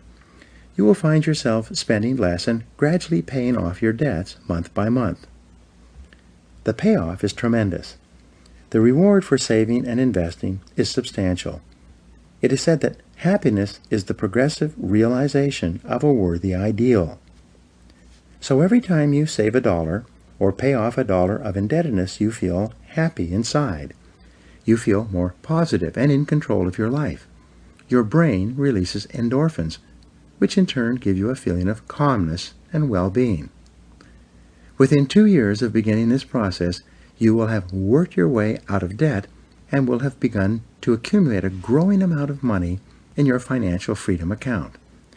As this amount increases, you will begin to attract into your life more money and more opportunities to deploy those funds intelligently so that they yield a higher rate of return. At the same time, your attitude toward money and spending will gradually change. You'll become more disciplined and conscientious. You will investigate carefully before you invest. You will study every aspect of a potential business or opportunity. You'll be reluctant to part with money that you've worked so hard to accumulate. You will actually begin to reshape your attitude and personality toward money and do so in a very positive way. Income increases don't help. Sometimes I ask my audiences, who here would like to be financially independent? Everybody raises their hand. So I then say, if I could wave a magic wand and double the income of every person in this room, would that help you to become financially independent? Everybody cheers and laughs and nods their head, agreeing that if they could miraculously double their incomes, they could become financially independent. I then ask them, how many people in this room from the time you took your first job to today have already doubled your income? Without hesitation, every hand in the room goes up. I then ask how many people here from the time you took your first job to today have increased your income 3 times, 5 times, 10 times. Hands go up all over the room. Everyone in the room has doubled or tripled or increased their income 5 or 10 times from the time they took their first job. I then make my point. Everybody here has already increased their incomes dramatically, but it has done no good. Simply increasing your income does not ensure that you will achieve financial independence. This is because of Parkinson's law, which says expenditures rise to meet income. No matter how much you earn, you end up spending it all and more besides. Practice the wedge principle. The way to achieve financial independence is for you to break Parkinson's law. You do this by practicing the wedge principle for the rest of your life. Here is how you do it. As your income increases in the months and years ahead, drive a wedge between your increasing income and your increasing expenses. Instead of spending it all, resolve that you will save 50% of your increase. If your income increases by $100 per month, resolve to save $50 per month off the top and put it into your financial freedom account. You can spend the other $50 on your family and on improving your lifestyle, but you must resolve to save half of your increase for the rest of your financial life. When you pay yourself first, saving 10 or 15% of your income off the top, and then saving 50% of your increase for the rest of your career, you will soon achieve financial independence. You will join the top 5% of wealthy people in our society. You will never have to worry about money again. The miracle of compound interest. Albert Einstein said that compound interest is the most powerful force in the universe. If, from the age of 21 until you are 65, you are to save only $100 per month and invest that amount in a mutual fund or index fund that increased an average of 7 to 10% per year, you would be worth more than $1 million. If you were to set up your payroll account so that $100 were automatically deducted and invested for you, you could be sure of becoming one of the wealthiest people in America. This means that if you are serious about achieving financial independence, The most important single requirement is self-discipline, combined with the ability to delay gratification. Your ability to practice self-mastery, self-control, and self-denial throughout your life will not only enable you to achieve all your financial goals, but it will also make you successful and happy in everything else you do. In the next chapter, we'll talk about the key to making almost everything in your life work for you, the use of your time. We all start off in life with lots of time and little money. How you spend your time throughout your adult years largely determines the quality of your life. Now, here are 7 action exercises for you. First, make a decision today to take complete control of your financial life, get out of debt, and achieve financial independence. Second, determine your net worth today. Add up all your assets, subtract all your debts and liabilities, and calculate the exact number. 3. Set up a separate bank account and begin saving at least 1% of your income as you receive it every month or paycheck. 4. Make a list of all your debts and begin paying them off, starting with those carrying the highest interest rates. 5. Calculate the exact amount that you will need to be financially independent at the end of your career and then set this as a goal. 6. Set specific financial accumulation goals for yourself for each month, quarter, and year for the rest of your life. And 7. Practice frugality in spending by putting off and delaying every expenditure you possibly can until you achieve your long-term financial goals.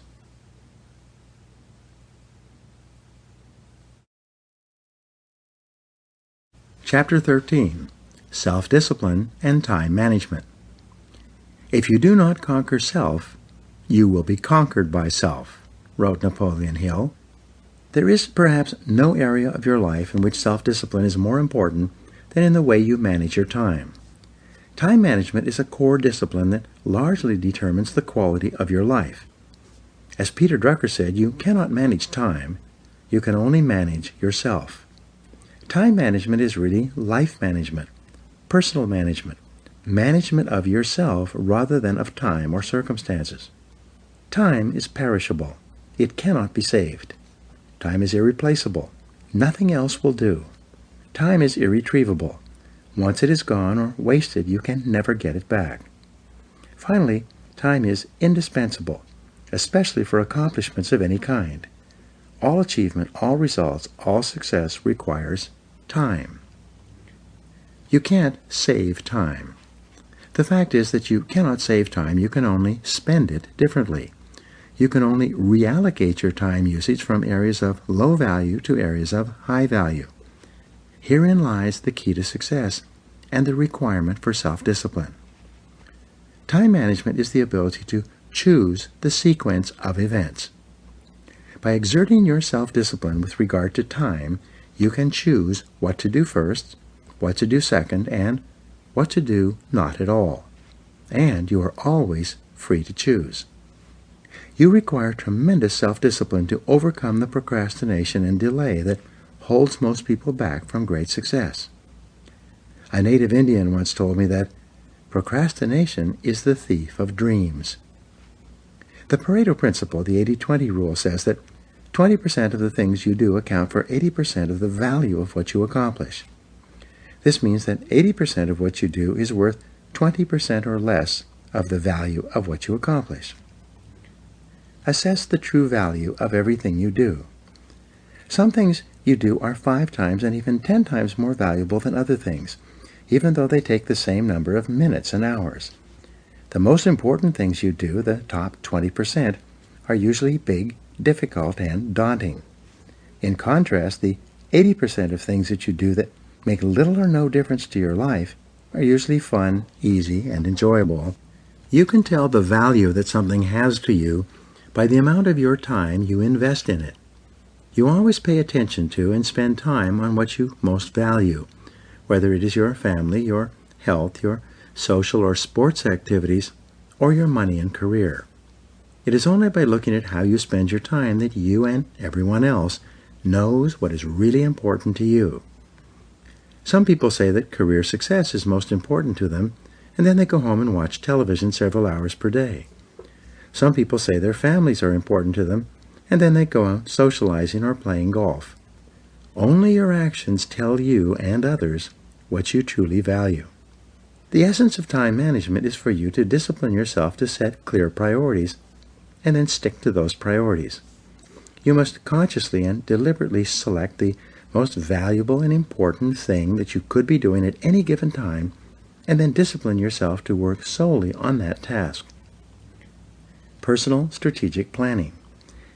In corporate strategic planning, the main focus is on increasing the return on equity, ROE.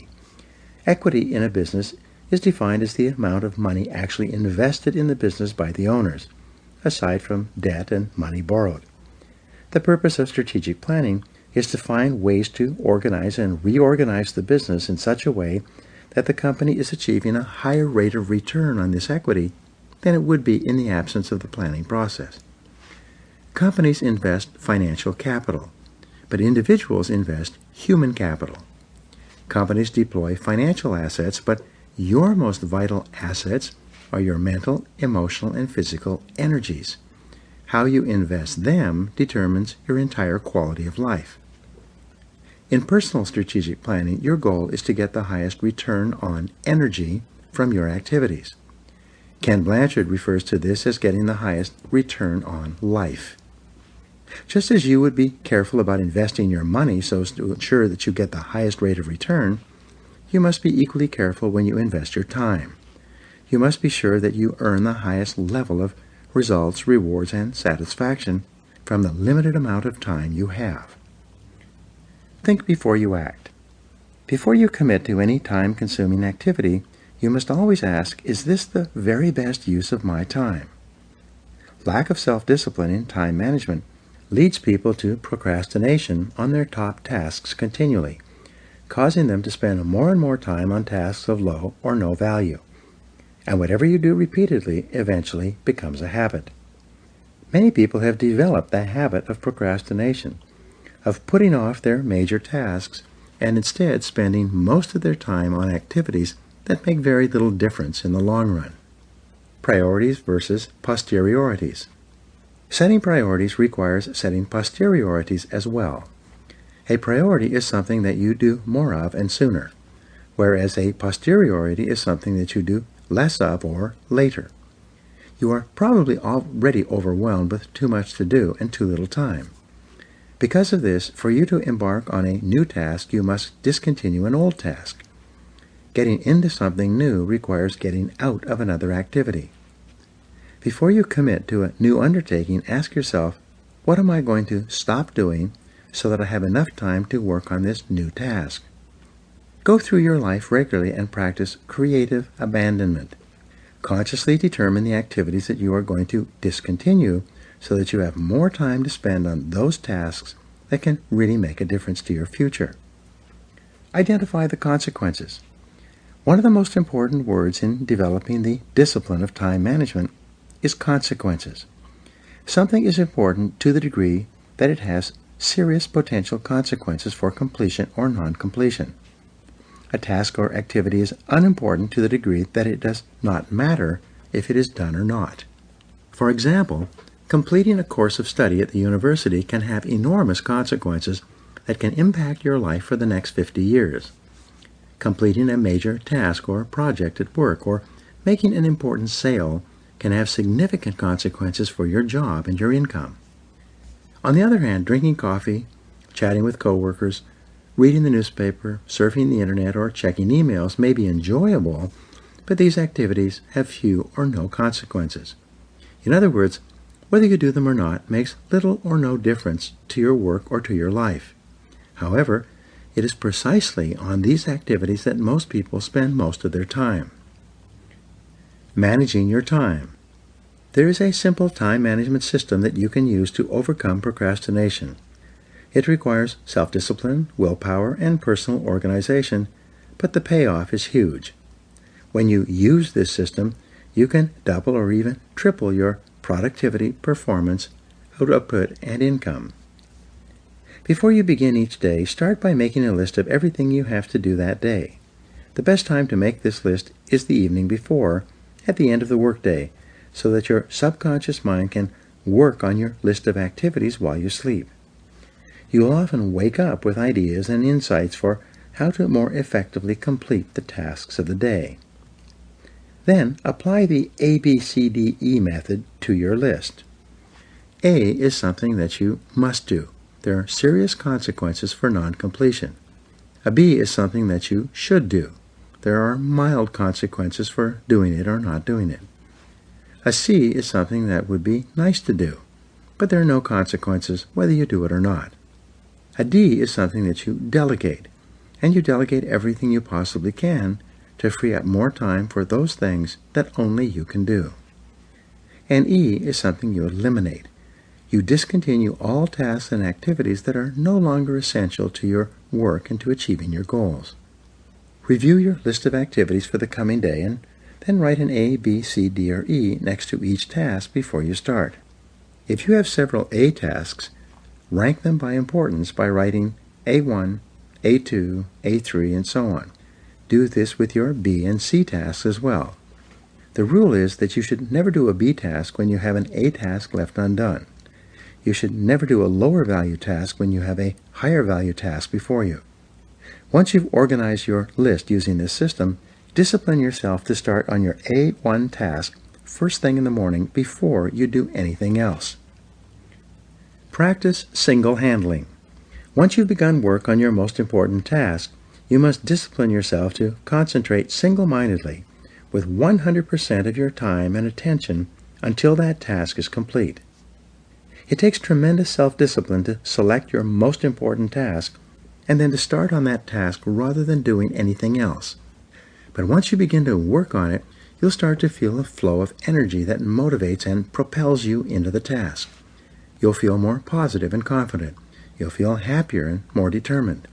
The very act of starting on an important task raises your self-esteem and motivates you to continue. Deep within each person is an intense desire to feel strong, effective, powerful, and in control of his or her life. You automatically trigger these feelings of self-confidence and self-esteem when you discipline yourself to start work on the task that is most important to you at the moment. 1000% return on investment. This ABCDE method seldom takes more than about 10 minutes to organize your entire day. But you'll save 10 minutes in execution for every minute that you invest in this way of planning before you begin. This means that you will get a 1000% return on energy from the act of planning thoroughly and setting clear priorities before you start on your first task. As you feel yourself moving forward, making progress on your most important task, your brain releases a steady flow of endorphins, nature's happy drug. These endorphins will make you feel more positive, more focused, more alert, aware, and in control. When you discipline yourself to push against your natural resistance to get started on your most important task, you get an endorphin rush. You experience this as a sense of elation, exhilaration, happiness, and high self-esteem. By completing a major task, you feel exactly like an athlete who has crossed the finish line first. You feel like a winner. Your payoff from excellent time management is never-ending. As soon as you begin to plan and organize your time, set priorities, and begin on your A1 task, you'll feel happy and more in control of yourself and your life. The better you plan and execute, the better you feel. Keep yourself focused. The law of forced efficiency says, there is never enough time to do everything, but there is always enough time to do the most important things. Here are some questions that you should ask yourself to help keep you focused and working on your top tasks, activities, and responsibilities. Number 1, why am I on the payroll? Exactly what have I been hired to do? What results are expected of me? You must be clear about your answer to this question. Discuss it with others. Ask your boss. Number 2, what are my key result areas? Of all the things I do, what are the most important results that I am expected to achieve in my position? There are seldom more than 5 to 7 key result areas in any job. it's essential that you identify yours and then work in those areas all day long. 3. What are my highest value activities? Of all the things I do, which activities contribute the greatest value to my company and to myself? You have core competencies that enable you to make a valuable contribution. What are they? Number 4, what can I and only I do that if done well will make a real difference? There's only one answer to this question at any given time. This is something that you and only you can do. If you don't do it, no one else will do it instead. But if you do it and you do it well, it can make a tremendous difference in your life and work. And finally, question number 5, what is the most valuable use of my time right now? This is the most important of all questions for setting priorities and overcoming procrastination. At every minute of every day, there is an answer to this question. Your ability to organize your life and to select your highest priority is a key measure of your intelligence and your effectiveness. Start today. Starting today, you should apply these key time management principles to every area of your life. Apply them to your work, your family, your health, your exercise routine, and to financial decisions and activities. No excuses. You require tremendous discipline to set priorities and then stick to those priorities. You require the continuous exertion of discipline and willpower to overcome the procrastination that holds most people back. However, the more you discipline yourself to use your time well, the happier you will feel and the better will be the quality of your life in every area. What stands between you and your goals are almost always problems and difficulties of some kind. Your ability to effectively solve the problems of daily life can have an enormous impact on your results and rewards. We'll talk about this in the next chapter. Now here are 7 action exercises for you. 1. Make a decision today to become absolutely excellent at time management. Work at it until it becomes a habit. 2. Before you begin each day, make a list of everything you have to do that day. As new tasks arise, write them down before you act on them. 3. Organize your work list by priority by using the ABCDE method over and over until it becomes a habit. 4. Identify your A1 task each day and resolve to work single-mindedly on that task until it is totally complete. 5. Identify the one task that only you can do, and that if you do it well, can make a real difference. 6. Determine the 20% of your tasks that can account for 80% of your results, and then discipline yourself to work on them most of the time. And number 7, every minute of every day, ask yourself, what is the most valuable use of my time right now? And then discipline yourself to work on only that task until it's complete.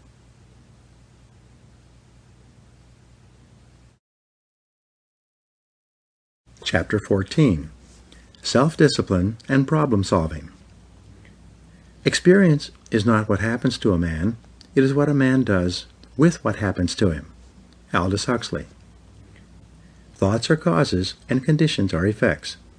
Therefore, the quality of your thinking largely determines the quality of your life. The greatest mental principle is that you become what you think about most of the time. Top people in every field are intensely solution-oriented. They think about solutions most of the time. Instead of getting bogged down in who did or didn't do something or other, the most successful people in every field concentrate on the solutions and what can be done to solve the problem. The Sufi philosopher Israt Khan once wrote, "Life is a continuous succession of problems. Like waves from the ocean, they never stop." This means that your ability to practice self-discipline, self-mastery, and self-control when faced with the never-ending flow of problems, difficulties, setbacks, and temporary failures you will experience is essential to your success in business and in life.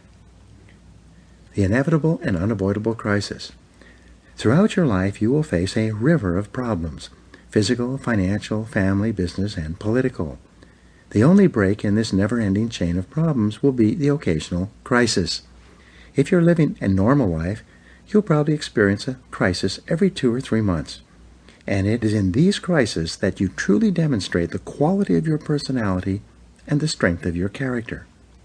It's only when you face unexpected reversals and setbacks that you show the world what you are truly made of.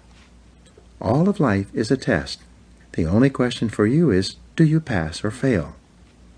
By its very nature, crises come unbidden. You have no warning or ability to anticipate them in advance. If you did, it wouldn't be a crisis in the first place, obviously, or you would already be prepared. When the inevitable crisis occurs, more than at any other time, self-discipline is required so that you can remain calm and clear-headed in order to deal with the crisis effectively. Perform at your best. When something goes wrong, the natural tendency of most people is to become angry and look around for someone to blame. But this is a waste of energy. It solves nothing. Instead, you must discipline yourself to remain calm, objective, and unemotional. When you face an unexpected problem or crisis, discipline yourself to stay calm, to focus on the solution rather than the problem. Think in terms of what can be done now, rather than thinking about how it occurred or who is to blame. Like an accident where someone is hurt, you focus on caring for the injured person, stopping the bleeding, and minimizing the damage before you start analyzing what and how it happened. Practice self-discipline when dealing with a problem or crisis by immediately saying, "I am responsible," even if at that moment you are only responsible for controlling your responses. Keep your mind clear. Top people have developed the ability to respond effectively to a crisis, to remain calm, relaxed, and clear-eyed. They discipline themselves to stay cool and unemotional.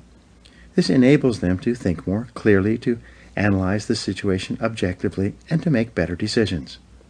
But the moment you become angry and upset, your neocortex, your thinking brain, shuts down. All you have left then is your paleocortex, your emotional brain, which thinks in terms of fight or flight. When your emotional brain is in charge, you think in terms of black and white, yes or no, doing something or doing nothing. You lose the ability to think in shades of gray and to look at all the different possible ways to deal with this particular situation. Top people realize that every problem is an opportunity to grow in self-control and personal confidence. In fact, you will rise in life to the height of the problems that you are capable of solving. Stepping Stones to Success. Some years ago, Dr. Lawrence Peter wrote a book called The Peter Principle. It was an amusing book with a central thesis that cut too close to home. He wrote that in every organization, people continue to be promoted until they reach a level where they are no longer competent to solve the problems at that level. This is where they stop and stay for the rest of their careers. Furthermore, he pointed out that for this reason, every organization is eventually staffed by people who have reached their level of incompetence. This is especially true in government, and it is the primary reason why government is so time and cost inefficient, making it difficult to get anything done at all. This is usually true in any large bureaucracy. In your own personal life, you continue to rise in your company and your profession in direct proportion to your ability to solve the problems and make the necessary decisions at each level of your career. The good news is that when you think about solutions most of the time, you train your brain to be intensely solution-oriented. No matter what problems or difficulties arise around you, your brain will be continually seeking creative ways to solve the problem. As a result, you actually become smarter and quicker, with more of your thinking brain available to you faster. If you want to learn a physical sport, you begin by learning the basic moves, and then the more advanced moves. You practice these skills over and over again until you can perform them and go through the motions naturally and easily every time. To master the discipline of problem solving, you need to develop a formula or method that enables you to deal effectively with almost any problem you face in the course of your career or personal life. Fortunately, there's a proven formula for problem solving and decision making that you can use in almost any situation. Let's take a look. A 9-step method for solving problems effectively. Step 1. Take the time to define the problem clearly. In medicine, they say that accurate diagnosis is half the cure. Therefore, you need to ask, what exactly is the problem? It is absolutely amazing how several people can become upset about a problem in an organization, but every one of them has a different idea or definition of the exact nature of the problem they're facing. Your job is to achieve clarity and to get everyone to agree on the definition of the problem before you move on to the business of solving it. Step 2, ask, is it really a problem? Remember, there are some things that you can do nothing about. They're not problems, they are merely facts of life. If interest rates rise or the subprime mortgage market collapses, this is not a problem. This is not something that is amenable to a solution. Instead, it is something that must be worked around and dealt with. Also, very often what appears to be a problem or a setback is actually an opportunity in disguise. Sometimes the problem does not need to be solved at all. Instead, you are now free to do something completely different, which might be even better for you and your organization. Step 3, ask, what else is the problem? Beware of any problem for which there is only one definition. The more ways you can define a problem, the more likely it is that you will find the best solution. When we work with corporations in which sales are below a desired level, we force them to ask 21 questions, all of which are different ways of restating the problem. Each restatement of the problem, if accepted as the correct definition, leads to a different solution and often to a completely different direction for the organization. For example, we will ask, what is the problem? And the first answer is, our sales are too low. The next question is, what else is the problem? Answer, our competitors' sales are too high. Notice the difference. If the problem is that your sales are too low, the solution may be to increase your advertising and promotion and beef up your sales activities. If the definition is that your competitors' sales are too high, the answer may be to improve your products, change your product line, lower your prices, or go into a completely different business altogether. By asking and answering a series of questions like this, we eventually find the correct definition, the one that is amenable to a workable solution. Step 4, ask, how did this problem occur? Seek to understand the causes of the problem so that you can ensure that it doesn't happen again. In your life or business, if a problem recurs repeatedly, it is a sign that your business is poorly organized or out of control in that area. There is a defect built into your systems that is causing the same problem to recur. Your job is to find out why this happens repeatedly so that you can solve the problem at its root. Step 5, ask, what are all the possible solutions? The more possible solutions you develop, the more likely you will come up with the right one. The quality of the solution seems to be in direct proportion to the quantity of solutions considered in problem solving. Beware a problem for which there is only one solution. Step 6, ask, what is the best solution at this time? Sometimes any solution is better than no solution. An average solution vigorously executed is often superior to an excellent solution that cannot be implemented because of its complexity or because no one has the ability to execute it. The rule is that fully 80% of all problems should be dealt with immediately. Only 20% of problems need to be put off to a later time. If you must put off a problem, set a specific deadline for making a decision on that problem, and then make your decision at that deadline with whatever information you have at that time. There is a rule that says that every large problem was once a small problem that could have been solved easily and inexpensively at that time. Sometimes the best strategy is to nip it in the bud. When it is clear that there is a problem and a solution, do what has to be done and do it quickly. Step number 7, make a decision. Select a solution, any solution, and then decide on a course of action. Always ask, what is our next action? What are we going to do now? Step 8, assign responsibility. Who exactly is going to carry out the solution or the different elements of the solution? It's quite common for a group to meet to solve a problem and to agree on a solution, but when the group meets again 2 weeks later, it turns out that nothing has happened. Why?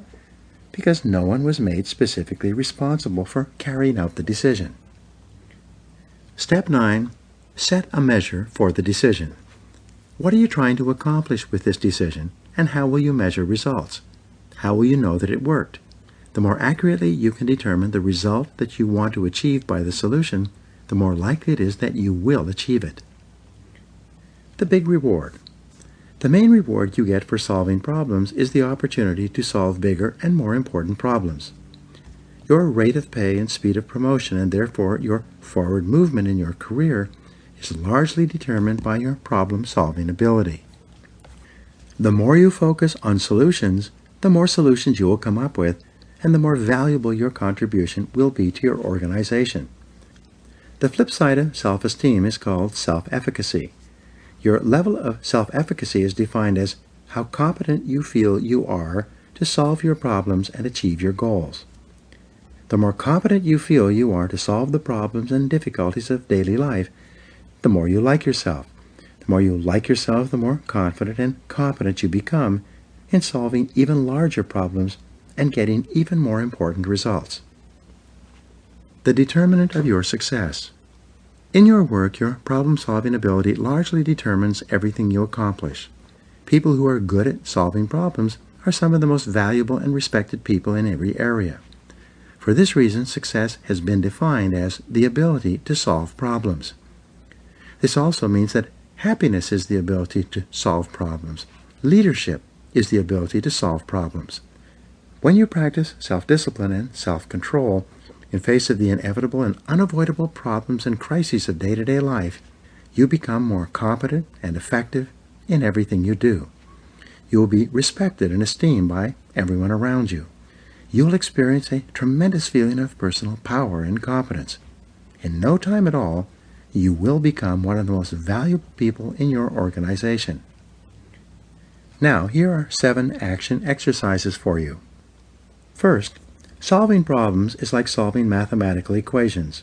It is learnable with practice and repetition. Start by determining the biggest problems facing you today. Write them down. 2. Accept complete responsibility for solving the problems you encounter in your daily work, and then think about the solutions. 3. Define your biggest business or personal problem clearly. Write it down. Then ask, what exactly is the problem? 4. Why is this a problem? Could it be an opportunity in disguise? If so, what opportunity or lesson could this problem contain? 5. What else is the problem? Perhaps the real problem is something else, something you might not want to face. 6. What are all the possible solutions? And what else could be a solution? And number 7, select the best solution that is available to you right now and take action immediately.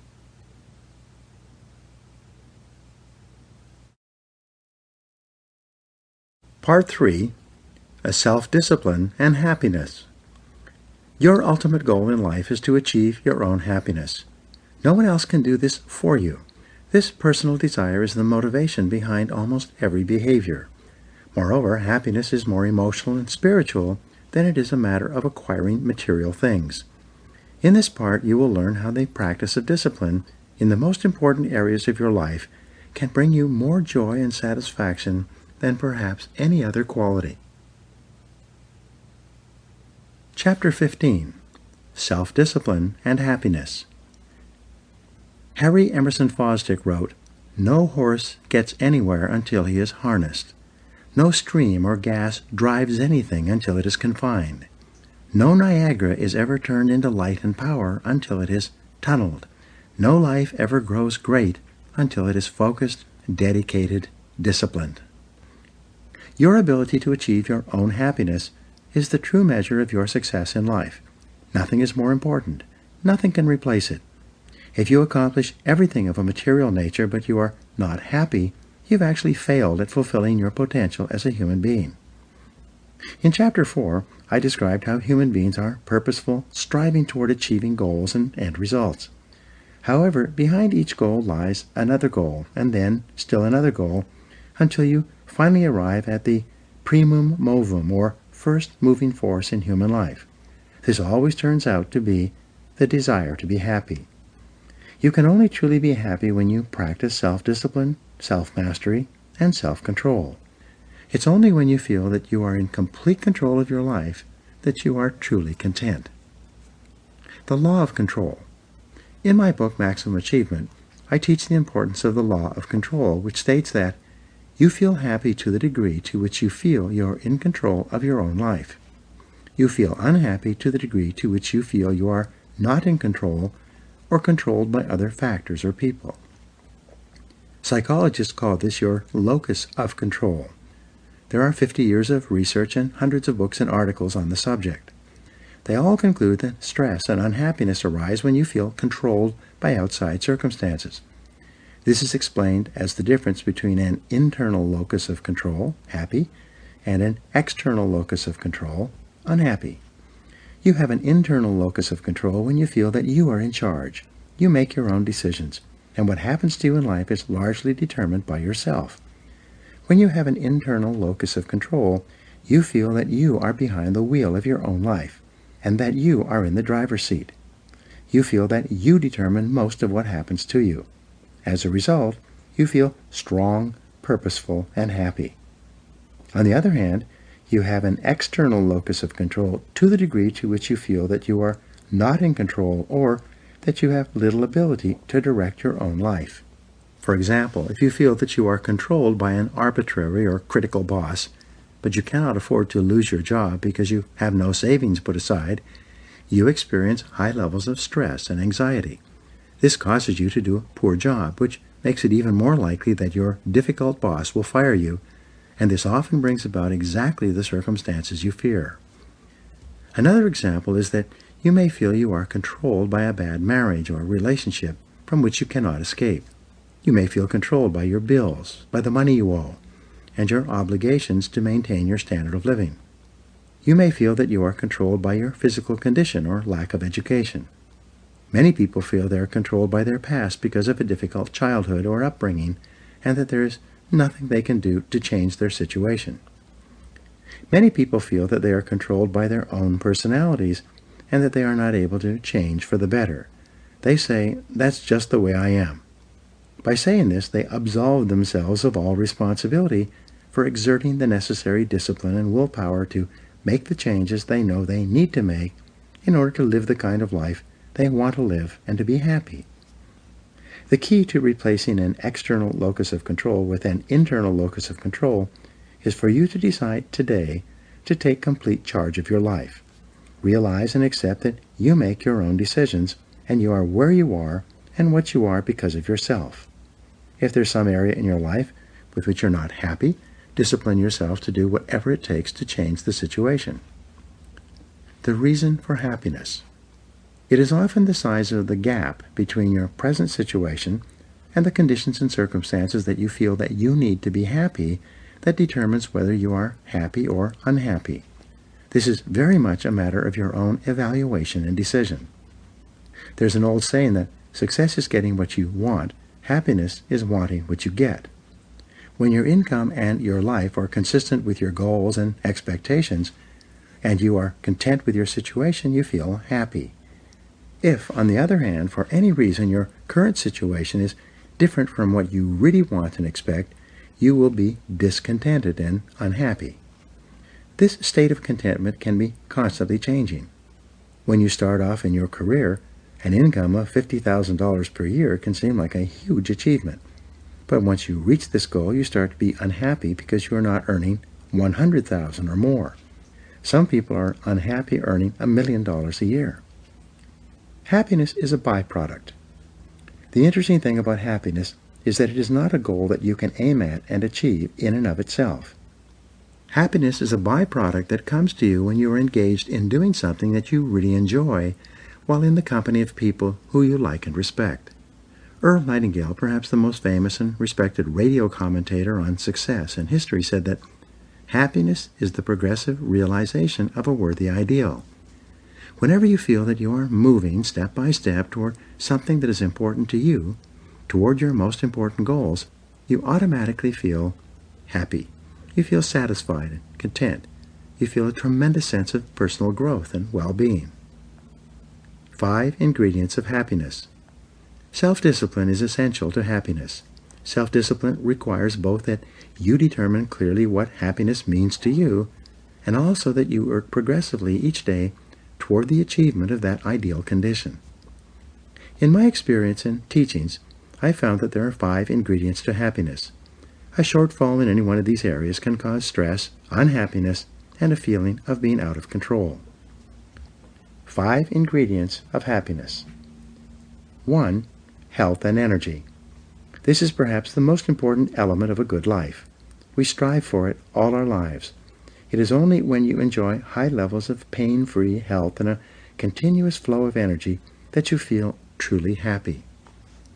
In many cases, health is a deficiency need. This means that you do not think about your health very much until you are deprived of it. For example, you do not think about your teeth until you have a toothache. You do not think about your body until you have aches and pains of some kind.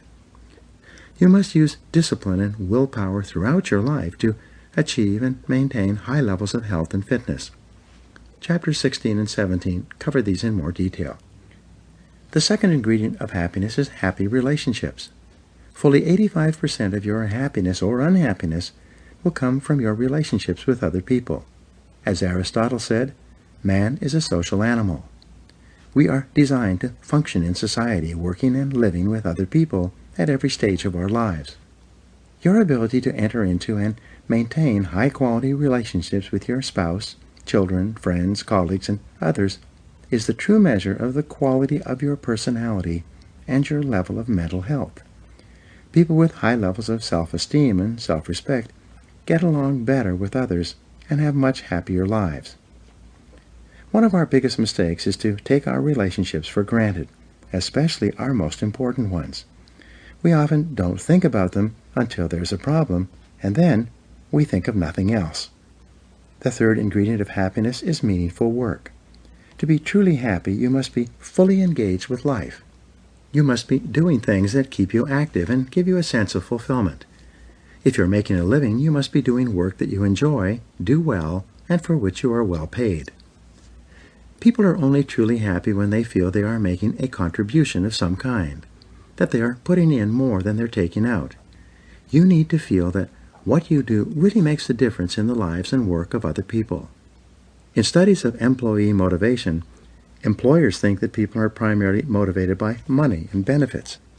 But when employees are surveyed, the 3 factors that motivate them the most turn out to be challenging and interesting work, opportunities for growth and advancement, and pleasant co-workers.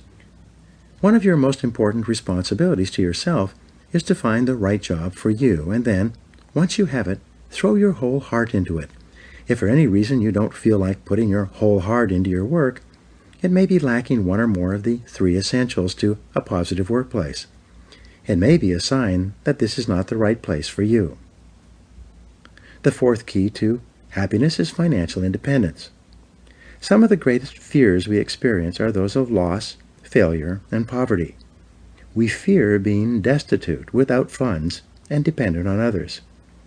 One of your chief responsibilities to yourself is to work toward financial independence and financial freedom throughout your life. The happiest of all people are those who have reached the point at which they no longer worry about money. This is not something you can leave to chance, but rather something that requires deliberate, purposeful action and tremendous self-discipline to achieve. Whenever you feel that there is a big gap between where you are today financially and where you would ideally like to be, you experience stress, worry, and unhappiness. The 5th ingredient of happiness is self-actualization. This is the feeling that you are becoming everything you are capable of becoming. This occurs when you feel you are realizing more and more of your true potential. Abraham Maslow is best known for his hierarchy of needs. He determined that people have both deficiency needs and being needs. People strive either to compensate for their deficiencies or to realize their potentials. He concluded that you only begin to evolve and develop to the highest levels possible for you when your deficiency needs are first satisfied. Deficiency needs. Your first deficiency need is for safety and survival. Satisfying this need requires that you have sufficient food, water, clothing, and accommodation to preserve your life and well-being. If for any reason your safety or survival is threatened, you'll become totally preoccupied with satisfying this need. You will experience tremendous stress, and you will be completely unhappy until you are safe once more. For example, think about being in a life-threatening situation. The second deficiency need that Maslow identified is the need for security. This need embraces financial, emotional, and physical security. You need to have enough money to provide for yourself, security in your relationships at work and at home, and physical security to assure that you are not in danger of any kind. If your security needs are threatened, you become completely preoccupied with them. For example, think about losing your job suddenly. How would you feel? The third deficiency need that Maslow identified is belongingness. Each person has a need to be in social relationships with others, both at home and at work. You need to be recognized and accepted by other people in your world. Each person needs to be comfortable in his or her relationships with others and seen and accepted as part of a team or group. Self-esteem needs. Once you have achieved a sufficient level of each of these basic needs, safety, security, and belongingness, you then turn to satisfy the higher needs for self-esteem and self-worth, your being needs. Your self-esteem is the core of your personality and largely determines how you feel about everything that happens to you. Everything you do in life is either to increase your self-esteem or to protect it from being diminished. Your self-esteem, how you feel about yourself and how much you like and value yourself, determines your happiness more than any other single factor. Your self-esteem comes from many factors. When you are liked and accepted by others, living consistently with your highest values, doing a good job and being recognized for it, and moving progressively toward the achievement of your goals and ideals, then you naturally feel happy and satisfied. You feel valuable and very much in control. The highest human need. The highest need that Maslow identified was for self-actualization. He concluded that less than 2% of the population ever reaches this height of personal fulfillment. Most people remain so preoccupied with their deficiency needs and protecting or enhancing their self-esteem and their ego needs that they give little thought or effort to self-actualization. But it is only when you realize that you have tremendous personal potential and begin striving to do, be, and have more than ever before in some area that you begin to experience self-actualization and true happiness. The happiest of all people are those who feel that they are doing something worthwhile and important with their lives. They feel they are stretching and moving beyond anything they've ever done before. People devoted to self-actualization may be writing books or creating works of art. They may be climbing mountains or competing in sports. They may be building businesses or scaling the heights of their professions. The wonderful thing about self-actualization needs is that they can never be completely satisfied. As you continually strive throughout your life to be and have and do more than ever before, you experience a steady flow of happiness and contentment. You feel that you are becoming more and more of what you are truly meant to become. Never be satisfied. In each of these areas, whenever you exert self-discipline and willpower to overcome the tendency to take the easy way, you feel happier about yourself. When you take a leap of faith in the direction of your dreams, and then discipline yourself to keep going in spite of all obstacles and hardships, you feel powerful. Your self-esteem and self-confidence increases, and then as you move step by step toward your ideals, you feel genuinely happy. In the next chapter, you will learn how to incorporate self-discipline into your daily health habits to assure that you live a long, happy, healthy life. Now here are some action exercises for you. 1. Identify the areas of your life in which you feel the happiest and the most in control. How could you expand them? Number 2, identify the areas of your life in which you feel controlled by other people or factors. What could you do to resolve these situations? Number 3, identify those areas in your life where there is a gap between your current levels of accomplishment and what you would really like to achieve. What could you do to bridge these gaps? Number 4, identify the most pressing needs you have today that are not being fulfilled. How could you begin to satisfy these deficiency needs? Number 5, identify those activities that give you the greatest feeling of personal happiness, your peak experiences in life. What could you do to increase these moments of happiness?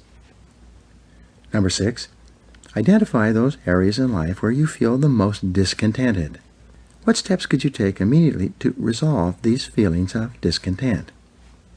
And number 7, define happiness for yourself. What does it mean? What would have to happen for you to feel truly happy?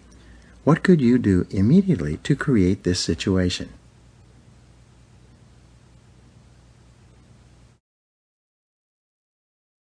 Chapter 16, Self-Discipline and Personal Health. Abraham Joshua Heschel said, "Self-respect is the root of discipline. The sense of dignity grows with the ability to say no to oneself." More people are living longer and better today than ever before in human history, and your goal should be to be one of those people. There's no area in which self-discipline is more important than in your practices regarding your health. Your number one goal for yourself should be to live as long and as well as you possibly can. This requires lifelong self-discipline with your health habits, and as mentioned in Chapter 15, good health is one of the ingredients of overall happiness. The average life expectancy for males today, 2009, is 76.8 years. For females, 79.8 years, or approximately 80 years, and this number is increasing each year. This means that about 50% of the population will die below the age of 80, and about 50% will die above the age of 80. Your goal should be to defy the averages and live to age 90, 95, or even longer. Living a long life. Today, most causes of early death that had shortened life in the past have been eliminated in the industrialized world. Diseases such as tuberculosis, polio, malaria, cholera, typhus, and others have been wiped out through sanitation and modern medicine. The predominant causes of early deaths today are heart disease, cancer of all kinds, diabetes, and traffic deaths, all of which are subject to your control to a certain extent. You cannot predict or protect against the unpredictable like random accidents, but you can use your self-discipline to control the controllable in your life. 7 key health habits. The Alameda study, covering many thousands of people for more than 20 years, concluded there were 7 key health habits that contributed the most to long life. Number 1, eat regularly, rather than fasting, starving, or gorging. Eat normal, healthy meals, preferably 5 or 6 times per day, with your last meal fully 3 hours before you go to sleep. Number 2, eat lightly. Overeating makes you tired and sluggish, whereas eating lightly makes you feel healthy and alert. As Thomas Jefferson wrote, "No one ever regretted eating too little after a meal." Number 3, don't snack between meals. When you eat, your body has to break down and digest the foods in your stomach so that they can move into your small intestine. This requires 4 to 5 hours. If you put food in on top of food that you have already eaten, the digestive process must start over again, with part of your food at one stage of digestion and another part of your food at another stage. This leads to upset stomach, heartburn, drowsiness, especially in the afternoon, and constipation. Number 4, exercise regularly. The ideal is about 30 minutes a day or 200 minutes per week. You can achieve this by walking, running, swimming, and or using exercise equipment. You should fully articulate every joint every day. Number 5, wear a seatbelt. Right up to age 35, the most common cause of premature death is traffic accidents. Number 6, don't smoke. Smoking is correlated with 32 different illnesses, including lung cancer, esophageal cancer, throat cancer, stomach cancer, heart disease, and a variety of other ailments. And the 7th key to long life is to drink alcohol in moderation. Studies show that 1 to 2 glasses of wine per day aid digestion and seem to be beneficial to your overall health. Anything in excess of that can lead to all kinds of problems, including overeating, traffic accidents, personality problems, and antisocial behavior. Each of these 7 factors that contribute to long life are completely a matter of self-discipline. These 7 factors are a matter of choice. They are actions that you can choose to take or not take deliberately. They are completely under your control. The 5 P's of excellent health. In my personal development seminars, we teach the 5 P's of excellent health. Number 1, proper weight. This requires the regular exercise of discipline and willpower in order to achieve your proper weight and then to maintain it throughout your life. But the payoff is tremendous. You look good, feel good, and generally feel more positive and in control of your life. Number 2, proper diet. As Benjamin Franklin said, eat to live rather than live to eat.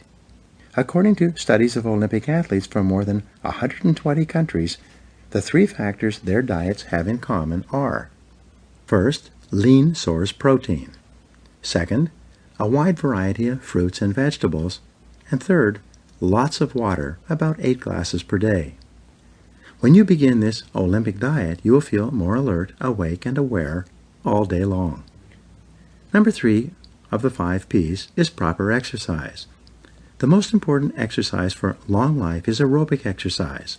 This requires that you get your heart rate up to a high level for 30 to 60 minutes 3 times per week. You can achieve this through brisk walking, running, cycling, swimming, or cross-country skiing. Exercise physiologists have determined that the exercise effect clicks in at about 25 minutes of vigorous exercise. At this point, your brain releases endorphins that give you a feeling of elation, or what is called a runner's high. This natural drug produced by your body can become addictive in a very positive way. People who develop the habit of regular, vigorous exercise find that it becomes easier and easier to do.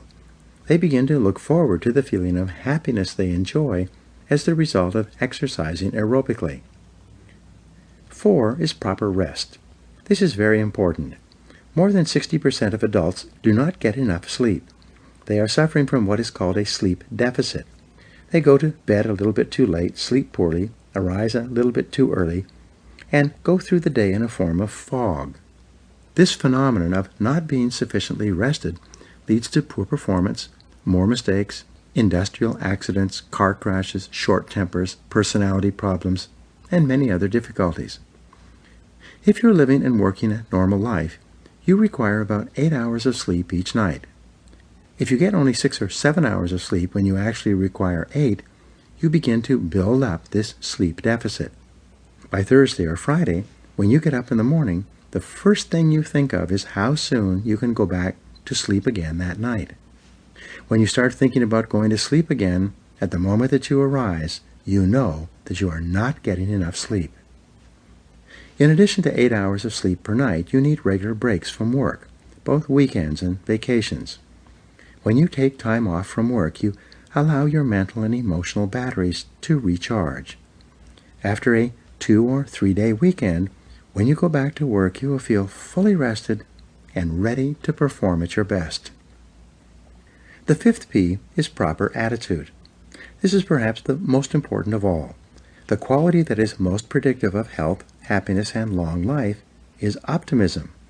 As you become more optimistic about yourself and your life, your health will also be better in every area. People who are positive and optimistic usually have stronger immune systems, and as a result they are seldom sick. They seldom get colds or flu. They bounce back quickly from hard work or fatigue. An optimistic person has a built-in Teflon shield against many of the diseases and ailments that affect the average person. Get your weight under control. The biggest single problem with self-discipline that people have today is overeating and becoming overweight.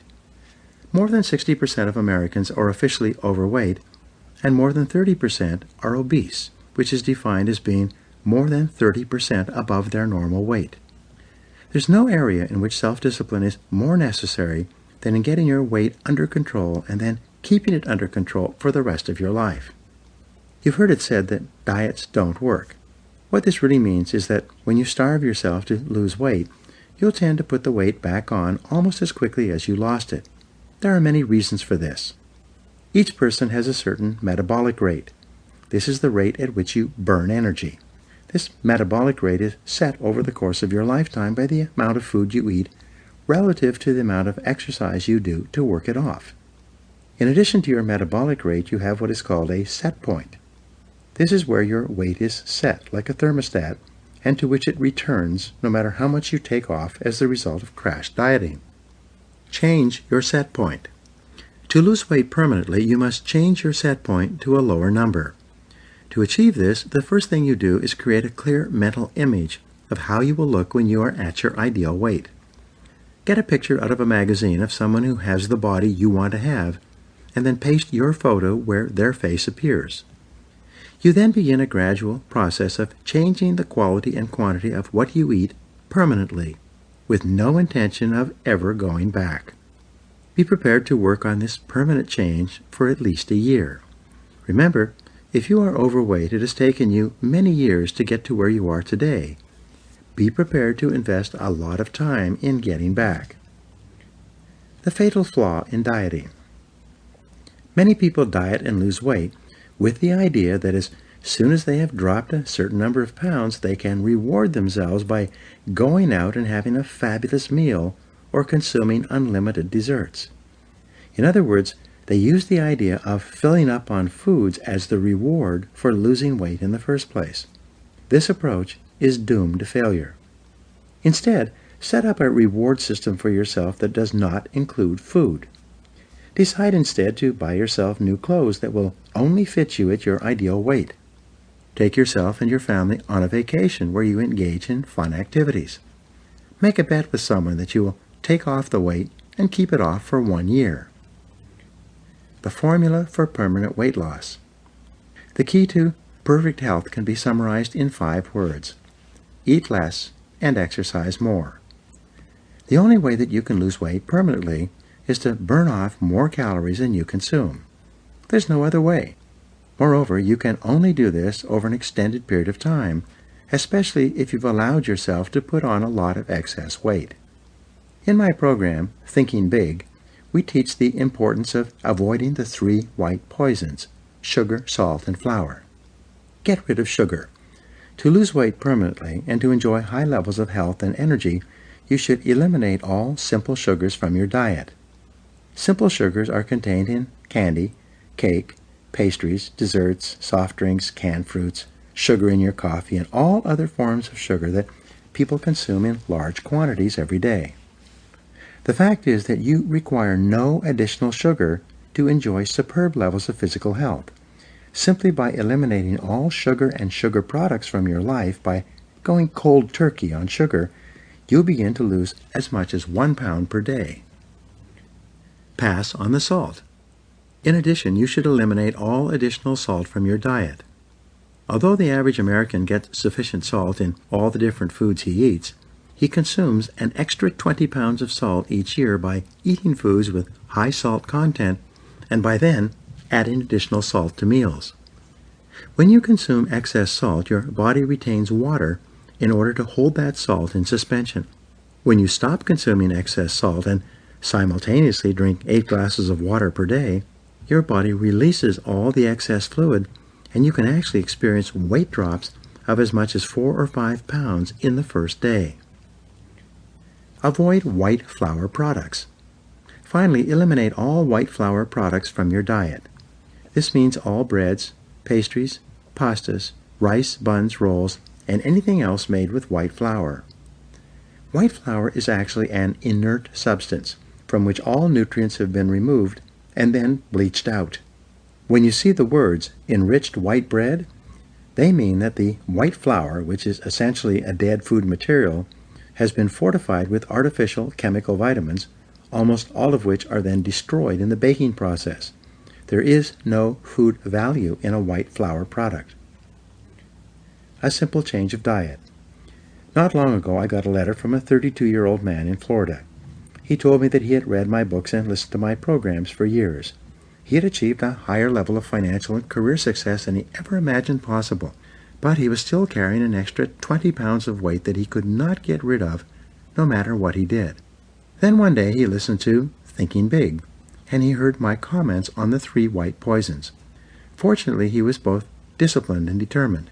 He used his willpower to slam the brakes on these 3 foods and discontinue them completely. He said that what happened next was nothing short of miraculous. Within 6 months, he had dropped 22 pounds. When he wrote to me, he had kept them off for 2 years. He said that he looked different, felt different, was more attractive to women, and had higher levels of self-confidence and self-esteem. His whole life had improved since he dropped the excess weight.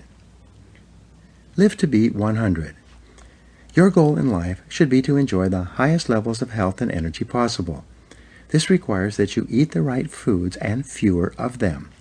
It requires that you get regular exercise and move every joint of your body every single day. To enjoy superb physical health, you must get lots of rest and recreation. Now, here are 7 action exercises for you. 1. Idealize with regard to your health. If you could wave a magic wand and make your health perfect in every way, how would it be different from today? 2. Resolve to make the rest of your life the best of your life. What is the first thing you should change or do? 3. Get a complete medical examination and ask your doctor for advice on how to enjoy superb levels of physical health. Then, follow that advice. Number 4. Determine your ideal weight and set it as a goal. Use the goal-setting process you learned in Chapter 4 to make a plan to achieve it and keep it there for life. Number 5. Use Mindstorming, described in Chapter 4 as well, and write out a list of at least 20 answers to the question, what can I do every day to enjoy superb levels of health and energy? Number 6. Review the health habits and research discussed in this chapter and give yourself a grade ranging from 1 to 10 on how well you are practicing them. And number 7, decide on one specific action that you're going to take immediately to ensure that you live to be age 80, 90, and beyond.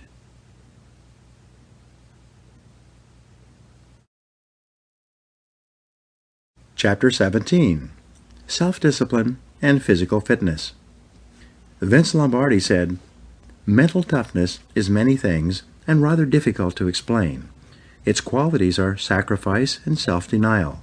Also, and most importantly, it is combined with a perfectly disciplined will that refuses to give in. It is a state of mind that you could call character in action." For you to achieve and maintain high levels of physical fitness requires a lifetime of self-discipline and willpower. The good news is that physical fitness is its own reward. Not only do you feel good while you're exercising, but you feel wonderful about yourself the rest of the time. If your goal is to live a long, healthy, happy life and be fit and trim physically, there's no substitute for regular exercise.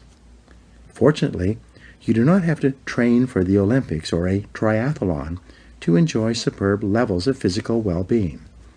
By building exercise and physical training into your daily routine, you can achieve physical fitness just by making a few small modifications to your lifestyle. Listen to the experts.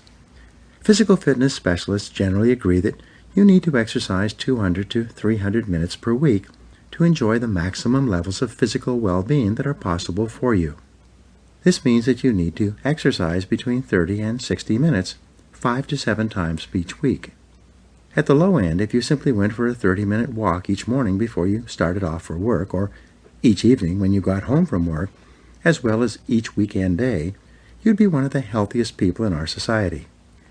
If you increase your exercise level to 60 minutes each time, 5 days per week, you'll be in the top 1 or 2% of physically fit people in the world today. Get started first thing. The best time to exercise is first thing in the morning. People who get up each morning and exercise for 30 to 60 minutes are much more likely to make exercise a permanent part of their daily routine. On the other hand, people who put off exercising until later in the day, until after work, almost invariably find that they are too tired or have too many other things to do. They procrastinate on exercising until another day, which often never comes. It takes tremendous discipline to get into and follow a regular exercise routine. But it's much easier if you can discipline yourself to get up in the morning and start exercising immediately. Trick yourself. Many people, including myself, trick themselves into exercising in the morning by putting their exercise clothes right next to the bed so that they trip over them when they get up. Before they are even awake, they find themselves pulling on their exercise clothes and running shoes and starting off around the block. Before they even know what has happened, they are halfway into their exercise routine, their heart rate is up, their lungs are puffing away, and they're feeling good about themselves. Whenever people come back from a morning run or any other form of morning exercise, they're always happy and smiling. This is because of the exercise effect that kicks in after 25 or 30 minutes. Their brains release endorphins and they feel exhilarated. Increase your intelligence. People who engage in aerobic exercise first thing in the morning have been shown to be brighter, more creative, and more intelligent throughout the day. They actually score higher on intelligence tests, and they seem to come up with more ideas to help them do their work better during the course of the day. The reason for this is obvious.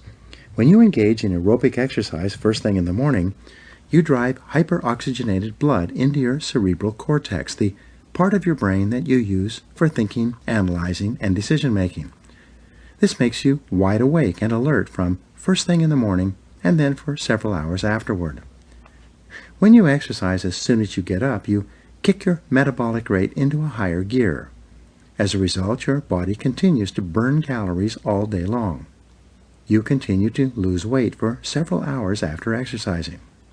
When you exercise first thing in the morning or any time during the day, you become hungry.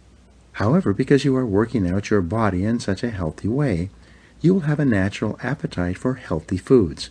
You will have little or no desire for sweet foods or desserts. Make exercise a part of your lifestyle. One of the best things you can do to achieve and maintain high levels of physical fitness is to join a gym or a health club and attend regular exercise classes. You can even pay a little more and get yourself a personal trainer who puts you through an exercise regimen 2 or more times per week.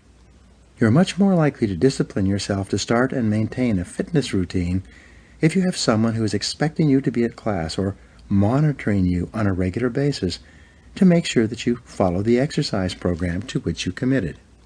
Many people today are hiring personal trainers.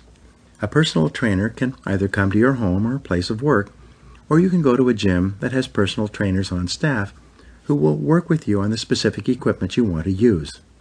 People who use personal trainers are almost universally delighted with the results. They find that being accountable to a trainer exerts a positive influence on them, causing them to eat less so they have less weight to burn off and to work harder when they exercise so that they can earn the approval of the trainer. Join an organized sport.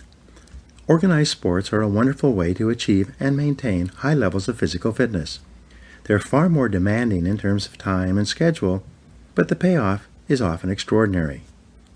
If you're a member of a sports league, whether that be baseball, tennis, football, soccer, racquetball, or anything else, and you have a coach or a trainer that you work with on a regular basis, you tend to be more focused and disciplined. You'll exercise more often and more vigorously, and you'll be fitter and trimmer than most other people. Develop new and better habits. Unfortunately, physical fitness and sports training require high levels of discipline, and few people are capable of starting and continuing this kind of exercise regimen. For better or worse, whatever you do repeatedly becomes a habit, and many people get out of the habit of regular exercise and never go back. Fortunately, it's never too late. At any time, you can decide that you are going to enjoy high levels of physical fitness. You can make a decision right now to start a physical fitness routine of some kind, and then set it as a personal test or challenge to see if you have the willpower and discipline to follow through on your resolution. You can start today. Some years ago, there was a 68-year-old woman living in a senior citizen's home who had never given much thought to physical exercise. She had worked hard, raised her family, become a grandmother, and was now living comfortably in a senior citizen's residence. One day she saw a television special on jogging. During this special, they interviewed a couple of people in their 50s and 60s who were running marathons. Some of them had started running later in life. This 68-year-old woman decided that she wanted to run a marathon as well. She drove down to a nearby store and bought the proper shoes for walking and running. That day she began her exercise regimen by walking around the neighborhood where she lived. Over the next few weeks she walked ever greater distances. She bought books and sought advice on how to exercise and train her legs for running. After 2 months she began jogging a little as part of her walking routine. After 6 months she began running as part of her walking and jogging routine. By the end of the first year, she had run in a mini marathon in her local community. By the time she was 75, she had completed 10 26.4-mile marathons and 2 50-mile cross-country marathons.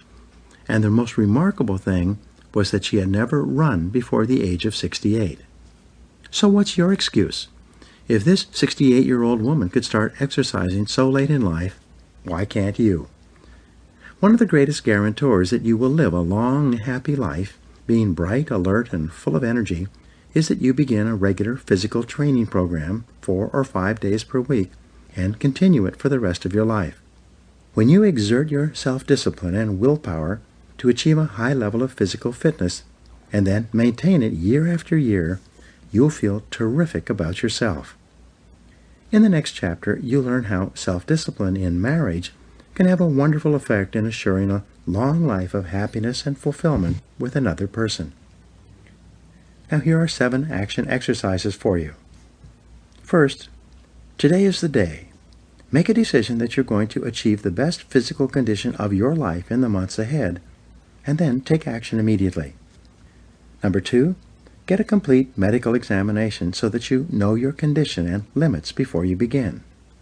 Number 3, start walking 30 minutes each day, preferably first thing in the morning or, if not in the morning, right after work. 4, join a gym or health club. Pay for a year and make an appointment with yourself to work out 5 times a week, 60 minutes each time. 5, hire a personal trainer and have him or her guide you through an exercise program that includes aerobics, strength, and flexibility exercises each week. Number 6, invest in a treadmill, a life cycle, or an elliptical machine and put it in front of your television so that you can exercise as a part of your home and family life. And number 7, start gradually and work up slowly, resolving to exercise for several weeks before you notice a major difference. Be patient, persistent, and determined.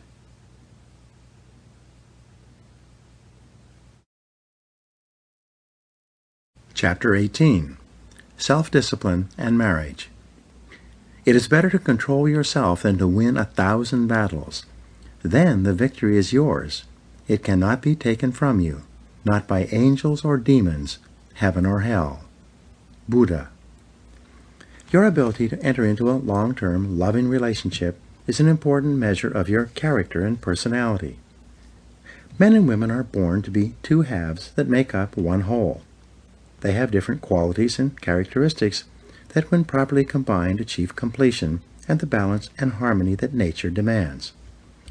The foundational qualities for marriage and loving relationships are trust and respect. Men and women can have many disagreements over the course of their married life together, but as long as the trust and respect between them endures, the marriage can go on indefinitely. If ever one or the other party can no longer trust the other or no longer respects the other, the relationship is finished. Many marriages end in divorce, and many divorced people have multiple marriages, each of which ends in failure. Yet some people get married once and stay married contentedly for the rest of their lives. Why is this? The key to a happy marriage. Perhaps the most important reason for a happy marriage is compatibility. The 2 people are ideally balanced with each other, with each one possessing complementary qualities and characteristics that combine comfortably to form a perfect balance. People often say that opposites attract. This is a misunderstanding. Opposites attract in only one area, and that is temperament. You will always be most compatible with a person who has an opposite or counterbalancing temperament to your own. For example, if you are outgoing and extroverted, you'll be most comfortable with a person who is more reserved and self-contained. If you are voluble and expressive, you'll be most compatible with a person who is relaxed and a good listener. Nature demands a balance in temperament for two people to be compatible and happy together. Birds of a feather. In all other areas, especially in the area of values, it is similarities that attract. Birds of a feather do flock together. You will always be attracted to people and most compatible with those who have the greatest number of fundamental values in common with yourself. All of love of any kind is a response to value. We love what we most value both in ourselves and others. When a couple is truly happy together, they seem to have very much the same values regarding family, money, ethics, work, children, politics, religion, and other people. People will often point out that there are happy couples who vote for different parties or come from different religious backgrounds.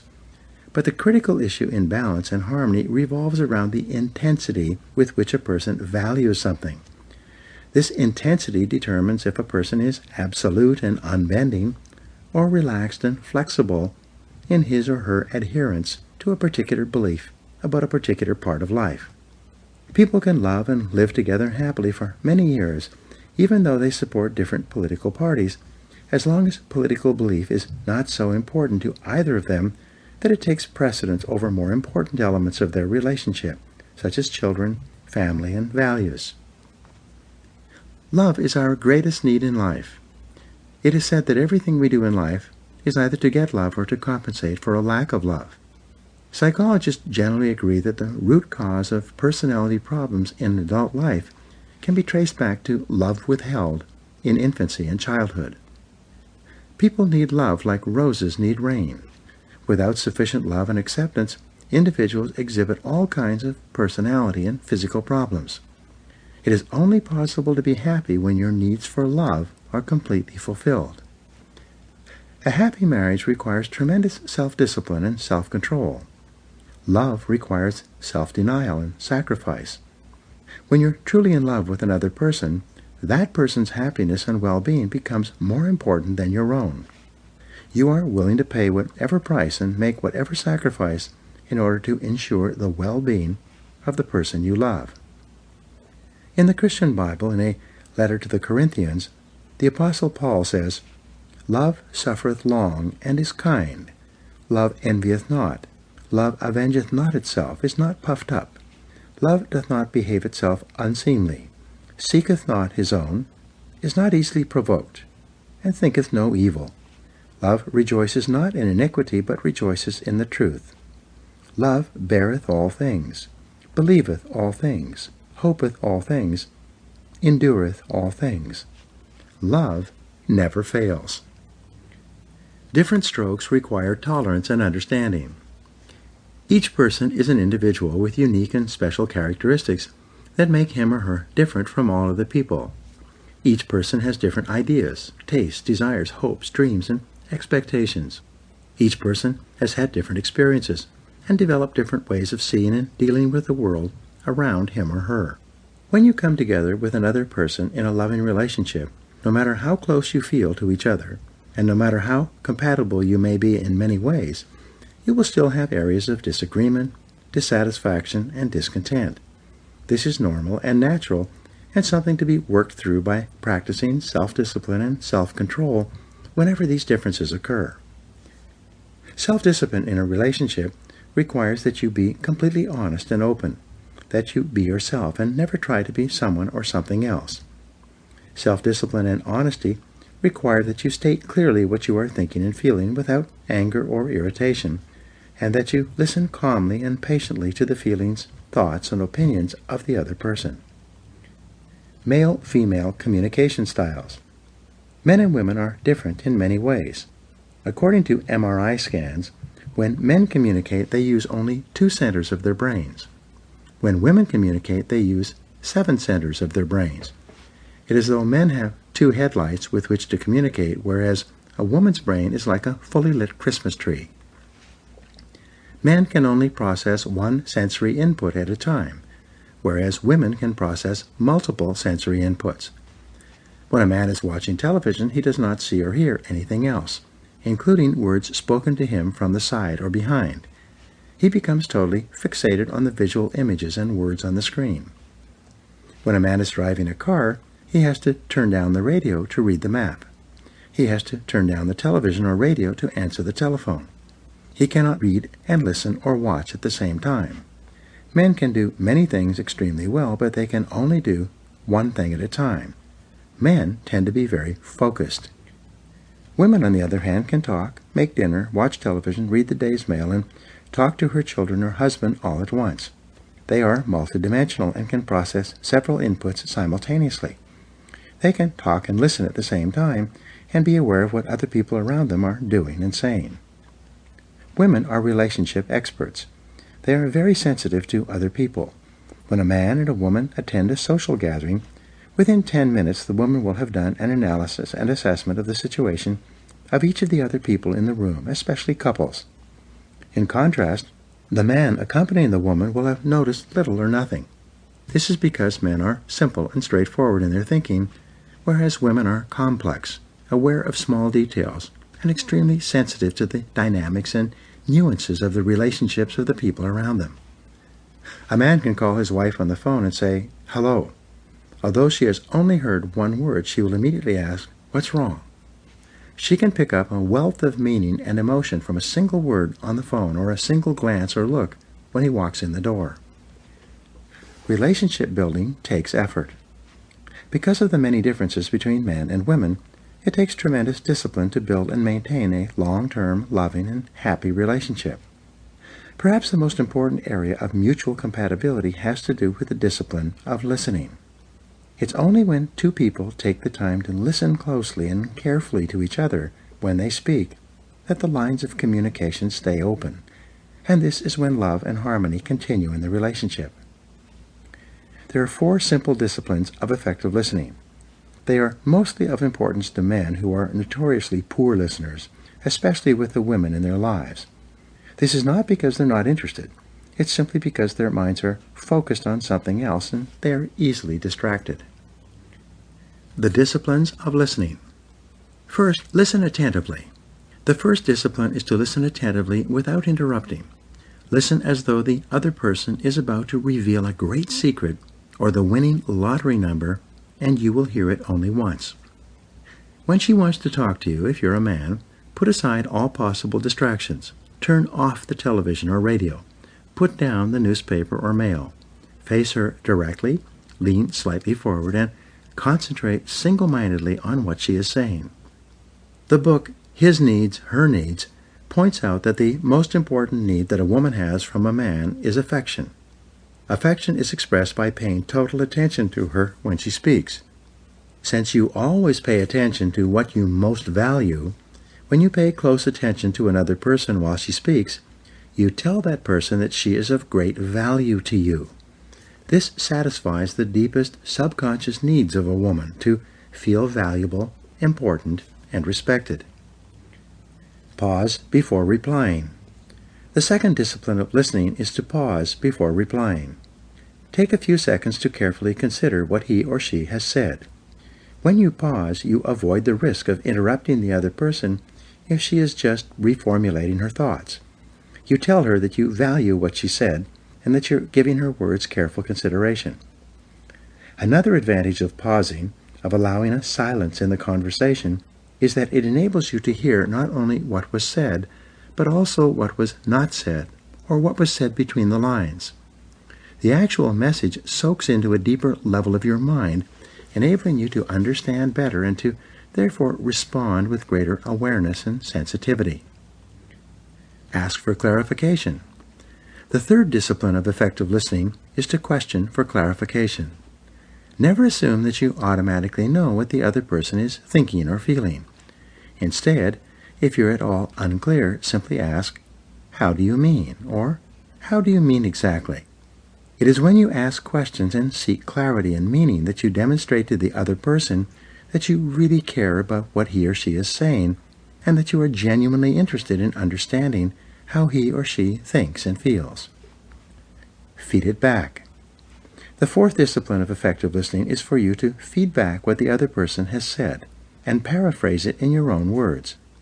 This is the acid test of listening. This is where you demonstrate to the other person that you were genuinely paying attention. It is only when you can repeat back what the other person has just said in your own words that you prove to him or her that you were really listening. Most problems in relationships arise because of poor communication. The couple does not talk together often enough, or one or the other does not listen attentively when the other wants to speak. Each person has an emotional need to talk a certain amount with his or her spouse. Each person also has an emotional need to listen a certain amount. The most compatible couples are those in whom the desire to talk and listen are in balance with each other. There is an easy ebb and flow of conversation, punctuated with comfortable silences. Each person gets a chance to fulfill his or her need for both talking and listening, and both parties are content. Total commitment is essential. Love and marriage require total commitment on the part of both people. It takes tremendous discipline to go all in a relationship. What's more, this is also tremendously liberating. It is only when you are totally committed to a relationship with a single person that you are completely free to turn your attention toward fulfilling your potential in the other aspects of your life. One of the most important disciplines in a marriage or relationship is that of faithfulness. Because we live in a highly sexualized society, there are temptations and provocations around us all the time and virtually everywhere we go. It often takes considerable self-discipline and self-control to be completely loyal to your spouse throughout your married life. There are two ways to help you avoid the regular temptations that can damage or even destroy the most loving of relationships. First, make a decision in advance that you will never be unfaithful to your spouse. Like drawing a line in the sand, make the decision in advance that no matter what happens, you will not stray for any reason. Second, discipline yourself to stay out of harm's way. Refuse to go anywhere or do anything where temptation may exist. Except when essential for business purposes, avoid having lunch, drinks, or dinner alone with a member of the opposite sex. Remember, there is safety in crowds. Continually imagine, everywhere you go and in everything you do, that your spouse is standing right next to you, watching and listening to what you say and do. Imagine that anything and everything you do, no matter where you are, is going to be reported back to your spouse within 24 hours. Use your discipline and willpower to build and maintain a reputation for being a completely honest and faithful spouse. Be willing to change. Every marriage is a work in progress. As time passes, the nature of your marriage will change, usually in positive and constructive ways. To keep your relationship happy, harmonious, and growing, you must be willing to change in response to changing circumstances, especially having children and watching them grow up. You need to be prepared to change with age, new jobs and careers, physical moves from one part of the country to another, changes in financial circumstances, and changes in health. Flexibility is absolutely essential to a long, happy marriage. There are only 4 ways that you can change your life. First, you can do more of some things. Second, you can do less of other things. Third, you can start something that you have never done before. And fourth, you can stop doing certain things altogether. Whenever you are experiencing resistance or frustration, or you are confronted with the need for change, ask yourself, is there anything that I need to do more of, less of, start, or stop doing? The 4 questions you should ask. On a regular basis, you should sit down with your spouse and later with your children and have the courage to ask them these 4 questions. 1. Is there anything that I'm doing that you would like me to do more of? 2. Is there anything that I am doing that you would like me to do less of? 3. Is there anything that you would like me to start doing that I am not doing today? And 4. Is there anything that I am doing that you would like me to stop doing altogether? When you have the courage and discipline to ask these questions of your spouse and your children on a regular basis, you'll be amazed at the quality and depth of the answers you receive. You will get continual guidance on how you can modify and adjust your behaviors to maintain higher levels of harmony, happiness, and love with your spouse and the other members of your family. Your spouse should be your best friend. Love and marriage are perhaps the most important elements of a happy, fulfilling life. They require a lifelong exercise of self-discipline and willpower to create and maintain harmony. They require that you be open, honest, and candid at all times. Most of all, a happy, loving marriage requires that you see your spouse as your best friend.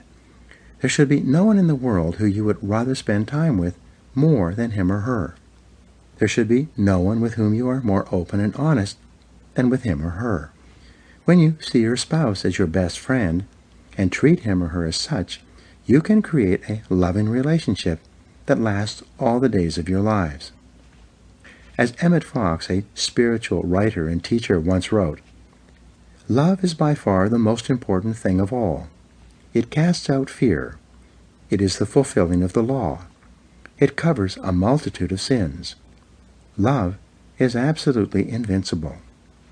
There is no difficulty that enough love will not cure, no disease that enough love will not heal, no door that enough love will not open, no gulf that enough love will not bridge, no wall that enough love will not throw down, and no sin that enough love will not redeem. It makes no difference how deeply seated may be the trouble, how hopeless the outlook, how muddled the tangle, how great the mistake. A sufficient realization of love will dissolve it all. If only you could love enough, you would be the happiest and most powerful being in the world." In the next chapter, you will learn specifically why self-discipline is so important when raising happy, healthy, and self-confident children. Now, here are 7 action exercises. 1. What is the most important single action you could take right now to increase the love and harmony in your marriage or relationship? 2. What disciplines or practices could you develop that would improve the quality of your marriage for the other person? 3. Identify one behavior you could engage in that would improve your communications in your marriage. 4. Sit down with your spouse and ask him or her for ideas on things that you should do more of, less of, start or stop doing. 5. Identify the 2 qualities that you most admire in your partner. 6. Identify the areas in which you and your partner are the most compatible. And 7. Identify the most important values that you and your partner share.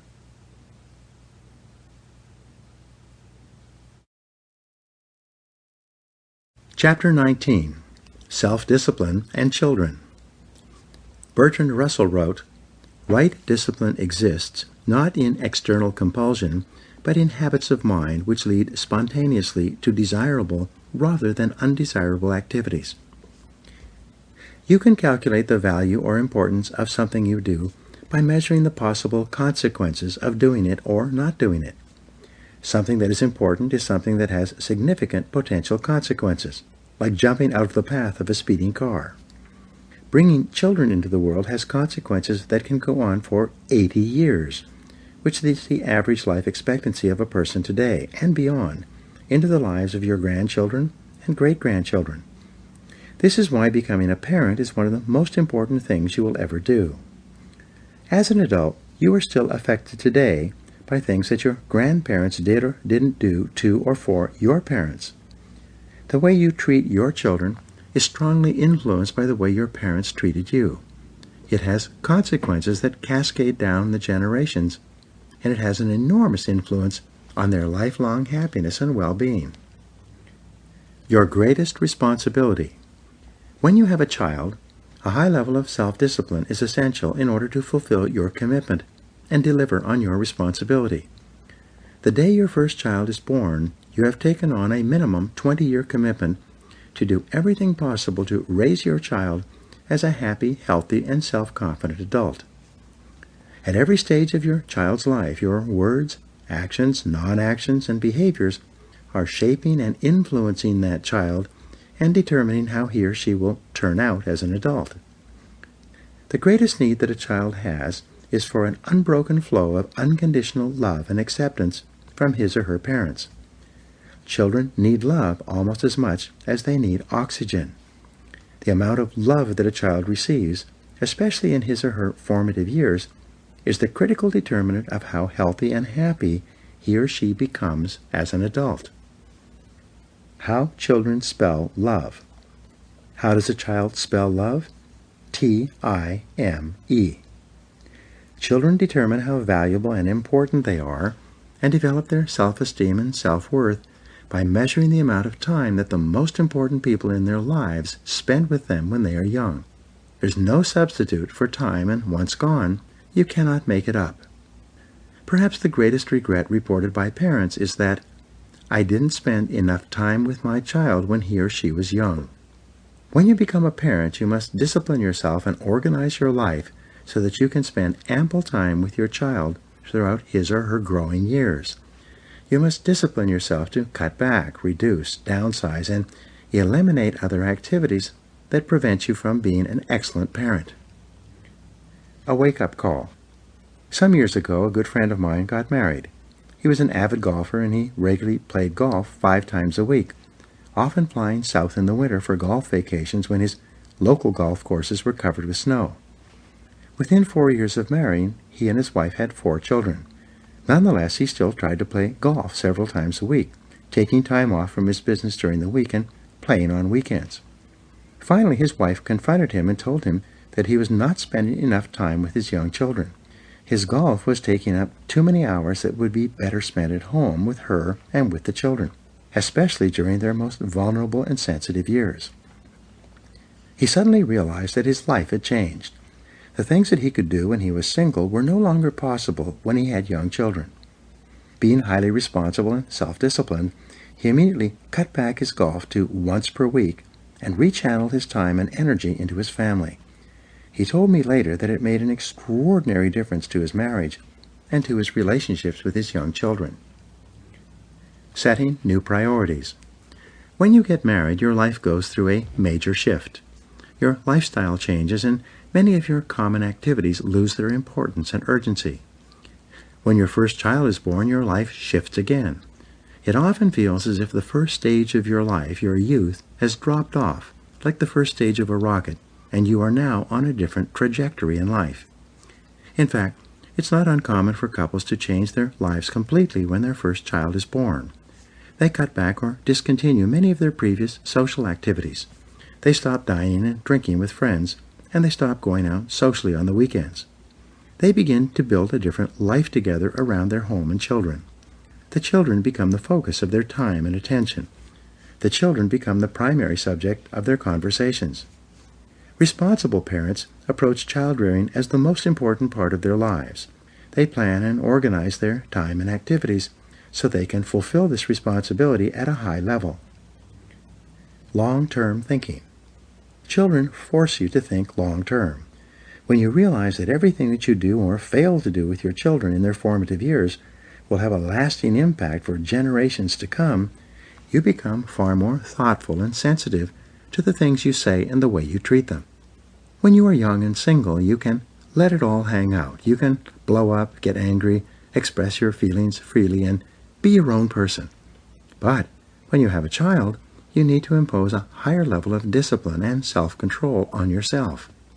Children are hypersensitive to the influence of their parents during their formative years. They see and experience each word and reaction of their parents, and they incorporate those words and actions into their worldview and self-image. In almost every case, when you see a dysfunctional adult, you can trace it back to dysfunctional parenting. When that dysfunctional adult was a child, their parents did or said things to them that hurt them, confused them, scared them, and created within them feelings of insecurity, anger, and inferiority. The greatest gift is love. The greatest gift you can give children is to let them know that you love them 100% of the time, and that your love for them never changes, no matter what happens. There is no greater blessing for children than to know with complete confidence that the most important people in their life, their parents, love them completely and accept them totally, no matter what they do or what mistakes they make. Children are not little adults. They do not have the ability to make good judgments about the right or wrong things to do. It takes them many years of trial and error and sometimes bitter experience to develop the wisdom and judgment that enables them to make good decisions for themselves and their futures. The kindest way to treat your children when they make mistakes is to behave with calmness and compassion and to help them learn the lessons contained in the problem or difficulty. Discipline versus development. Many parents think that their job is to discipline their children by punishing them when they make a mistake. Back in the 1930s, when my parents were growing up, it was generally taught that the job of the parent was to break the will of the child. This philosophy led to a generation of broken children, whose parents felt that it was their duty to mold them and shape them into little people that their parents found to be acceptable. But the fact is that each child is unique and different from all other people in the world. Each child comes into this world with his or her unique temperament, personality, and natural leanings toward different interests and activities. Parents are often amazed to see that each of their children is very different from each other child, even though they come from the same parents and grow up in the same household. In my experience, each child marches to the beat of a different drummer. No matter what you do to or for them, they have their own special destiny. They're going to grow up with a particular personality, and they'll be attracted to particular people and activities. Your main job is to create an environment in which they feel safe and confident enough to follow their inner promptings and personal inclinations. Question your beliefs. A philosopher once said, "Before I had children, I had 4 philosophies about raising children. Now I have 4 children and no philosophies." Each child is different from any other child and from any other person. When raising your children, be prepared to question your most cherished beliefs about what they should or should not do, say, or be. Above all, be prepared to admit that you could be wrong, because you are going to make more mistakes than you can possibly imagine. Perhaps the most important responsibility you have as a parent is to instill values in your children, especially the value of self-discipline. One of the most common desires that parents have for their children is to raise them with a sense of self-responsibility and self-control. Parents want their children to be self-disciplined and to practice self-mastery and self-denial, or the ability to delay gratification. Set a good example. Albert Schweitzer once wrote that, "You must teach men at the school of example, for they will learn at no other." The most powerful influence you have on your children is the example that you set for them all the time they are growing up. Your children are always watching you out of the corners of their eyes or from another room. They take everything in. They measure and analyze your behaviors, especially when you are under stress. By watching the way you behave, especially when you're angry or upset or when they have made a mistake, they develop a clear picture for themselves of how adults are supposed to behave in the world. Your example sets the standard that they consider to be the normal way that adults act in various circumstances, especially when under stress. Your children, if they admire and respect your example, will strive to emulate you while they are growing up and then continuing on for the rest of their lives. Perhaps the best question you can ask yourself over and over is, what kind of a family would my family be if everyone in it were just like me? Be a role model. When you practice self-discipline and self-control, especially when you feel angry or upset, your children absorb the lesson. Later, when they are angry or upset, they will practice self-discipline and self-control as well. In a recent study, researchers concluded that children form their idea of the world by watching how their mother deals with the ups and downs of daily life. If their mother seems calm, relaxed, and in control, children assume that this is a logical and rational world, so they are much more likely to practice calmness and self-control themselves. If their mother seems to be frustrated, angry, or overwhelmed by too much to do and too little time, children absorb the worldview that life is confused and stressful. Building character. The most important job you have as a parent is to instill values and to build character in your children. You do this by teaching them what values are important, especially those of integrity and truth-telling. You set yourself up as a role model and demonstrate the values you want your children to have in every situation where those values are called for. Because the core value of character is integrity, the most important value that you instill in your children is truthfulness. Much to the shock of most parents, children lie. When they are growing up, they don't tell the truth. They tell both little and big lies. Often this comes as a surprise to parents who feel that somehow they must have failed their children in some way. But don't worry. Lying is a normal and natural part of childhood. It's a form of communication that children are trying out on you to see if it works. If children find that telling lies is an effective way to get the things they want quickly and easily, they will lie on a regular basis. For example, I once asked my son Michael a question, and he gave me an answer that I knew was completely untrue. I asked him, "Michael, why did you say that? You know that's a barefaced lie." Michael, who was 10 years old at the time, answered candidly, "Well, I just thought I'd give it a try." Children will give lying a try to see if it works. If it doesn't, they'll try something else, and that something else is usually telling the truth. Always tell the truth. One day my wife and I read a question in a book on child raising, in which it said that, if your children lie to you, who has made them afraid to tell the truth? That was a real eye-opener for us. We immediately sat down with our children and told them, from now on, always tell the truth. We promise you that you will never get into trouble for telling the truth. If you tell a lie, we will be upset and you'll be punished. But if you tell the truth, you'll always be okay with us. From that day onward, with few exceptions, our children tried us out with the truth. Over time, they got into a habit of telling the truth, no matter what it was. And we kept our promise. We never punished our children for telling the truth. One day as we were sitting around the family dinner table, one of our children was talking about his friend who had told him to lie to us about something he was planning to do. My son said, "I told him that I never lie to my parents." His friend said, "Everyone lies to their parents." My son repeated, "I never lie to my parents because I don't have to. I can always tell them the truth and everything will be okay." Our 3 children listened to this and they all agreed. They told us that this was a great family because they never had to lie to their parents. The foundation of self-confidence. When children tell the truth, they grow up straight and strong with high self-esteem and high levels of self-confidence.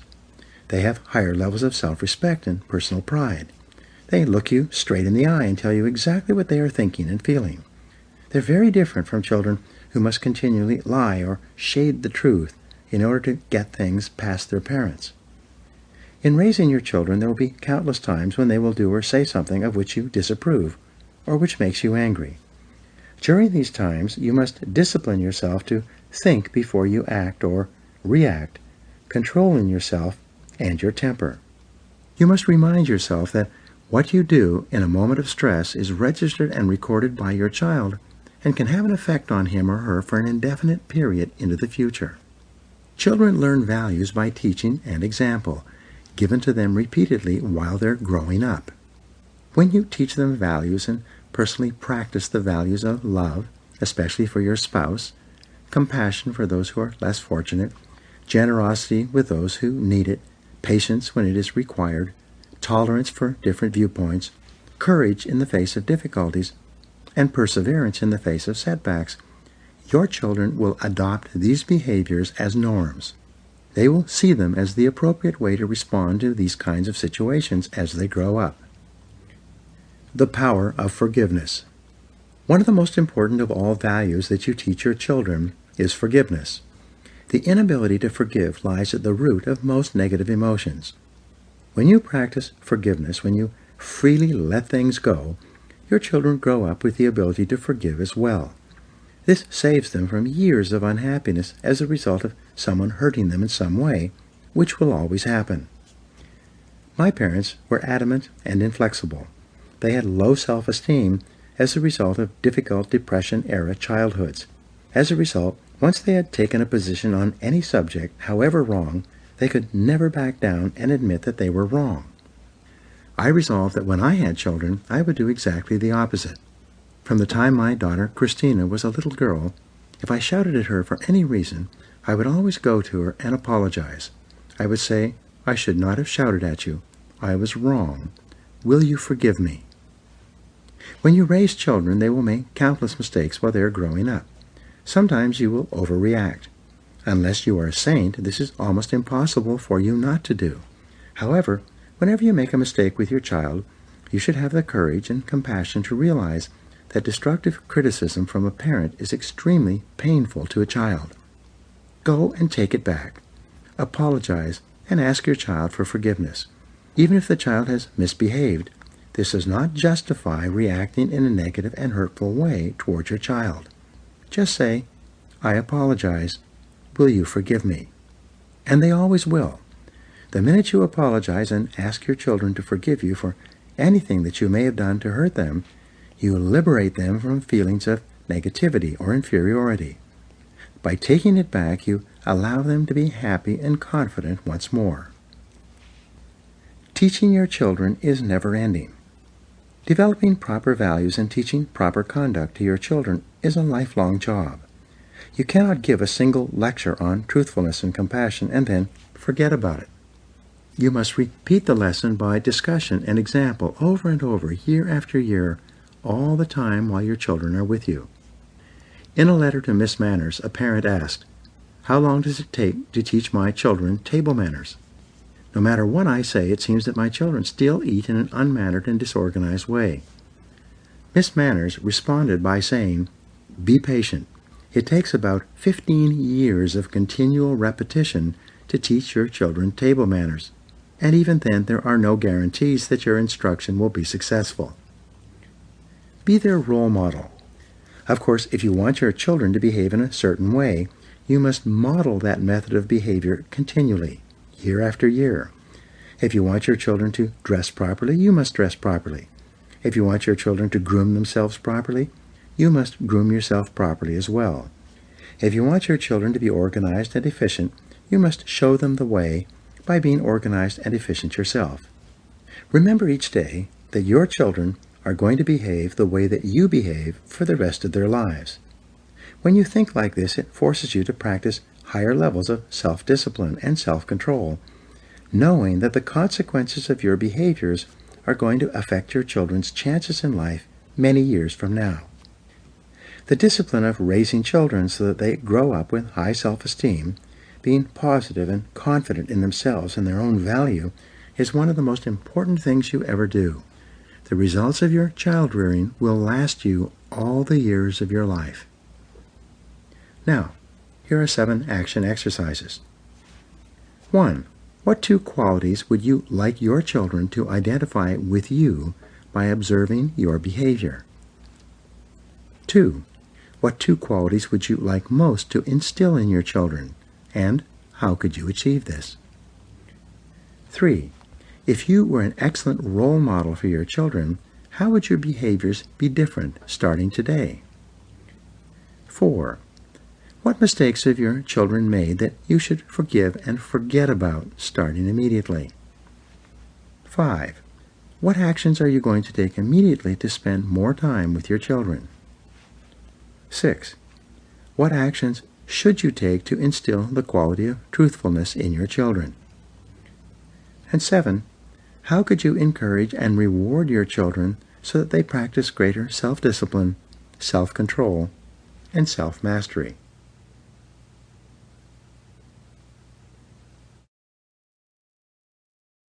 Chapter 20. Self-Discipline and Friendship. Everything you want in life has a price connected to it. There's a price to pay if you want to make things better, a price to pay for leaving things as they are, a price for everything. Harry Brown. Fully 85% of your happiness will come from happy relationships with other people. Unfortunately, fully 85% of your problems and unhappiness will be associated with other people as well. Chapters 18 and 19 offered some ideas on how to have a happier marriage and raise happier children. But in addition to your family, of course, your friendships are also important to your well-being. It therefore behooves you to become absolutely excellent at human relations. Fortunately, this is a learnable skill. You can become one of the most popular people in your work and social circle by simply engaging in the behaviors that other popular people practice on a regular basis. Aristotle wrote that man is a social animal. This means that we define ourselves in terms of our relationships with other people. Our destinies are determined by our interactions with others and theirs with us. We only learn who we are and know about ourselves through interacting with other people. The core of personality. Psychologists tell us that everything we do is either to build our self-esteem or to protect it from being torn down by other people. Each person is hypersensitive about their own sense of personal value and importance. Your self-esteem, how you feel about yourself, how much you like yourself, is largely determined by your self-image, or the way you see and think about yourself. Your self-image is made up of 3 parts, like the 3 wedges of a pie, each touching the others.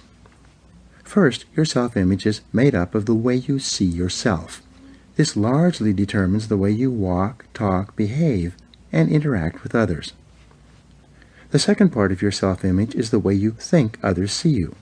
If you think other people like, respect, and admire you, you see yourself in a positive way, and you enjoy higher feelings of self-esteem and self-importance.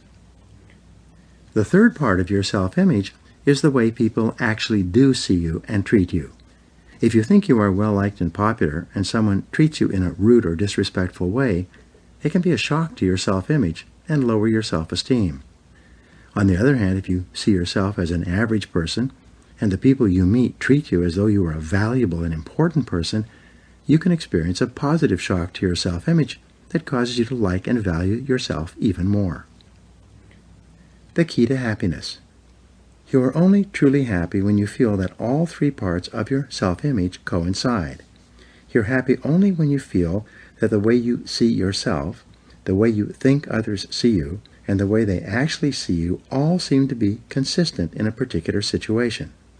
In life, you seek out friendships and relationships with people who make you feel comfortable with the way you see yourself and think about yourself. When you are with people who treat you as if you are valuable and important, you enjoy higher levels of self-esteem. You like and respect yourself more. You feel happy in their presence. For example, in school, you always did better and got better grades when you felt that the teacher liked you and cared about you. At work, perhaps the greatest motivator is an attitude of consideration on the part of the boss toward the employee. Whenever an employee feels that the boss cares about him as a person, rather than just as an employee, he feels more valuable and performs his job better. The law of indirect effort. The secret to building and maintaining wonderful friendships and relationships is simple. It is for you to practice the law of indirect effort in every interaction with other people. You must get out of yourself and your own preoccupations in order to get into other people and how they might be thinking and feeling. Therefore, if you want to have a friend, you must first be a friend. If you want people to like you, you must first like them. If you want people to respect you, you should first respect them. If you want to impress others, you should first be impressed by them. In this way, by approaching people indirectly, you appeal to their deepest subconscious needs. Raise other people's self-esteem. The deepest subconscious need that people have is the need to feel important.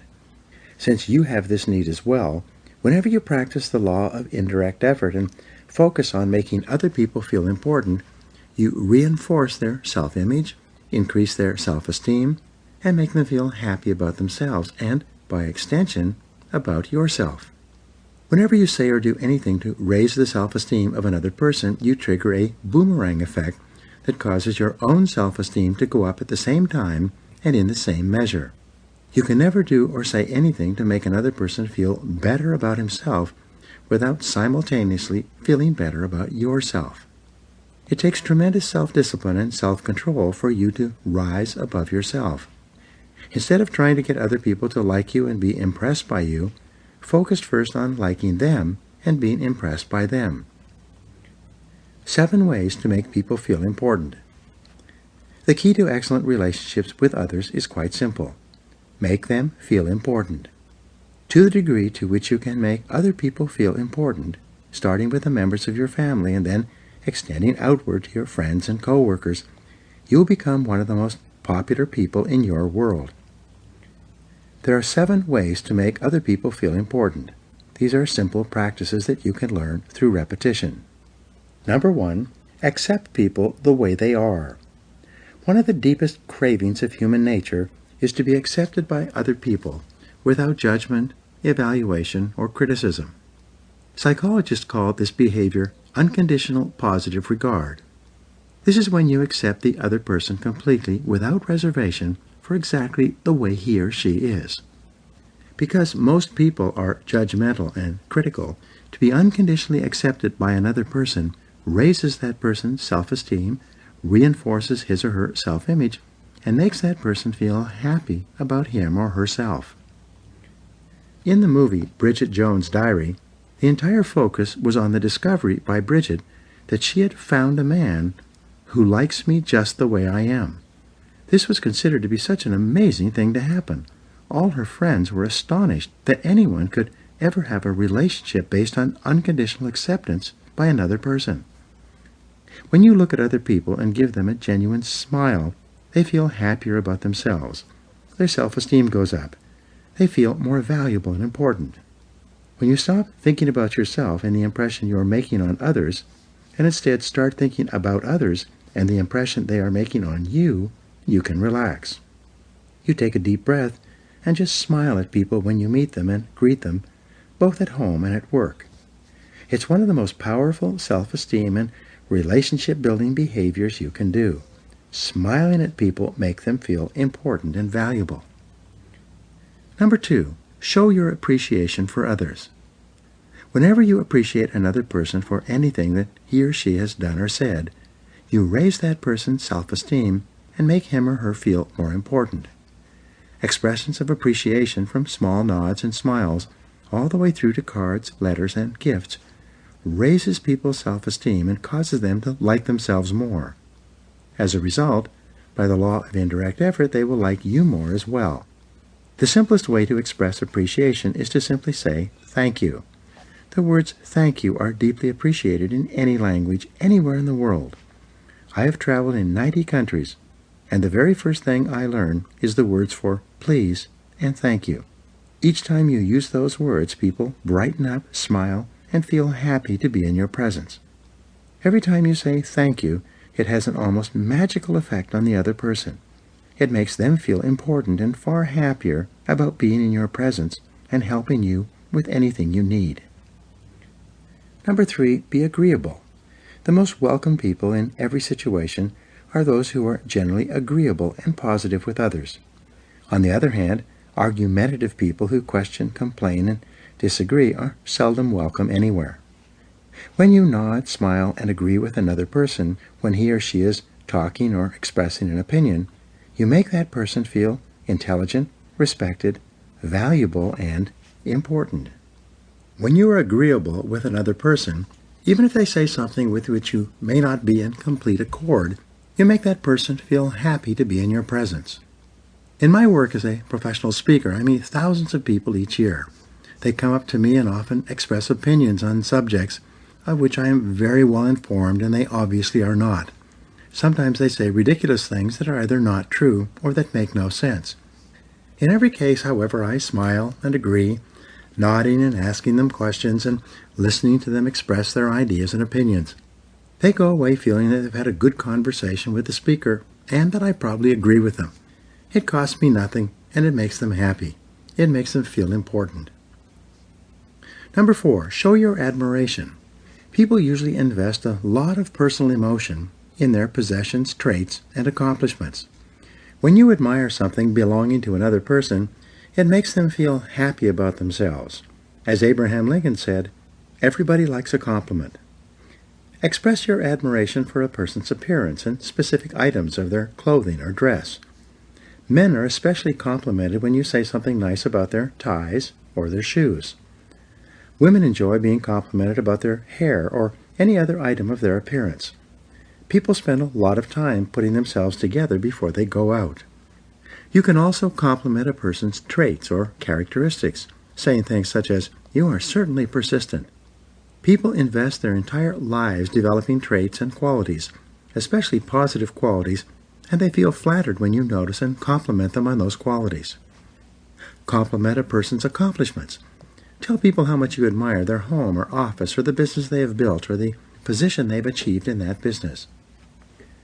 Number 5, pay attention to others. Perhaps the most powerful way to raise a person's self-esteem is to listen to them attentively when they speak. In my book, The Power of Charm, my co-author Ron Arden and I explain how listening to a person while they talk on any subject in a way that is focused is perceived as charming behavior. The key to great listening is for you to ask questions and then hang on every word of the answers. When the person slows down or comes to the end of a statement, ask another question. Lean forward attentively. Listen without interrupting. Listen as though what the person is saying is the smartest and most interesting thing you've ever heard. When a person is attentively listened to, their brain releases endorphins. As a result, they feel happy about themselves. Their self-esteem goes up. What's more, they associate this happy feeling with being in your presence. From this, that person will like you more and find you to be a more interesting and intelligent person.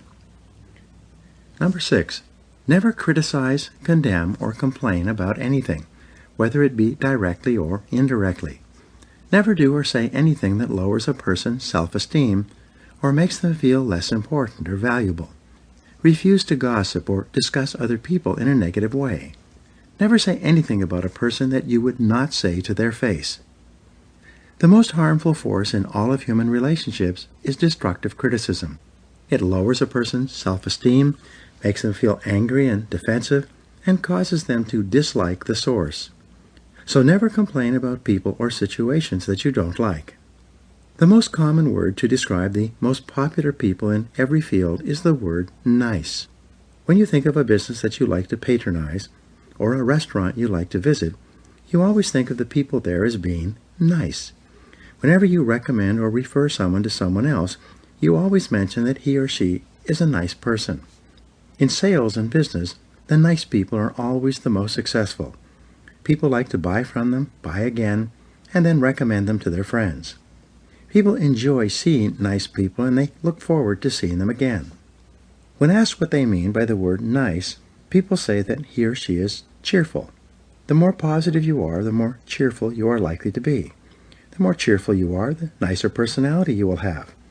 The nicer personality you have, the more people will look forward to seeing you and being around you. Number 7, be courteous, concerned, and considerate of everyone you meet.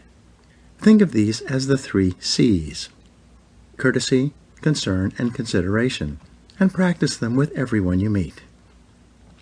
When you treat a person with courtesy and respect, he or she feels more valuable and important. As a result of making a person feel more valuable and respected, that person will in turn value and respect you even more as well. When you express concern about things that are happening in a person's life, they warm up to you and like you more. When a person has a difficult situation and you express your concern or compassion, you touch their heart. You connect with their emotions. Through this, you make yourself a more likable person. Consideration is the third of the 3 C's. When you practice consideration, you discipline yourself to do and say things to people that make them feel more valuable and important. Be concerned about other people. When you meet a person for the first time, or again after a period of time, ask them how they are, and then listen closely to the answers. People will often share with you a concern or problem in their lives. When they do, practice consideration and sensitivity. Treat the problem or difficulty as though it were extremely important to you. Amazingly enough, when you act as if you are really interested and concerned with a problem or situation in another person's life, you very soon start to feel genuinely affected emotionally by the other person. The rule for building lifelong friendships and wonderful relationships is simple. Resolve that from now on, when people leave your presence, they will feel much better than they did when they entered your presence. Practice all the ideas above to make people feel important. Look for ways to raise people's self-esteem and reinforce their self-image. Make them feel as though they are valuable and worthwhile. Furthermore, everything that you do or say to make another person feel important makes you feel important as well.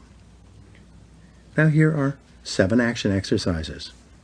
1. Make a list of the most important friends in your work and personal life. What could you do to make them feel better about themselves?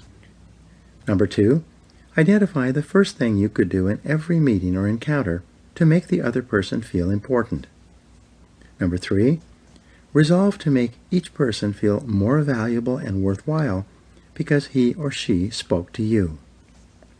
Number 4, practice non-judgmentalism in all your relationships. Always assume the best of intentions on the part of others. Number 5, imagine that each person you meet has only a short time to live, and you are the only person who knows. Number 6, find something about each person that is impressive to you, and then tell the other person how impressed you are. And 7, imagine that there is a hidden camera and microphone recording every interaction you have with other people. How would you behave differently?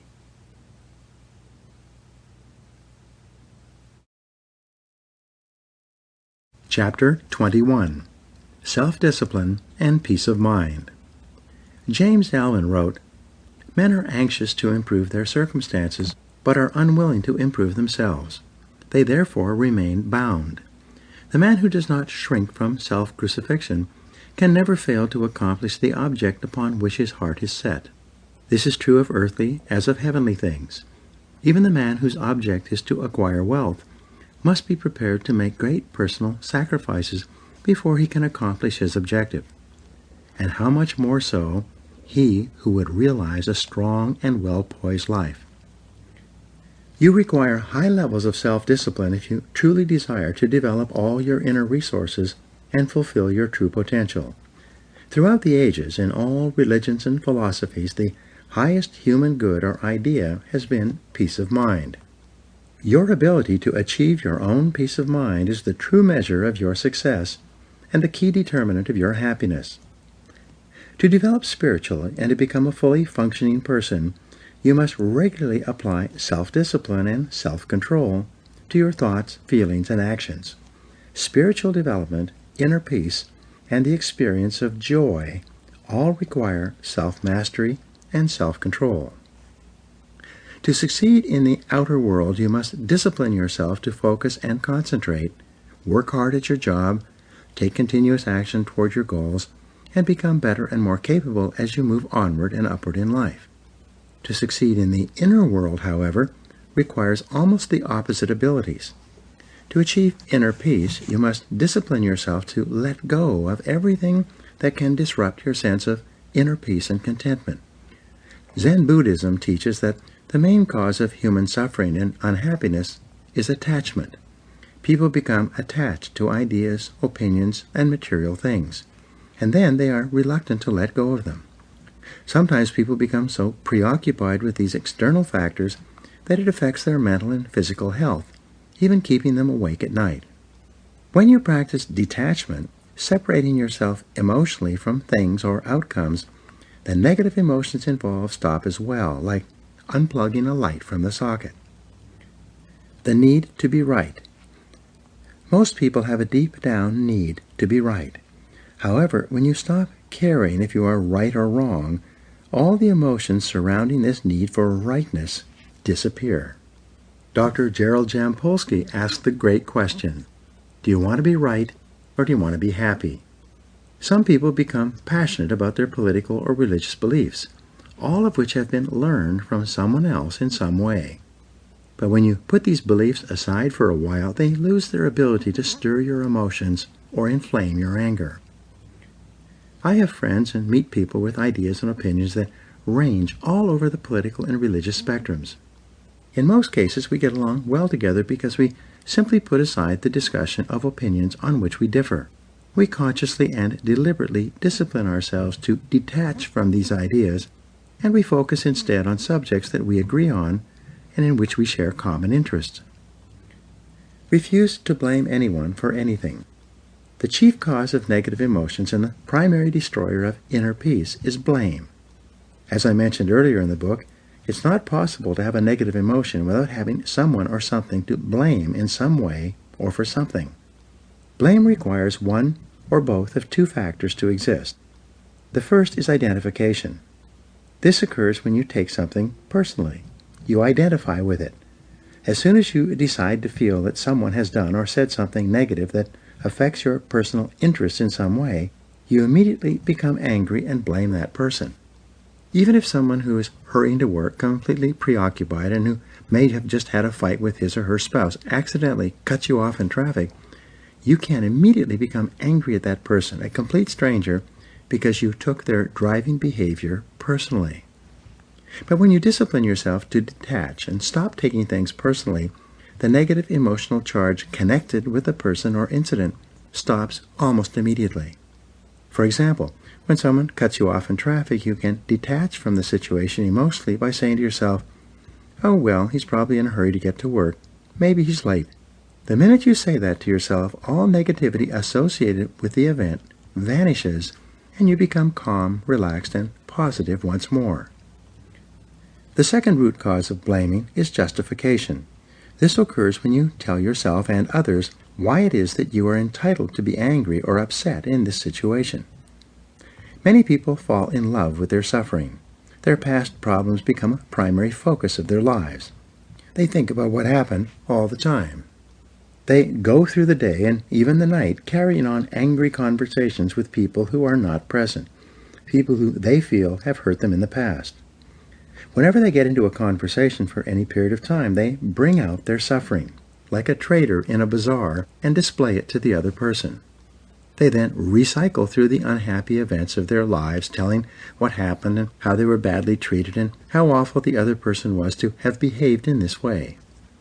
However, when you discipline yourself to stop justifying your negative emotions by continually rehashing what happened and what the other person did or didn't do, and when you instead calmly accept that stuff happens in life, your negativity accompanying the other person or situation dies away.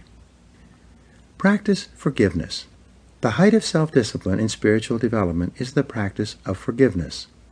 The law of forgiveness says you are mentally and emotionally healthy to the degree to which you can freely forgive anyone who has hurt you in any way.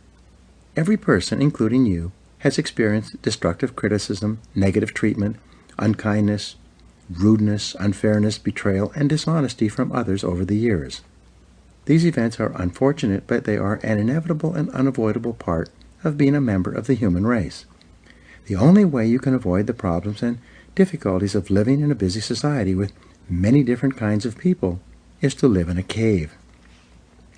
The only question you need to ask and answer after you've had a negative experience is, how long does it take you to get over this event and get on with your life?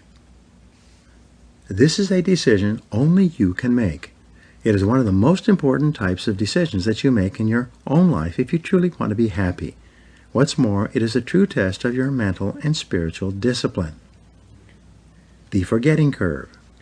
Each person has a forgetting curve, or what is often called a forgiveness curve. This curve measures how quickly you forgive and forget a negative experience, and it determines how mentally and emotionally healthy you really are. Imagine a rectangle with a scale from 0 to 100 ascending the left side of the rectangle. This is the scale of the intensity of the negative emotion you experience when you are hurt or offended in some way. Across the bottom of this graph are the months and years of your life.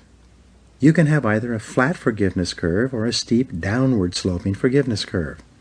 If your forgiveness curve is flat, this means that you continue to be angry at the same level as when the event occurred for a long time, sometimes for years or even decades.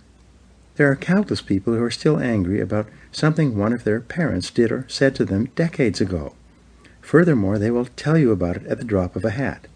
They will reach into their gunny sack of unforgiven events and pull out their childhood experiences and share them with you. Every psychologist and psychiatrist who deals with unhappy people is employed because their patients have flat forgiveness curves. Their primary conversation in therapy is talking about what someone did or didn't do to them or for them at some point in the past, and how unhappy that person still feels about it today. Get over it and get on with it. Truly healthy people, on the other hand, have downward sloping forgiveness curves. They have had just as many difficulties and problems in life as anyone else, but they have disciplined themselves by resolving to forgive and forget quickly so that they can get on with their lives. They refuse to gunny-sack their problems and carry them forward. They simply let them go and turn their attention to the things that make them happy. The discipline of forgiveness is the key to the spiritual kingdom. It is only possible for you to enjoy high levels of peace of mind when you develop the habit and discipline of freely forgiving other people for everything and anything that they have done to hurt you. Forgiveness is selfish. Some people are confused about the concept of forgiveness. They think that forgiving someone else for having hurt them is the same as condoning that behavior or even approving of it. Quite the contrary. Forgiveness is a purely selfish act. Forgiveness has nothing whatever to do with the other person. You forgive others so that you yourself can be emotionally free, so that you no longer carry that baggage around with you. You have a wonderful mind. You are incredibly intelligent and insightful. You can use your mind on your behalf in order to help you to be joyous and happy, or you can use it against yourself. The way you use your mind at the highest level is to find reasons to forgive others. Instead of rehashing and dissecting a past event, looking for rationalizations, justifications, and reasons to take something personally, instead, use your intelligence to find reasons to accept responsibility and then let go of the negative situation. Accept responsibility and forgive. The instant you accept responsibility and forgive everyone for anything that they ever did to hurt you in any way, you liberate yourself completely. All your negative emotions disappear. In place of your negative emotions, you experience a sense of inner peace, love, happiness, and joy. The payoff for using your self-discipline to practice forgiveness on an ongoing basis is extraordinary. When you use your incredible abilities of self-control, self-mastery, and detachment to separate yourself emotionally from situations that would otherwise make you unhappy, the entire quality of your life improves in a wonderful way. Now here are 7 action exercises. Number 1, take the forgiveness test. Do you want to be right, or do you want to be happy? 2, identify the people from your past who you feel have hurt you in any way, and then make a decision today to forgive them and let go of those negative feelings. 3, find reasons not to justify your negative emotions of blame or anger, and instead use your intelligence to accept responsibility. 4, set peace of mind as your highest goal, and then resolve to let go of any thoughts or emotions that disturb you in any way. 5, begin today to read something spiritual and uplifting each morning before you begin your day. This habit will change your life. 6, from now on, refuse to take things personally. Ask yourself how much it will matter 5 years from today. And number 7, practice the Buddhist method of detachment from money and material things, and refuse to become upset or worried about anything. This is Brian Tracy, and thank you for listening.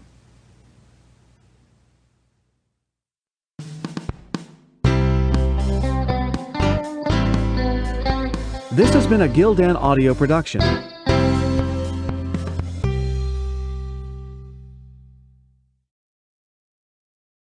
This audio program is presented by Audible.com. Audible, audio that speaks to you wherever you are.